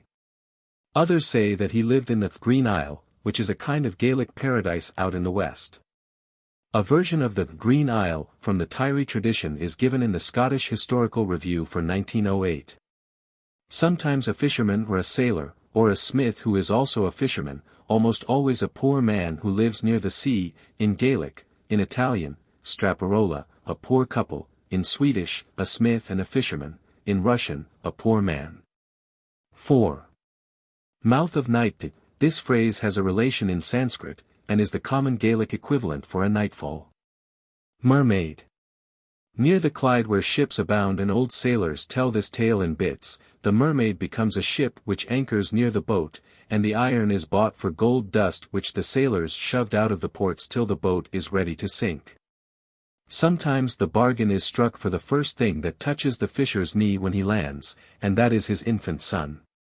According to authorities quoted by Ferguson, Tree and Serpent Worship, p.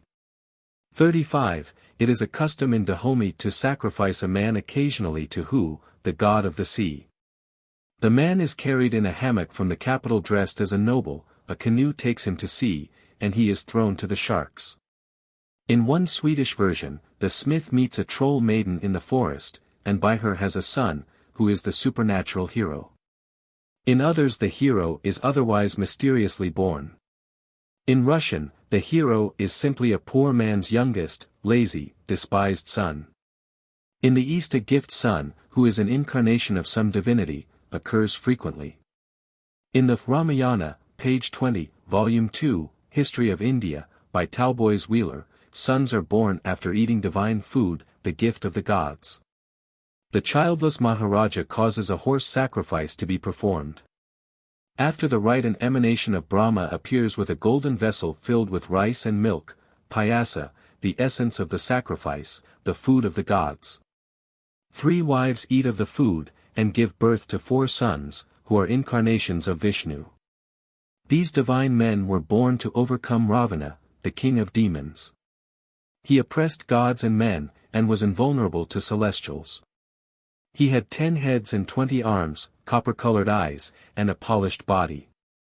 He lived in Ceylon, amongst gold and jewels. Amongst his numerous feats he went to Bhagavati, the great city of resplendent serpents, and carried off the wife of the snake Takshaka. He afterwards carried off Sita, the wife of Rama, and was overcome. A far older form of this notion of a gift son will be found in the Aitareya Brahmana of the Rig Veda, Haug, 1863, page 460.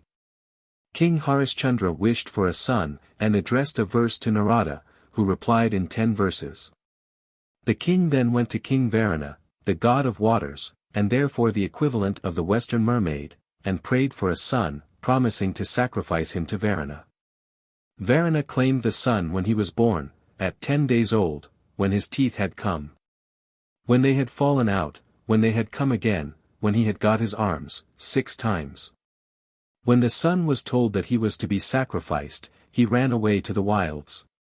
After 6 years of wandering, and after meeting Indra, the chief of gods in human form, several times, Rohita, the victim, bought a human substitute, Sunasipa, the son of a poor Brahmin, for 100 cows. The boy was accepted by Varuna and was prepared for sacrifice. His father was to slay him. On repeating hymns he was released by the gods, became a priest, and was promoted to be heir.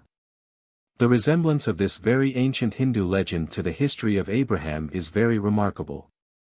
According to accepted chronology, a period of from 500 to 700 years lies between the compilation of the Brahmanas and the birth of Isaac. The distance between the Punjab and the land of Abraham is about half as great as the distance traversed in a few years by Alexander the Great on his march to India. So the Hebrew history may have originated the whole series which extends from east to west. In the Vedas, many verses allude to the birth of gift sons to childless sages by the special favor of the celestial powers invoked in these ancient hymns. These references will serve to show how widely spread the legend is in the East and West, and how closely connected the whole series of tradition is with Holy Writ. In the Russian story the hero fights a dragon, his 2 sons, and his wife. Of these one transforms himself into a well, and another into an apple tree, a third into a cushion. By running the scent eastwards we thus get very near serpent worship and tree worship. And an Indian custom founded upon the subjugation of the serpent races by Aryans.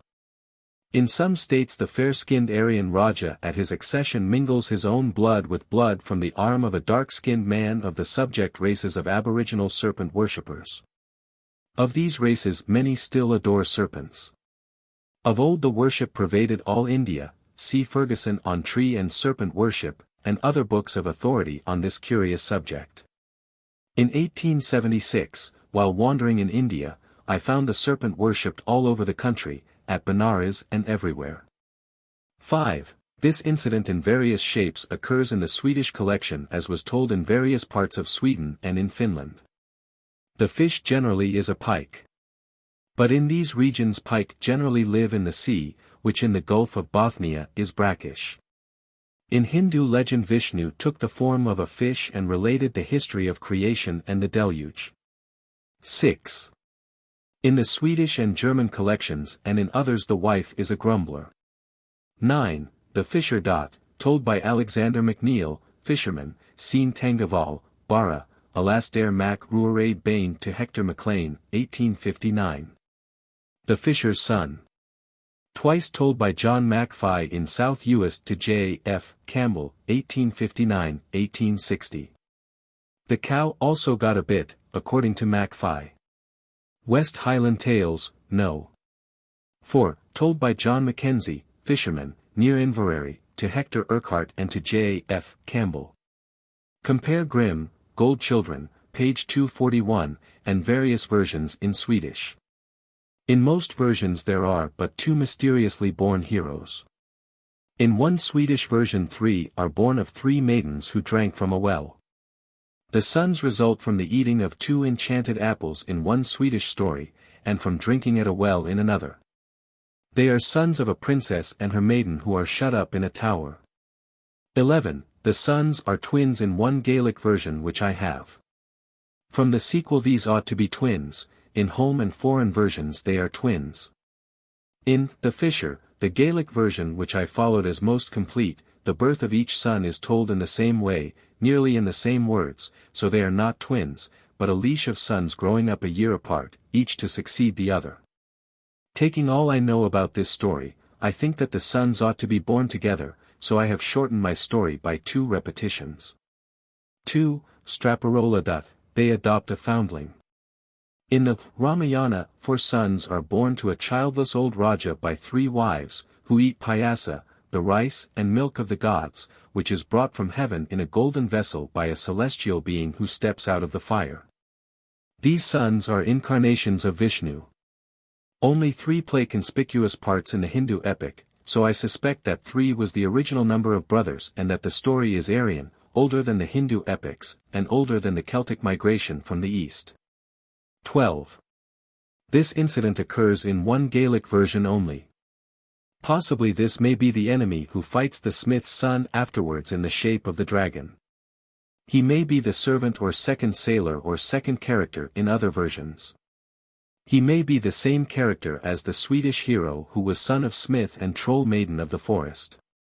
In the Russian version of the dragon-slaying story, the dragon left a wife and 2 sons to be slain afterwards, of whom one was a well and the other a tree. Probably this sea baby is one of them, and a water serpent myth. 13. West Highland Tales, No. 4, as told by John Mackenzie. This is like Varuna, see note on 4. 15. Horses and hounds 14 years of age vitiate the unities. But in some versions of this story the heroes set out as soon as they are born. See Short Shanks, in Norse tales. Being gift children, they probably were superhuman at first.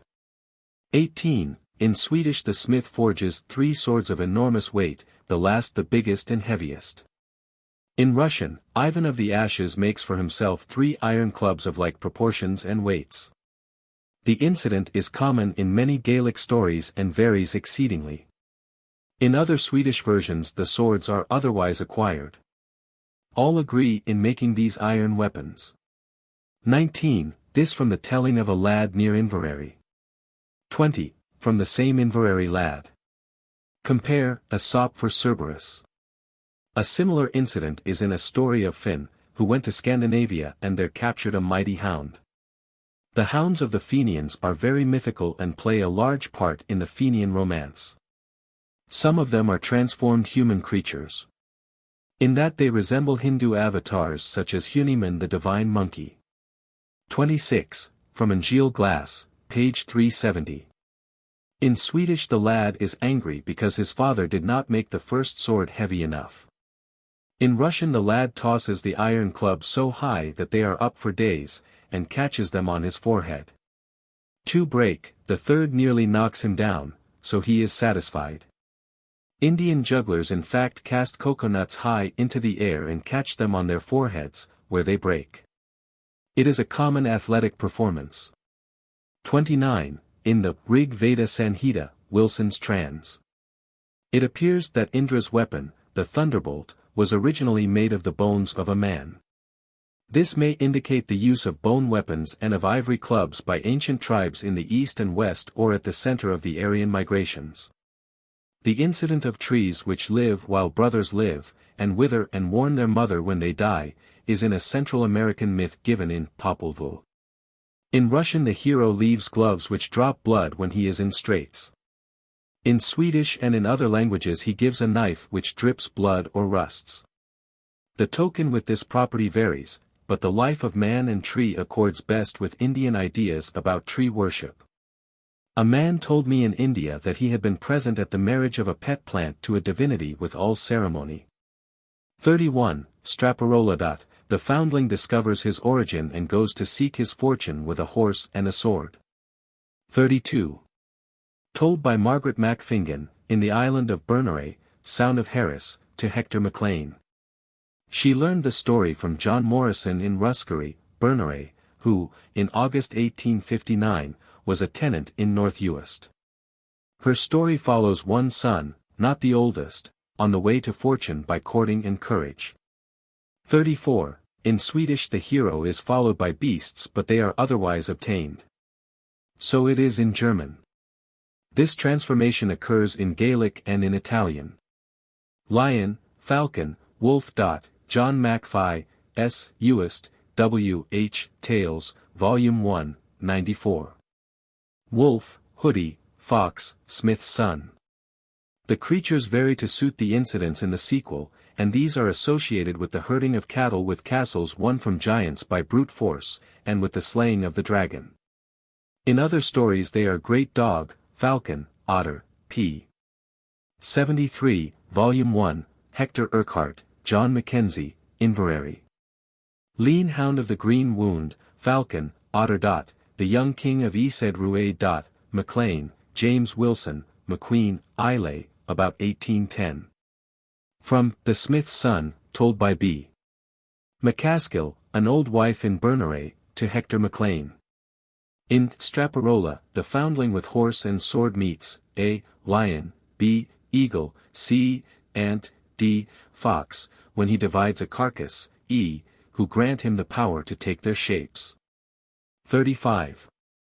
1. A castle, 2. A castle, 3. A gentleman, 4. The capital of France, 5. A king's house, 6. A king's house, 7. A king's house, 8. The king of the Greeks.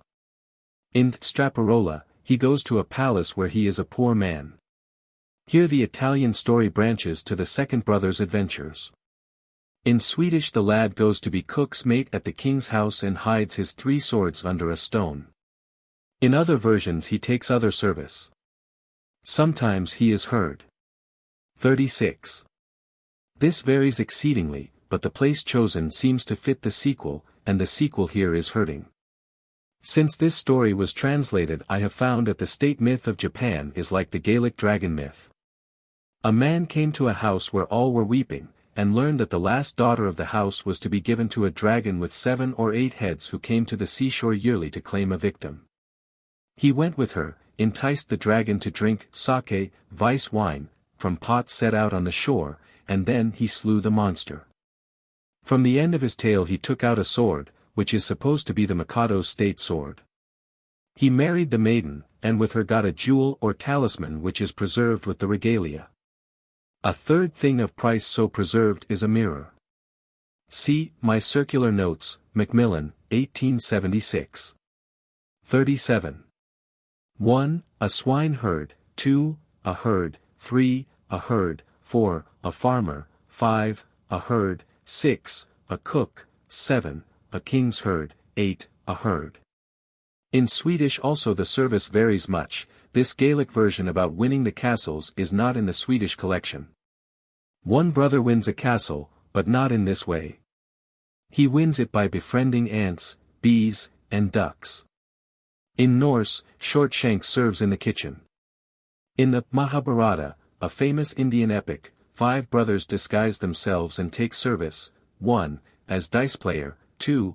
As cook, 3. As herd, 4. As groom, 5. As music and dancing master in the women's apartments. Their joint wife serves the queen. They leave their arms on a tree and at need sally forth and perform great feats of valor. In another part of the same story Bhima, the strong brother, then disguised as a mendicant, saves a Brahman's child from a monster who exacted tribute of food and a human being daily. Bhima acts cook and glutton, and this brother is like him in many ways. In 1876 I was shown from Kungva a great white snow patch high up on the Daoladhan range, which was said to be the tomb of the dragon slain by Bhima. The hero promised him honorable burial if he fought well and kept his word, and gave him a white coffin when he had vanquished the dragon. That tract of country is pervaded by myths of the Mahabharata. 38. A park, a glen, a forest. The best version here is the Grey Lad as told by John Smith in South Uist, so that is followed.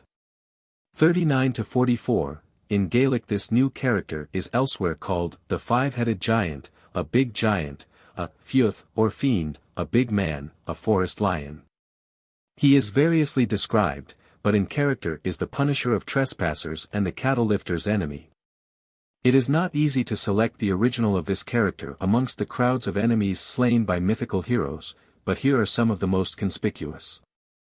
1. In the Vedas, the oldest of Eastern Sanskrit compositions, Ahi, Vritra, and the Panis stole the cows of the gods.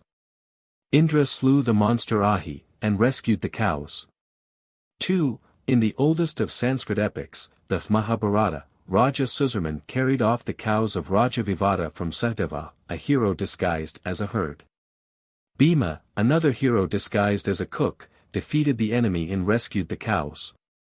3. In the Ramayana, another famous Sanskrit epic, Ravana, king of demons, married to the wife of a great serpent, dwelt in Ceylon in Lanka, a city with 7 walls made of iron, stone, brass, white metal, copper, silver, gold. And full of jewels, dresses, magical treasures, and weapons. Ravana had 10 heads, 20 arms, copper-colored eyes, and a body like polished onyx. He carried off Sita, the wife of Rama, and Rama, aided by birds, bears, and monkeys, who were avatars or incarnations of the gods, slew him. On the whole, this looks very like an elaborate Eastern version of the tale which is preserved in the West in this form. 4. In Norse the trolls who confronted Shortshanks had many heads. 5. In Swedish it was the same. 6. In Russian the same. 7. In classical mythology Jupiter overcame Typho, a giant with 100 serpents' heads. 7. Hercules slew the Lernaean Hydra. 8. There are many similar characters in ancient and modern mythology, but on the whole Ravana in the Ramayana is most like these highland giants. The tale probably came west, and this many-headed giant probably grew where the idea of Sesha Naga began to grow amongst blacks. According to Hindu mythology, he is a king of snakes, and rules in a real underground. He supports the world upon his 1,000 heads, he owns riches, and the water of life, and a jewel that restores the dead to life. He probably represents the serpent worship of the Aborigines whom the Aryans overcame in India. 9. Gormangandr, the great sea snake of the Edda, who encircles the world, is another Western form of the same myth. 10. Many-headed Naga Rajus and men with hoods made by the hooded heads of the mythical snakes which wait upon them are figured abundantly in Ferguson's book upon tree and serpent worship. They are sculptured at many places in Ceylon, v. My circular notes. 11. A version of this part of the Highland story is current on the east coast of Africa.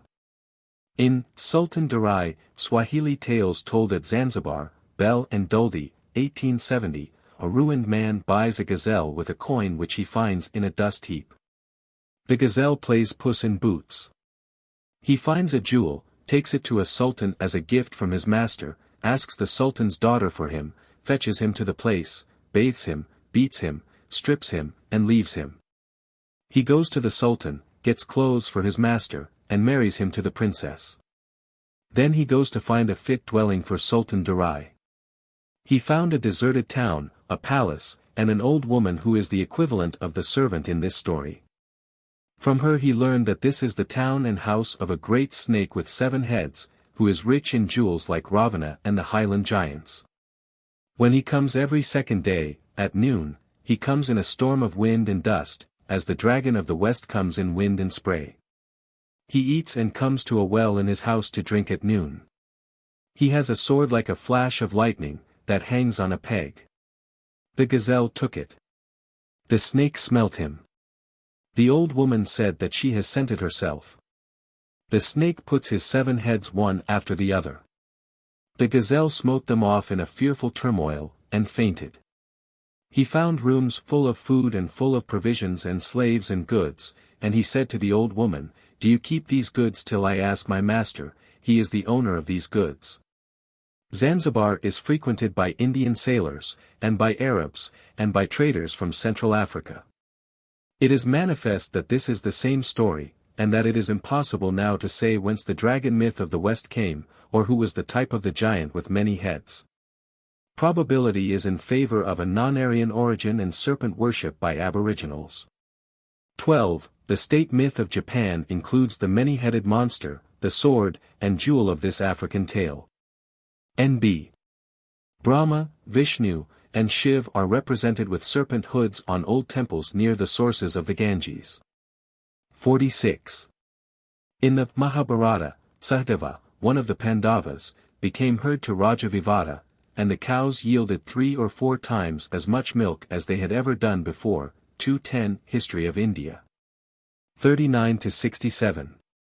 This part is taken chiefly from The Grey Lad, as told by John Smith, labourer, in South Uist, to Hector Maclean, and written by him. 2. Some incidents and variations are taken from the version which was twice told to J.F.C. with a year's interval by Donald MacFie, a very old man in South Uist. 3. Some incidents are taken from the version told by John Mackenzie, fisherman, near Inverary, written by Hector Urquhart, gamekeeper at Ardkinglas. 4. Some fragments are from the versions told to J.F.C. Some of the incidents in this part are, in the Swedish collection, attributed not to land people, but to sea dragons. Of these, one asks if this mannequin will kill him as he killed his brothers. It is in the last degree improbable that this can have been taken directly from the Ramayana, or from any book. It is therefore exceedingly remarkable to find so much in common in East and West. 68 to 75, as yet I have been unable to find the Eastern equivalent of this fourth character, the hideous wife of one many-headed monster, and the mother of two. Ravana had a mother, but she did not come out to fight. It is curious if the Western story preserves more characters than the Eastern epics. Since this was written I have been to India, and now think that Kali, the wife of Shiva, may be the original or another form of the original of the terrible hag of the Gaelic tales. 75. Glass in this translation, but anything that shines may be the meaning, say polished armor. 77 to 175.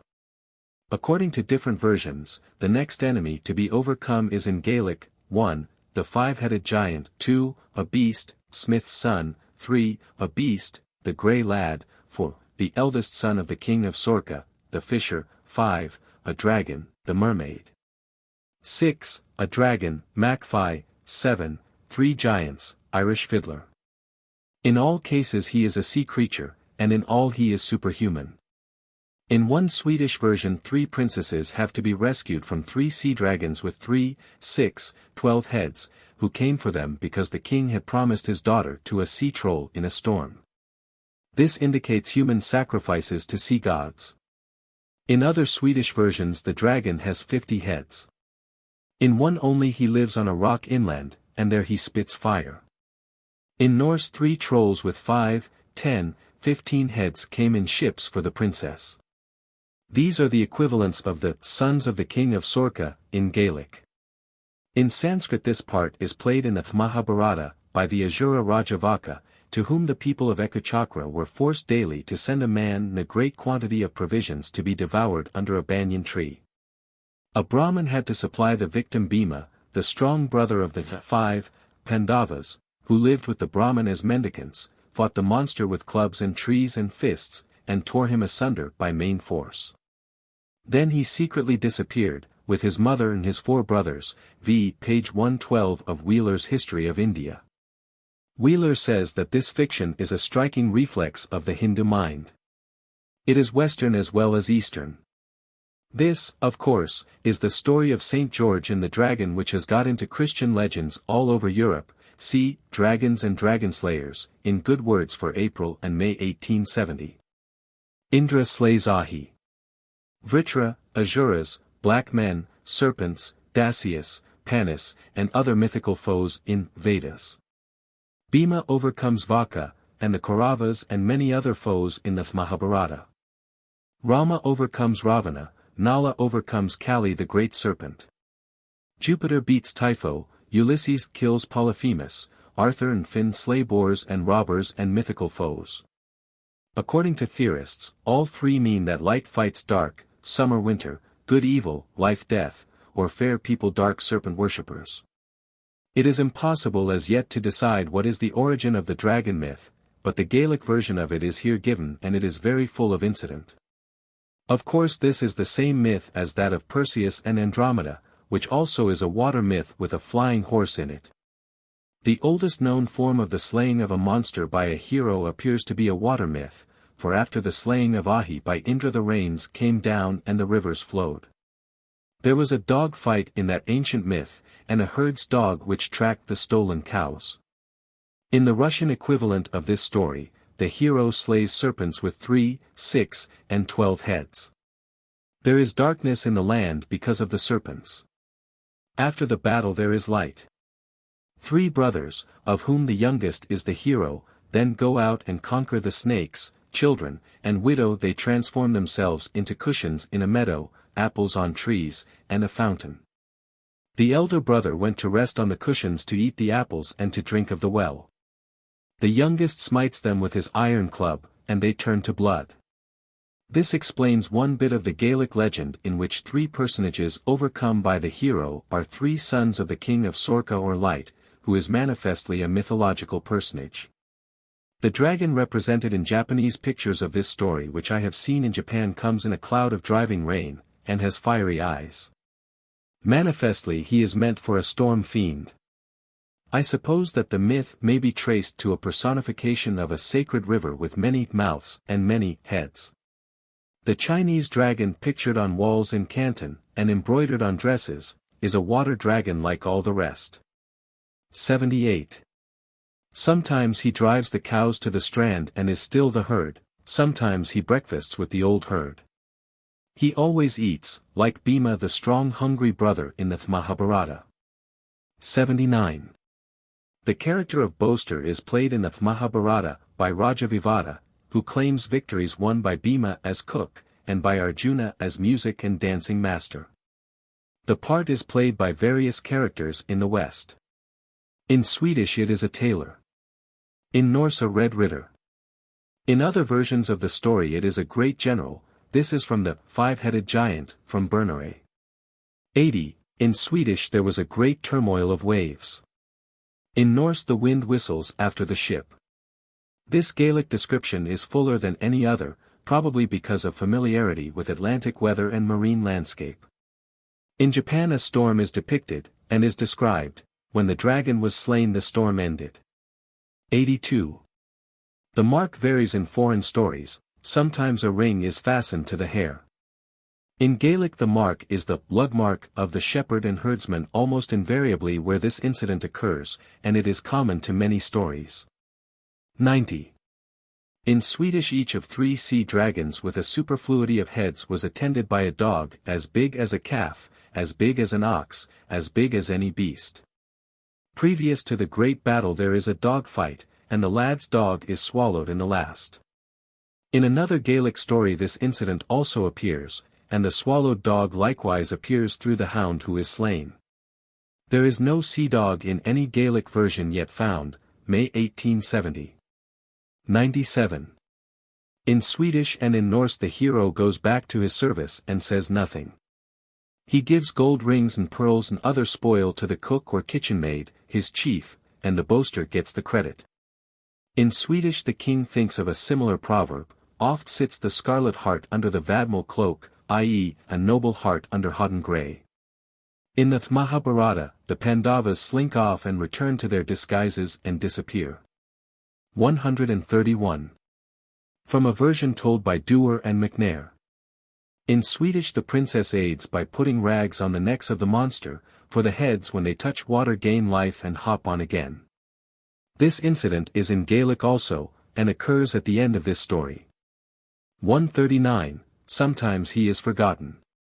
In Swedish he is found in the kitchen by three princesses, is sent for, and won't go. In Norse the princess desires him to pour out wine.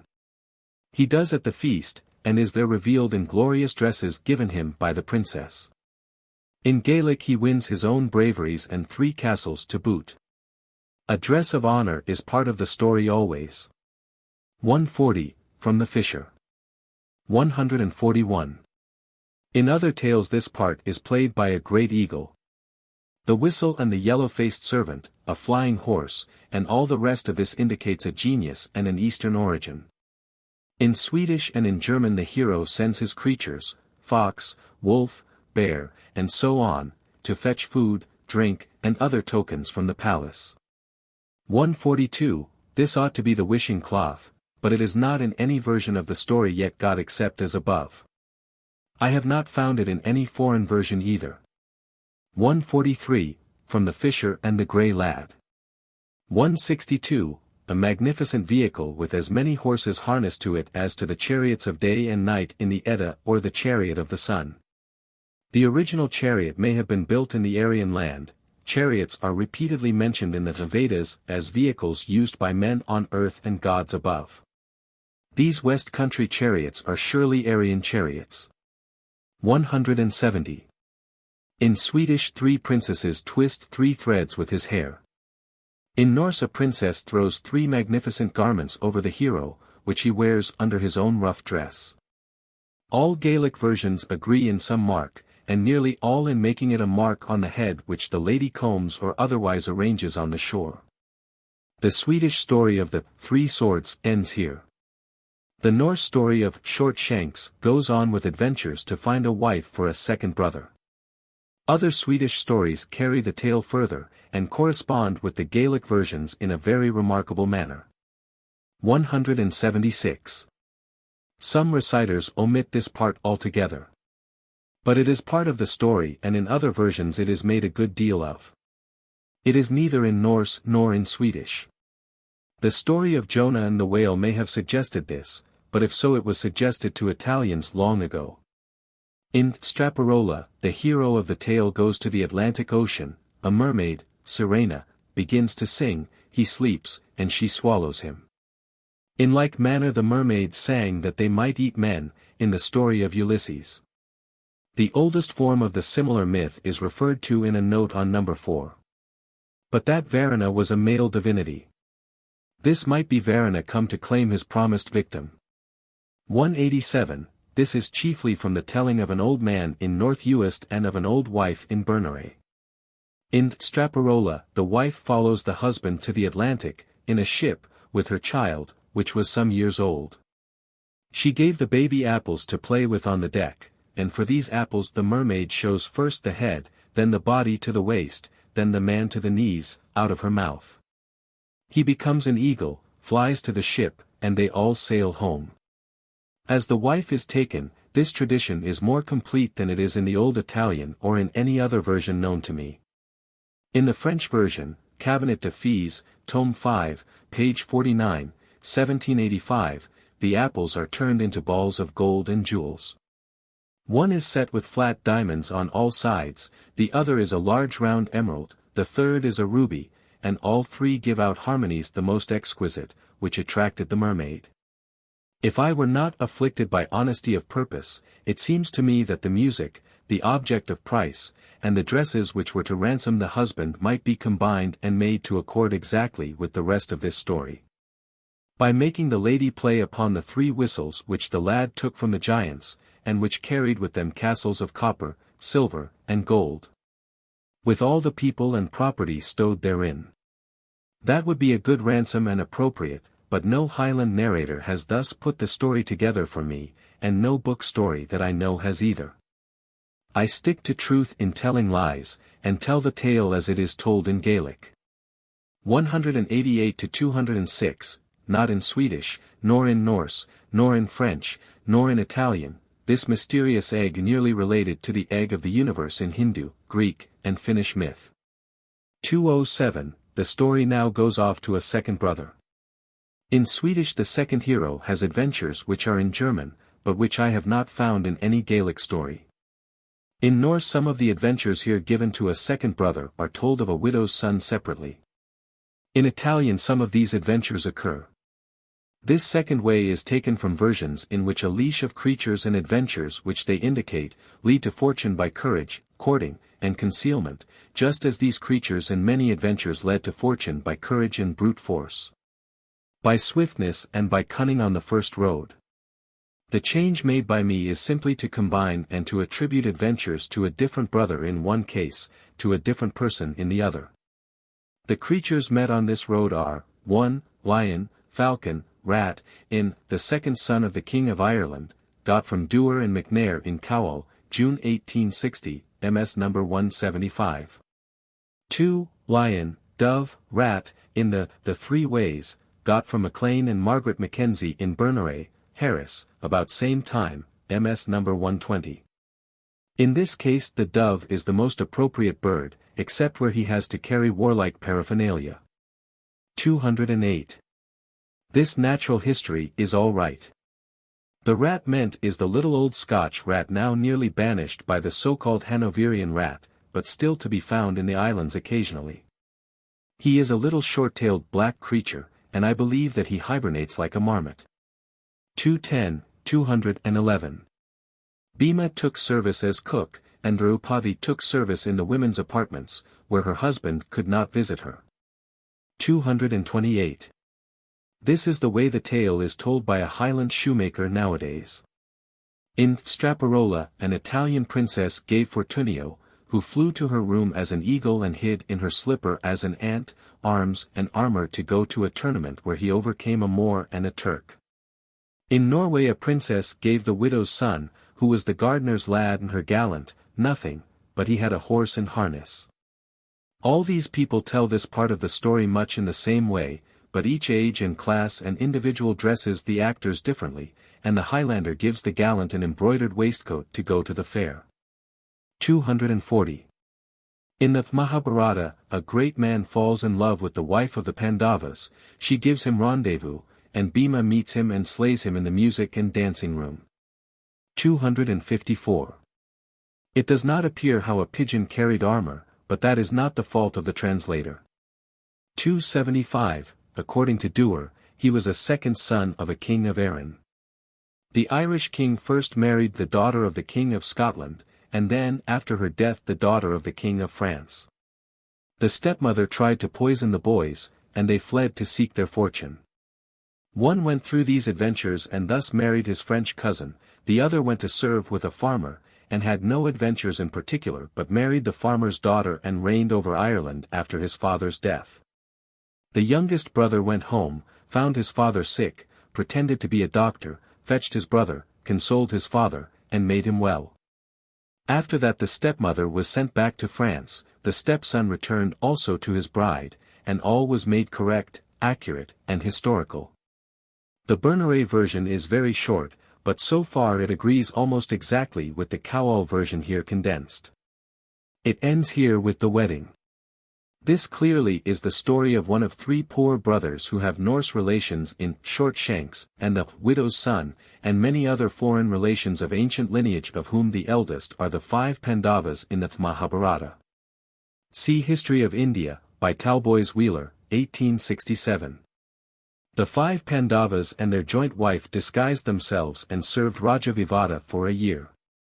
They hid their arms in a tree on which they hung a dead body. Bhima the strong man and great eater became cook. From time to time he sallies forth, performed some feat and returned to the kitchen. At last with the brothers, of whom one was a herd and another a stableman, the cook rescued the king and defeated an army which had carried off the cows and the king. A fourth brother, Barunja, as a eunuch in female attire, taught singing and dancing in the palace till it was time to act. Then he became charioteer for the king's son, went to the tree, took his arms and conquered another army which had captured more cows. The Raja claimed the victories for himself and for his son, and played at dice with the 5th brother, and insulted him.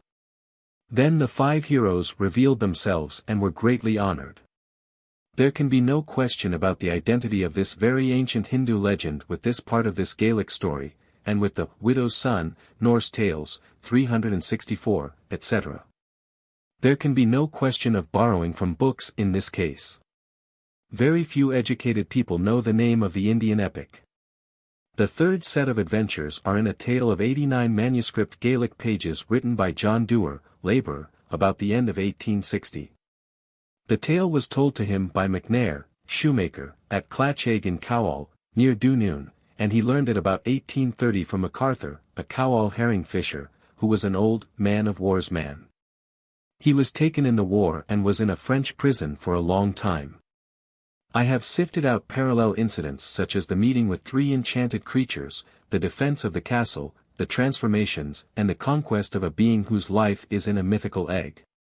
From the old sailor's geographical sea yarns so as to shorten and condense a very long, precise and somewhat prosy story.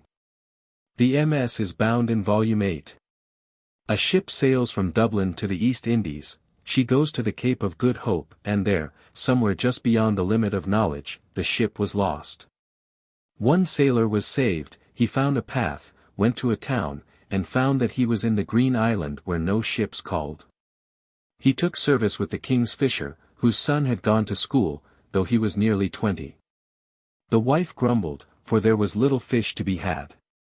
One day they saw a ship, which is the Mermaid transformed by the old sailor, of course. The whole sea business of shortening sail and anchoring is described, the fisher goes on board, the sailor offers himself as a hand. The captain, in the Mermaid's part, asks the fisher what family he has, and how he lives, and then the whole story is told over again to the captain, who says, "If you will bring me tomorrow here the first creature that meets you on shore, I will bring you plenty of fish." The sailor thought that his one-eared dog would be sure to meet him, so here is the dog, cf. the first part of the story. Then comes a long description of handline fishing, made mythical, and they loaded their boat with fish while the ship made sail, partly in technical sailor's language, partly in regular West Country storytelling rhythm. The fisher's son was the first creature met.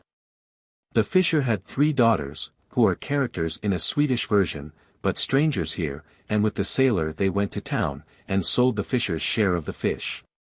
The fisher was sorrowful and his wife asked the cause, so he tells the whole story for the 3rd time to his wife. The wife's counsel is to send the son to sea, so he was sent, but she laid it as crosses and spells on him to come back in a year and a day. The whole boat sailing and ship anchoring is repeated, and the new hand goes on board as the old sailor most probably did when he was young. They would not have the sailor, but they cast gold dust through the ports till the boat was nearly swamped, and they took the fisher's son and sailed away. The fisher got back and set the king's goldsmith to make coins, and then he was richer than the king. He gave his boat to the sailor, who fished for himself. The son sailed he knew not whither.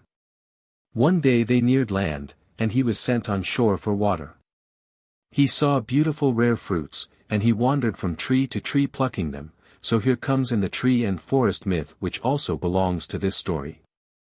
When he came back, boat, barrel, and ship had disappeared.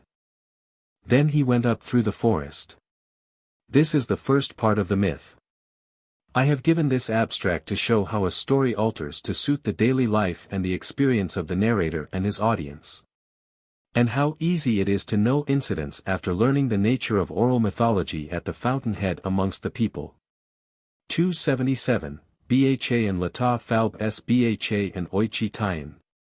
Such phrases are vernacular Gaelic, and are used without any thought of mythology. This, according to theory, is an ancient myth founded upon metaphorical Sanskrit phrases, used of speaking of day and night, sun and dawn.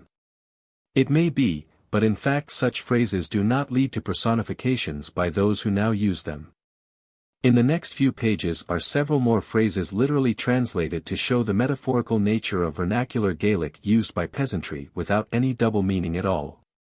The peasant tells his story, another class of mind might easily join language and story, but the story itself comes first. 284, according to theory, here is a personification of light in her castle during the night. As the Gaelic for sun is feminine, here she is, but nobody in the West so understands the story. In Russian a similar passage is called the sun's sister.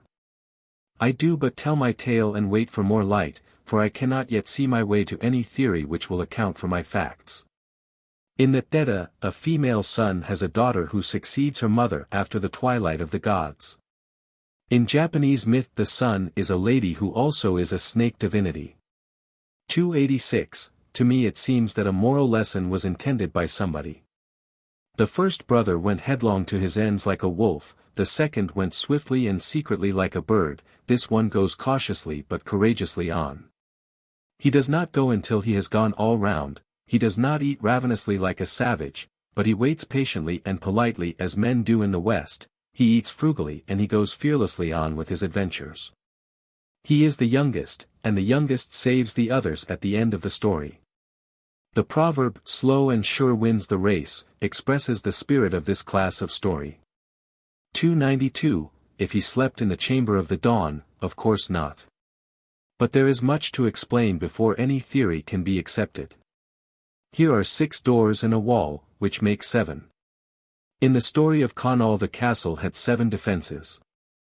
The city of Ecbatana in Herodotus had 7 walls. The city in the Ramayana had 7 walls. The world, according to Hindu myth, consists of 7 rings of land with seas between and a wall of mountains outside, beyond which is darkness. It would be the exploit of a divinity to pass 7 such barriers and get to the mountain in the center where the gods abide. 302. Anyone who knows popular tales will here recognize Beauty and the Beast, Cupid and Psyche, Green Serpent, and a host of Western tales which are all allied to the Sanskrit story of Urvasi. Theorists explain these by the ancient use of poor metaphorical language resulting in personification. Here is metaphorical language used by a laboring man without any double meaning whatsoever. When he says the night came, he does not personify night. He speaks Gaelic and cannot avoid metaphor, but nevertheless he tells his mythical story which is all over the world in various forms and seems to be a lesson. 309. Here is a blank in the first part of the story. The first or second son, or both, ought to have gone home to enrich the old fisher after the mermaid's death, and the victory over the Turks. 316. The Gandharvs, who wanted Urvashi to return to them, caused her to look upon her husband by sending a flash of lightning after he had been enticed to rise from his couch. Here the case is reversed. The man sees the woman. 322. So far the story is that of Cupid and Psyche with the male character played by the actress. The recovery of the lost lady differs from any version known to me in any language. 328. Ants commonly live in skulls which bleach on the shore in the West Highlands. In fact, eagles do prefer to tear entrails. 329. The inferior personage who loses the superior in this widespread myth always needs some locomotive aid to arrive at the other place. Psyche has much to endure before she gets to Cupid in heaven. The Norse lassie who married the white bear got help from 3 old women who lent her 3 mythical horses, and then she flew upon the backs of 4 winged winds to the castle that was east of the sun and west of the moon. The Scotch lassies who married the black and red bulls of Norway got mystic fruits and gifts from 3 old wives, and iron shoes from a smith with which to cross a glass mountain. In No. 8 of the Swedish collection the lady is an Mermaid, and therefore is allied to a character Ilmaten in the Kalevala. She comes in the shape of a dove to earth, and is caught. The youngest brother of Elish loses his bride and recovers her by getting boots, a cloak, and a sword from 3 brace of giants, and help from 3 old wives who ruled over beasts, and fish, and birds. It was Bird Phoenix who carried him to the castle that was east of the sun and north of the earth at last.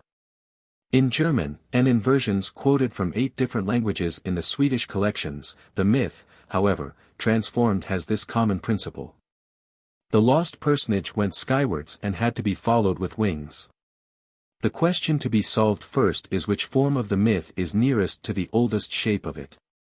In Gaelic all this machinery exists, but in this tale it is all condensed into simple transformations, the gifts of beasts and birds and insects. Surely this is the simplest form and is most like an ancient religion. If the hero is one, the less help he needs the greater he is. These 3 brothers do not need to borrow horses, for horses were born with them. They do not need swords, for they grew with them. They do not need the locomotive boots or the cloak, or the help of the old women who rule over beasts, or of the winds, because birds give them shapes and wings and swiftness. Lions and wolves, courage and power. These 3 Atlantic fishers' sons are men with something of the sea in their nature, and with the nature of wild creatures added. They are superhuman in the story, and they surely were savage demigods once upon a time. In the oldest known form of the myth, the woman was an Mermaid who came from the sky to marry a mortal. When Urvashi went away the mortal followed till he got leave to be one of the heavenly people called Gandharvs. This clearly is the story of Pururavas, but the puzzle is how it got to the west in this form. Die Herabkunft de Fuers, by A. Kuhn, Berlin, 1859, page 31, contains the Swan Maiden story of Urvasi. Part of the story is current in the Isle of Skye, and is in Grimm's 3 Eyes, part of it is in New Zealand, Celebes, and Japan. 340. According to other versions of this incident, the lady ought to have wheedled this knowledge out of the giant at the instigation of her mortal lover, v. Young King of Esed Rued in Gaelic, the giant that had no heart in his body, Morse, and many German versions of this story. One modern theory would make the lady the Dawn, or Ushas of the Vedas, the giant, winter or night or darkness. The egg, the sun, and the fisher's son, Indra or some other Vedic personification. Indra slew his foes by throwing one wheel of the sun's chariot at them in one battle. But Indra himself is exceedingly like a deified ancestor in the Vedas. The myth seems rather to turn upon the mundane egg out of which everything was hatched, and some pantheistic notion of a common life for all things. If the Aborigines held some such creed, the conqueror may represent the creed of those who invaded them. 352. The reference to the sun may be taken as evidence in favor of those who count this an Aryan solar myth. The conversation of the lions tells for the water myth theory, which I think most probable. 356. There is something of the story of David, Sam, I, 17:33, and of Samson about this version which may have come into traditions out of the Bible. The other versions have no resemblance to Holy Writ. 400. J.F.C. here has a note on Swedish story in Fire in a Forest and concludes that the story is not the property of any nationality, but is universal, human. 404. The incident of two people so like that they could not be distinguished by the wife of one occurs in the Rigveda Sanhita, v. Wilson's Trans, Volume 3, 147-8. Indra was like a terrible lion when wielding his weapons, in which he resembles these fishers' sons in the Hebrides.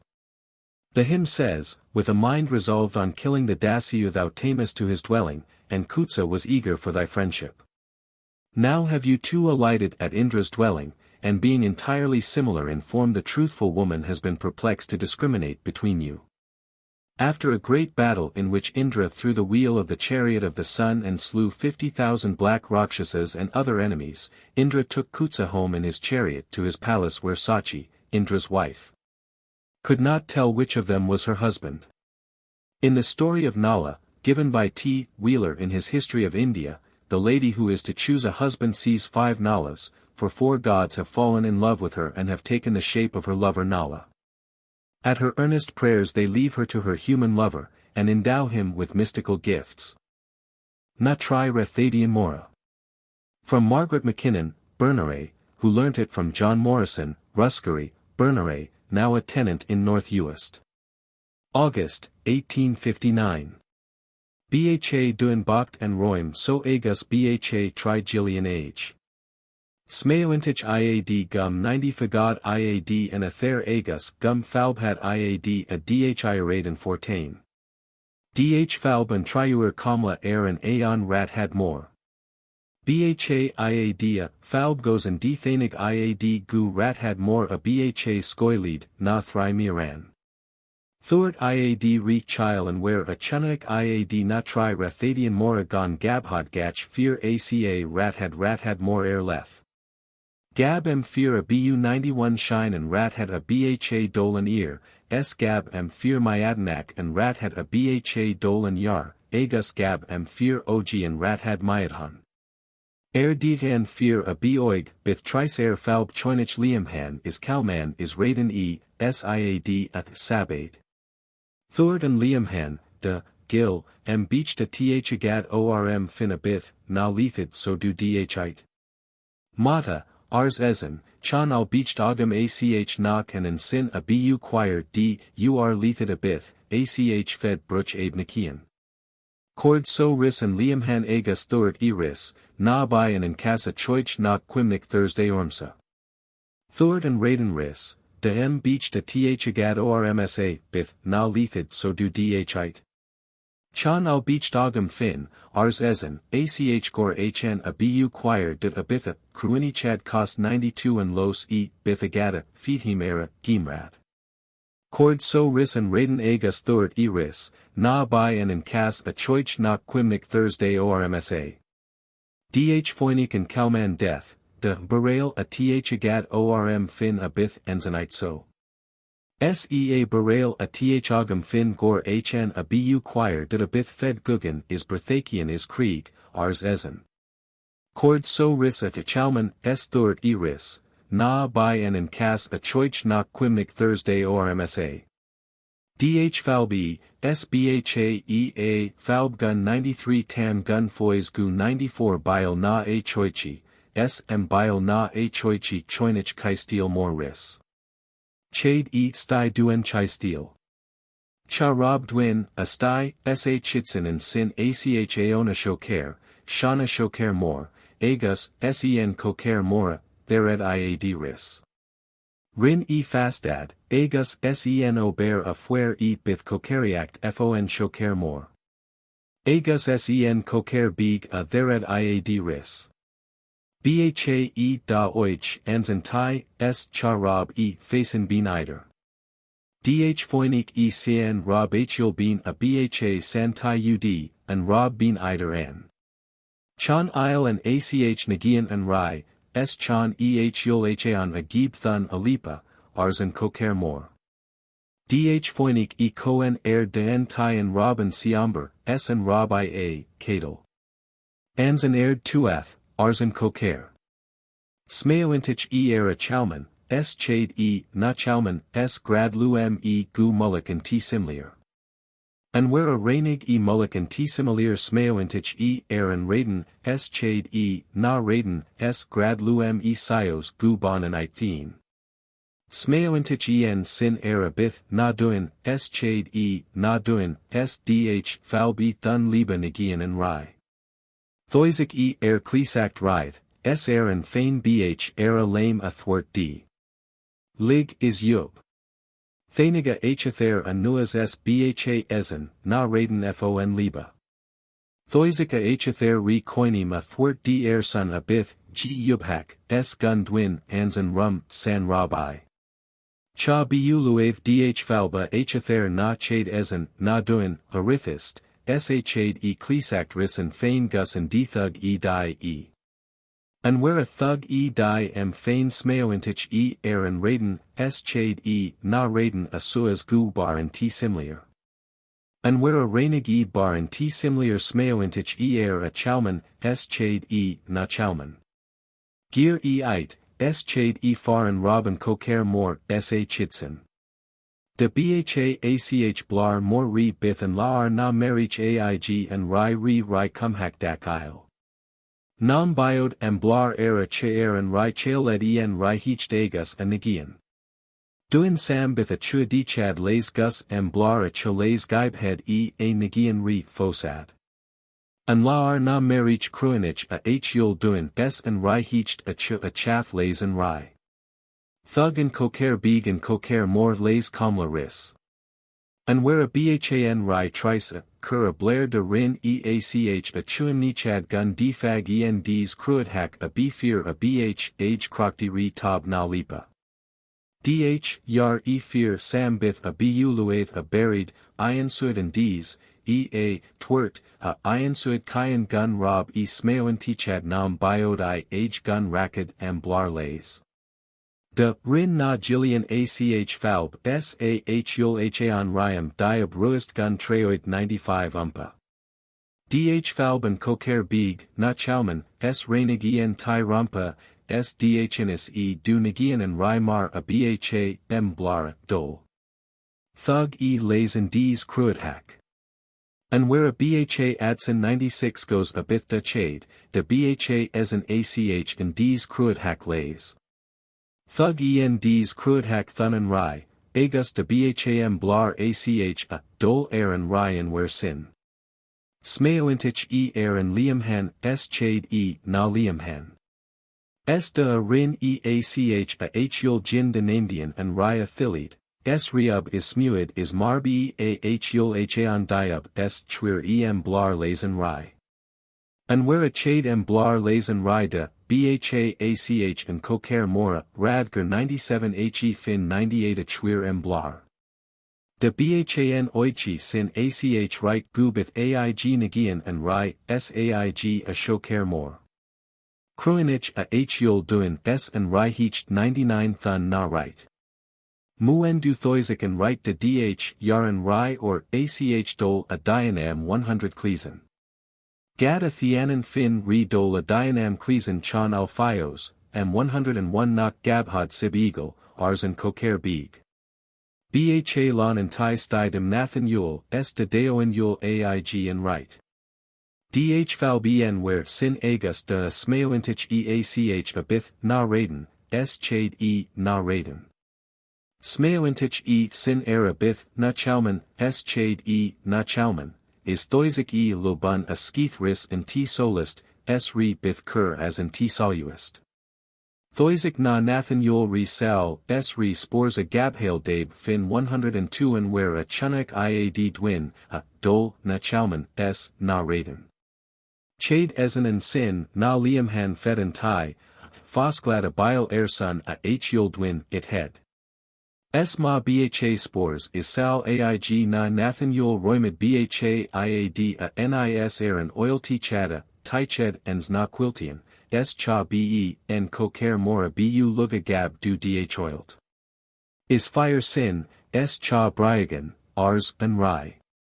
Is tus, a gil math, a twir em blar liam sa, s chan em fira the dol a dh featain mo nyan ra posad. Gab and coker mora mock as in tisiamber lays and nair, sah yul dwin, a focade air. Is fos and coker big agus nagian and rai. And T-Iasgair. One reciter, Alasdair mac Neil, Siantan Gavel, Bara, Alasdair mac Rorid Bain. A very complete version with several new incidents not in printed version of the Mermaid. Bha Iasgair and Roimid de Shian Duin s Bayad ea Falba T-Iasgak Dayanan. Lata Dhi na Lathian Chade T-Iasgak, s Charab ea Fayan Dirge. Am bile na a choichi de thatcher ris achiask. Theruan s twir lam amok a breathair. An a brath mis a thwart lead of the Thursday, ars and T-Iasg. Mata s math leam don defwer me Thursday, ars 103 in T-Iasgair. Chan sin is fieradut, ars and T-Iasg. ACH lig mis mas s day Thursday ga lethid so de dhite, marich, s gib Thursday go liwar de dhiask, ars and T-Iasg. Lig ace chade da chade. And defwer Thursday dirgider. Ars a, bean ris ner a chade da chade. Cha defwer, ars ezen, gib me gu liwar marich. Knock bok de thanig Thursday falam and knocked. Ars ise. Chan al comas aga in air, ars ezen. An laar na marich dh falbi. Thug fad and lata, fiachain faghead iasg, s cha defwer dirge.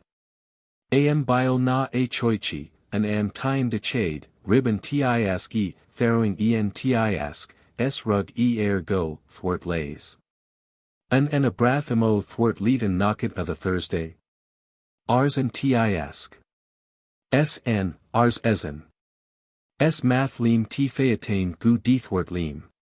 Chan sin is fiera dut, ach fag mis and knocked fathast, s marich gib Thursday Iasg na liwar. Dh fag s chade de chade.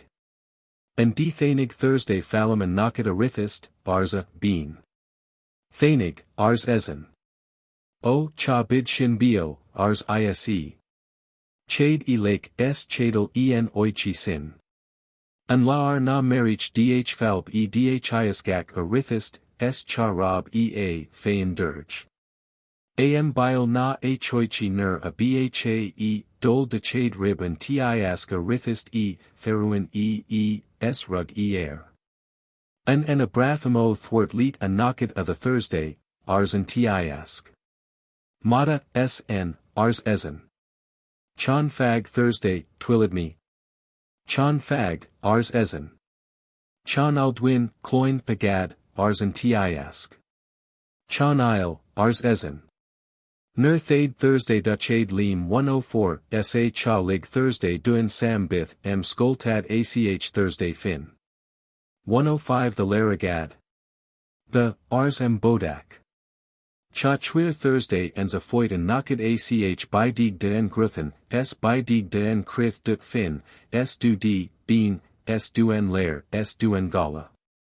Gebe Thursday en sin trinamaman aig tob a chin agam sa agus thade Thursday mock agus title cade Thursday sa garad iad. An oichi bios clan aig do bean thade Thursday mock agus togade 2 name agus sinid creab far em by en name. Bid tri mike aig doom na y agus bid tri creaban and ite nan tri namaman a bios fo schnodhack a shamrad sa gimrada hyolata go brocken eid sa bios du chlan bio. Hyol siabhol a bios mac aig doom na y, bid sirac aig and lair agus quillian aig a gala. Chade e de chade, skoilt en T-Iasgair twir e bidig ans a foit dha fin agus dam na y, du en lair agus du en gala, de en gruthan de en crith. Chade e leg is chadel e an oichi sin. An sin Trì Rathaidean Thanig saithair cloin aram na y, rug I linab mike, de sin, a duin, a then so, ars ise. The linab mike, ars ezen. Bu 106 math sin nam biod rud and a gibe head e, ars se. The sin en, ars ezen. Thug e sol wade. Bha sirac aig and lair, bha quillian aig a gala, bha creab ans a garad aig on denan aman. An sin Trì Rathaidean bha linab mikeitza. De the en sin. A duin, ars ise. The linab mike, ars ezen. Bu math sin, ars ise, nam biod rud and a gibe head e. The sin en, ars ezen. Thug e sol wade, chunuk en darna sirac aig and lair, and darna tsu aig a gala, and darna creab as an darna name and zagarat. An sin Trì Rathaidean arithist bha hashtag trees linab mikeitza. De the en sin, a duin, ars ise. The linab mike, ars ezen. Bu math sin nam biod rud and a gibe head e, ars se. The sin en, ars ezen. Thug e sol wade, chunuk en trees sirac aig and lair, and trees tsu aig a gala, and trees creab aig and trees name and zagarat. Glade and bodak na trinamaman. Bha a chlan a sintin suas gus and rob iad a tien gu cryonact gu gliokas. Thord em fear a bu shine ra thair, bid me fin afalb a dhi raid and fortain. Chan il sin ach bok dam sa and des fad, bha me gun 107 ur facin, ars ezen. Ma the Thursday dol gu falb the each agus to a gadan so a rug at an oichi rugad 2 fin, bear Thursday leet iad, ars bodak. Bear Thursday leet stryan agus thig and teach, quirid chayan, san strain. Thug lays and stryan, chwir and teach a chayan int, lean and su fuer bodak and name a bhaig a creab a chin and oich, a rugad Shin na lame sdh faz na clade him chinoir na dorn. Tain dut, a rai nan sud agus nan cumhact, ars and gil, the scoil agus foglam agus ionsachad agam sa nis.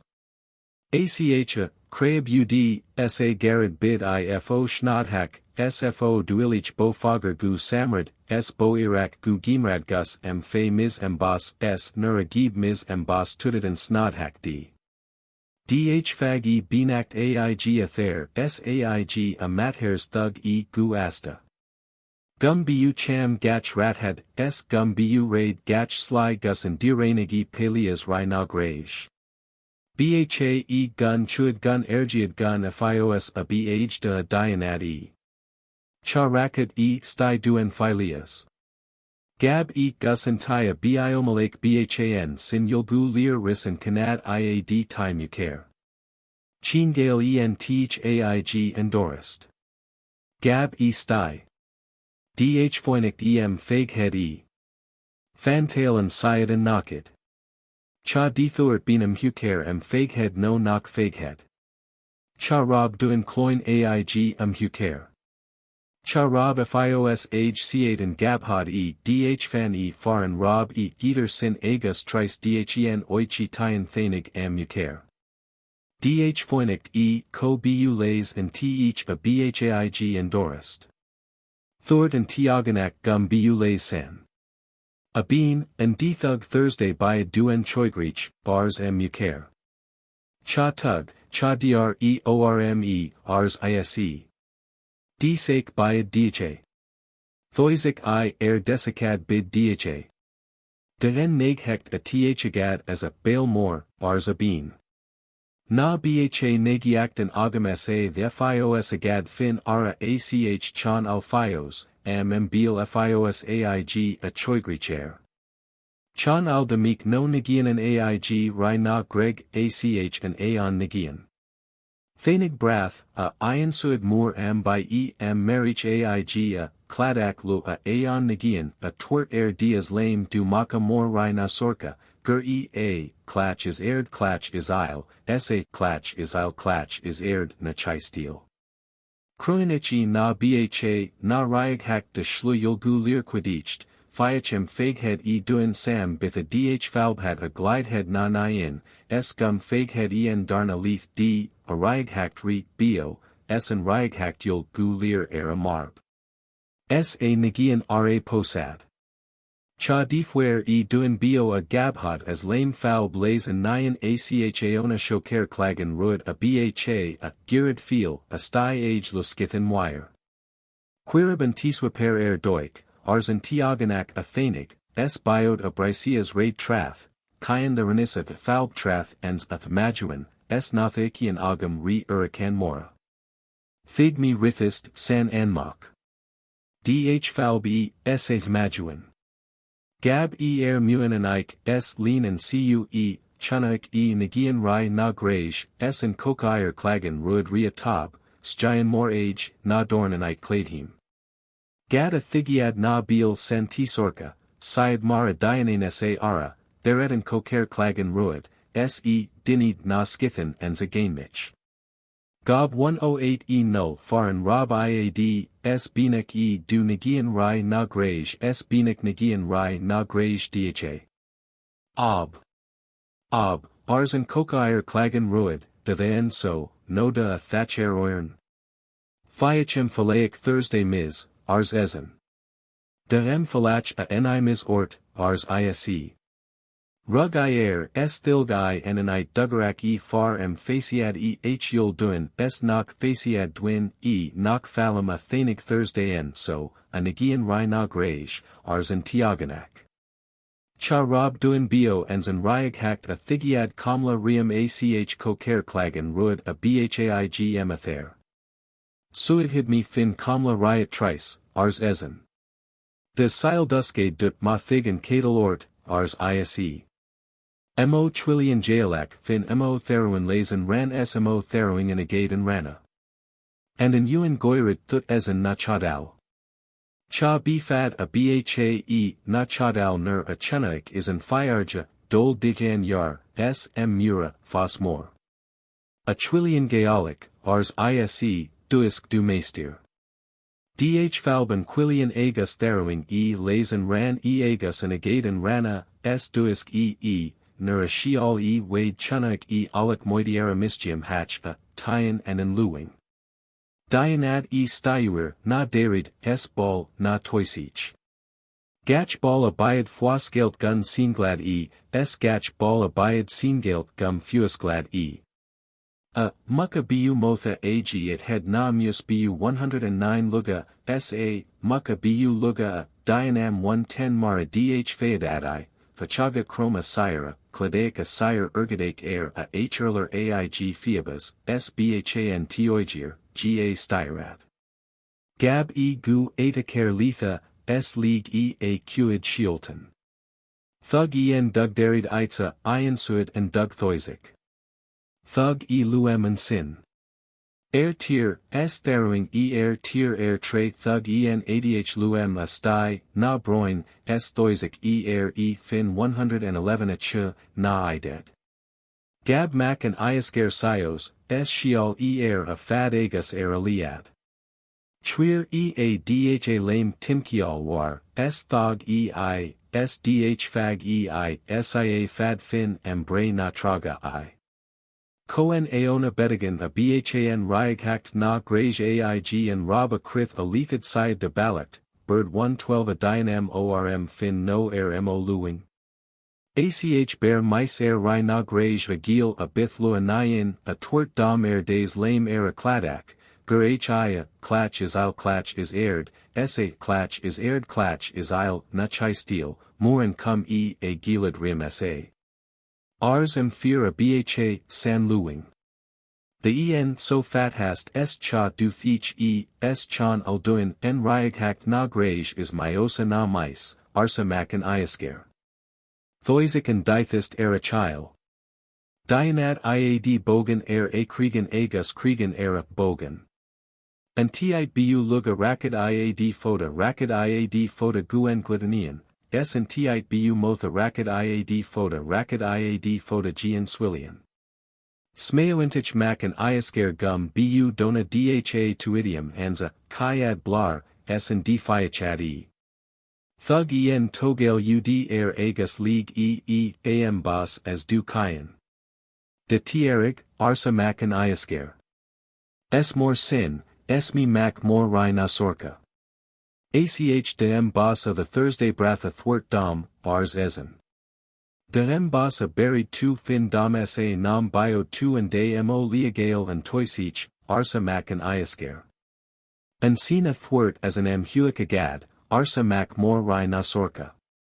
Mata chan sina ni mis ort sa, ars ezen, ach quirid me single and tod gu deir agus gu docer ort, agus myanan, gach bill, abuelius Thursday gum bule Thursday lo rhina grage agus gum by Thursday, nad gaisjak durikdak dha gubrach.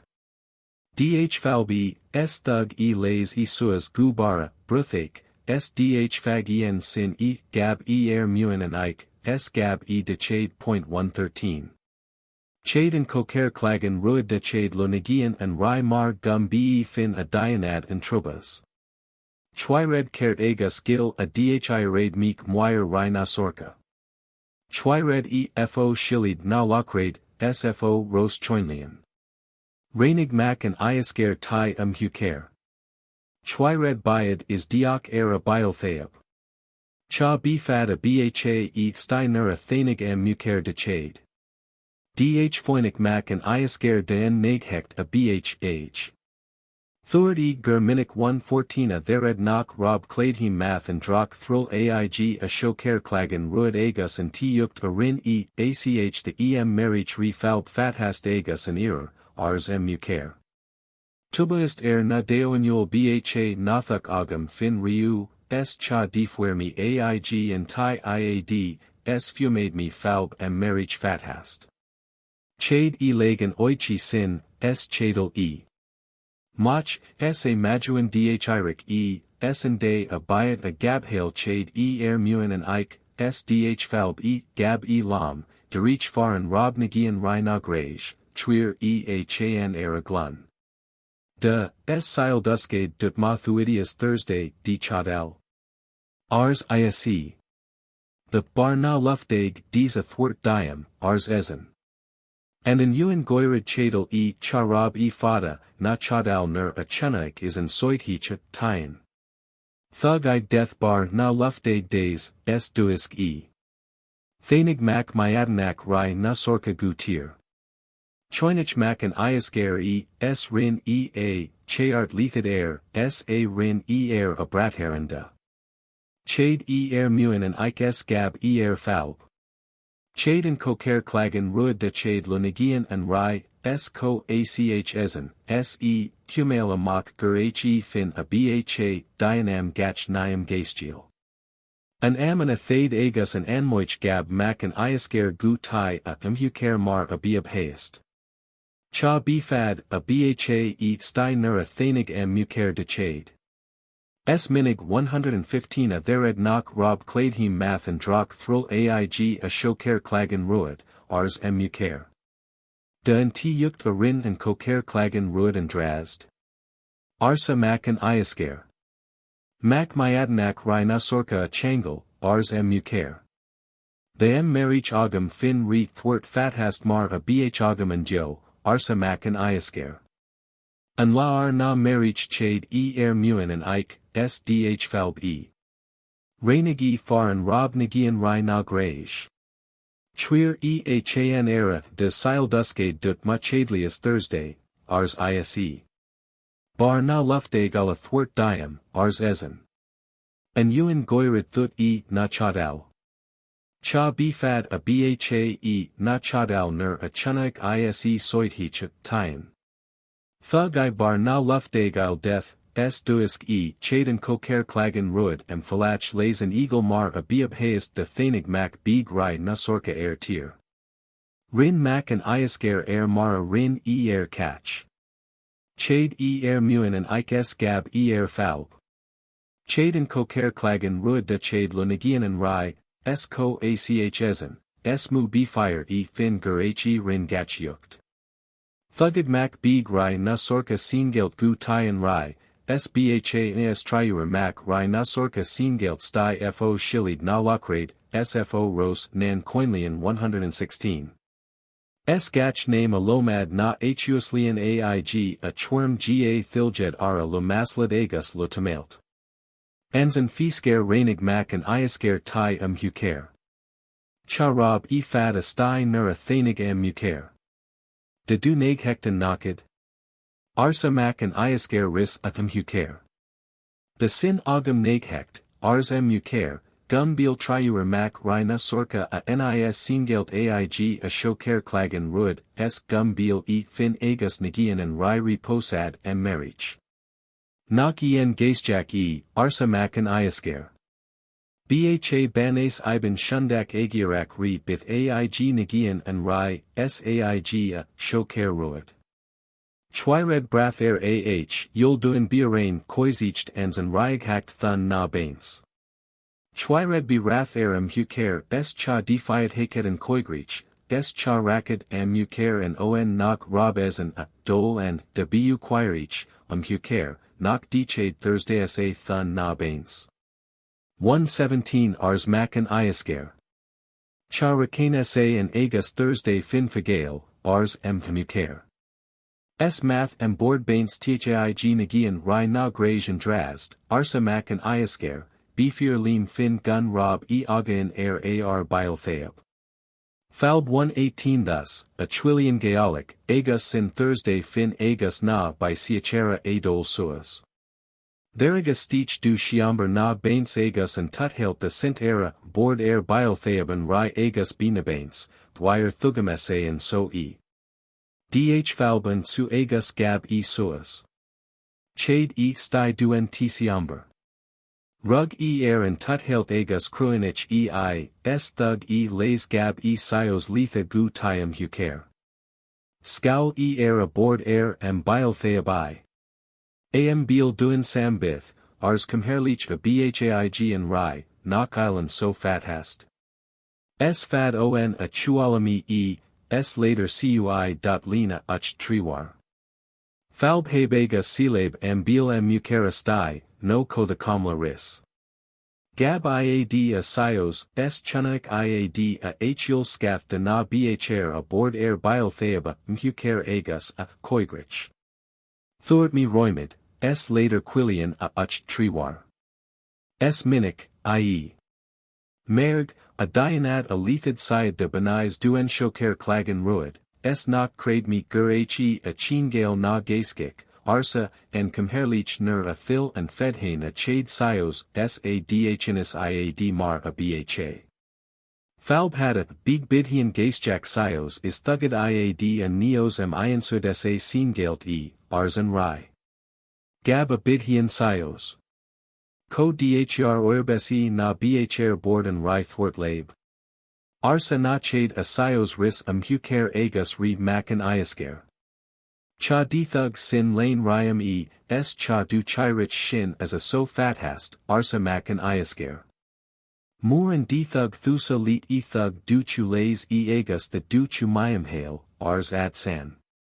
Na bithibab bruden ris ach beribair, thugab lab seengeld mara dhir oirn, arsa fear de en bidhian. Iric 119 Thursday sa, Twillian, agus teruin iad lays and ran, Agus Teruin Iad and Agadan Rana Anzan Lub Ud Amu, Arsa Mac and T-Iasgair. Rug and Quillian Ara Agus Theruing Iad and Agadan Rana Agus Lazan Ran Anzan Luba. Dh Falb Iad Suaz, Nan Konablake Mar Sin Dh Iansuad and Rai. Nok Dthurt Mi Roimid Gum Bu later Quillian a Uch Triwar, Arzan Comherleach. Falb thus, Arzan Rai Ra Gil Agus Queer and Ordo and Coach Agus Gun Rakamade a Dh Irade a Koigrich. Chwiran Gil and Ordo and Coach Agus Chade and Rai Agus a Nagian a Dh Irade a Koigrich. Chan Falb had Leo Gun and Mukera Bith Lays. Chade Fin S. M. Mukaran Sin Astai Sa Choch Lays and Rai Agus Lua Nagian Agus Dh Falb Iad Gu Tai and Rai. Chade Iad Astai Du Shiamber Na Bains Agus Shuad Iad. The Rudda Dith a Nisorms, Ars Nagian and Rai, Agus Suadib Soker Samhak Timkial and Siamber, S. Rainig Iezan. Quira Mok Du Lam, Ars Iasi. The Mo Lam Goyrt, Ars Ezan. Thug I Spadhad Era Lame, S. Theruin I Mok Chwir I and Sin a Lam, Na Poka, S. Thug I Bar Na Lufdag Ds Aig as S. Chwir I Syed Era Lufdag. S. Fear Sin, Ars Ise, S. 2Sa Rin and Tiyukt. Cha Bi Dh Fear Pasta No Dialane Agam Sa Gu Brock Ach Thursday Sa, S. Quirib Air a Hagade Abanais. Dh Irik Ezan, S. Chade E. Sios, S. Dh Fwascale E. Triuer Cloin Rai Nasorka.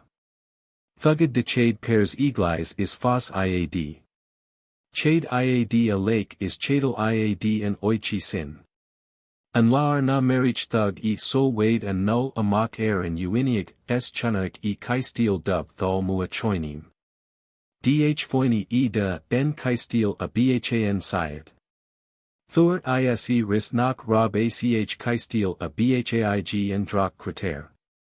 Dh Irik 120 E. S. Gab E. Machine Thug E. Lays Each Agus a Chew, S. Gab E. Null Iansuid a Chaystyle. Chade E. Stai, S. Chunak E. Boarianok and Sin, S.I.A. Sirida Sin. Co as a Thanig Thursday, Amik Ather Mo Gale Agus Mathar Mo Grade. Thig and Neos, S. Gun Insed 2 Naghek Dom, S. Gun Insen Sa Naghek Dut. Gab E. Sios Faran Rob I. Rug I Air and T. Slachton Dreoidhekt S. Rin I Karakraj Death. Rin I Lethid Il Era Chu Agus Eran Each. Sheol M. Bodak M. Mok S. Bha, Krayab and Day and Duili Chachao.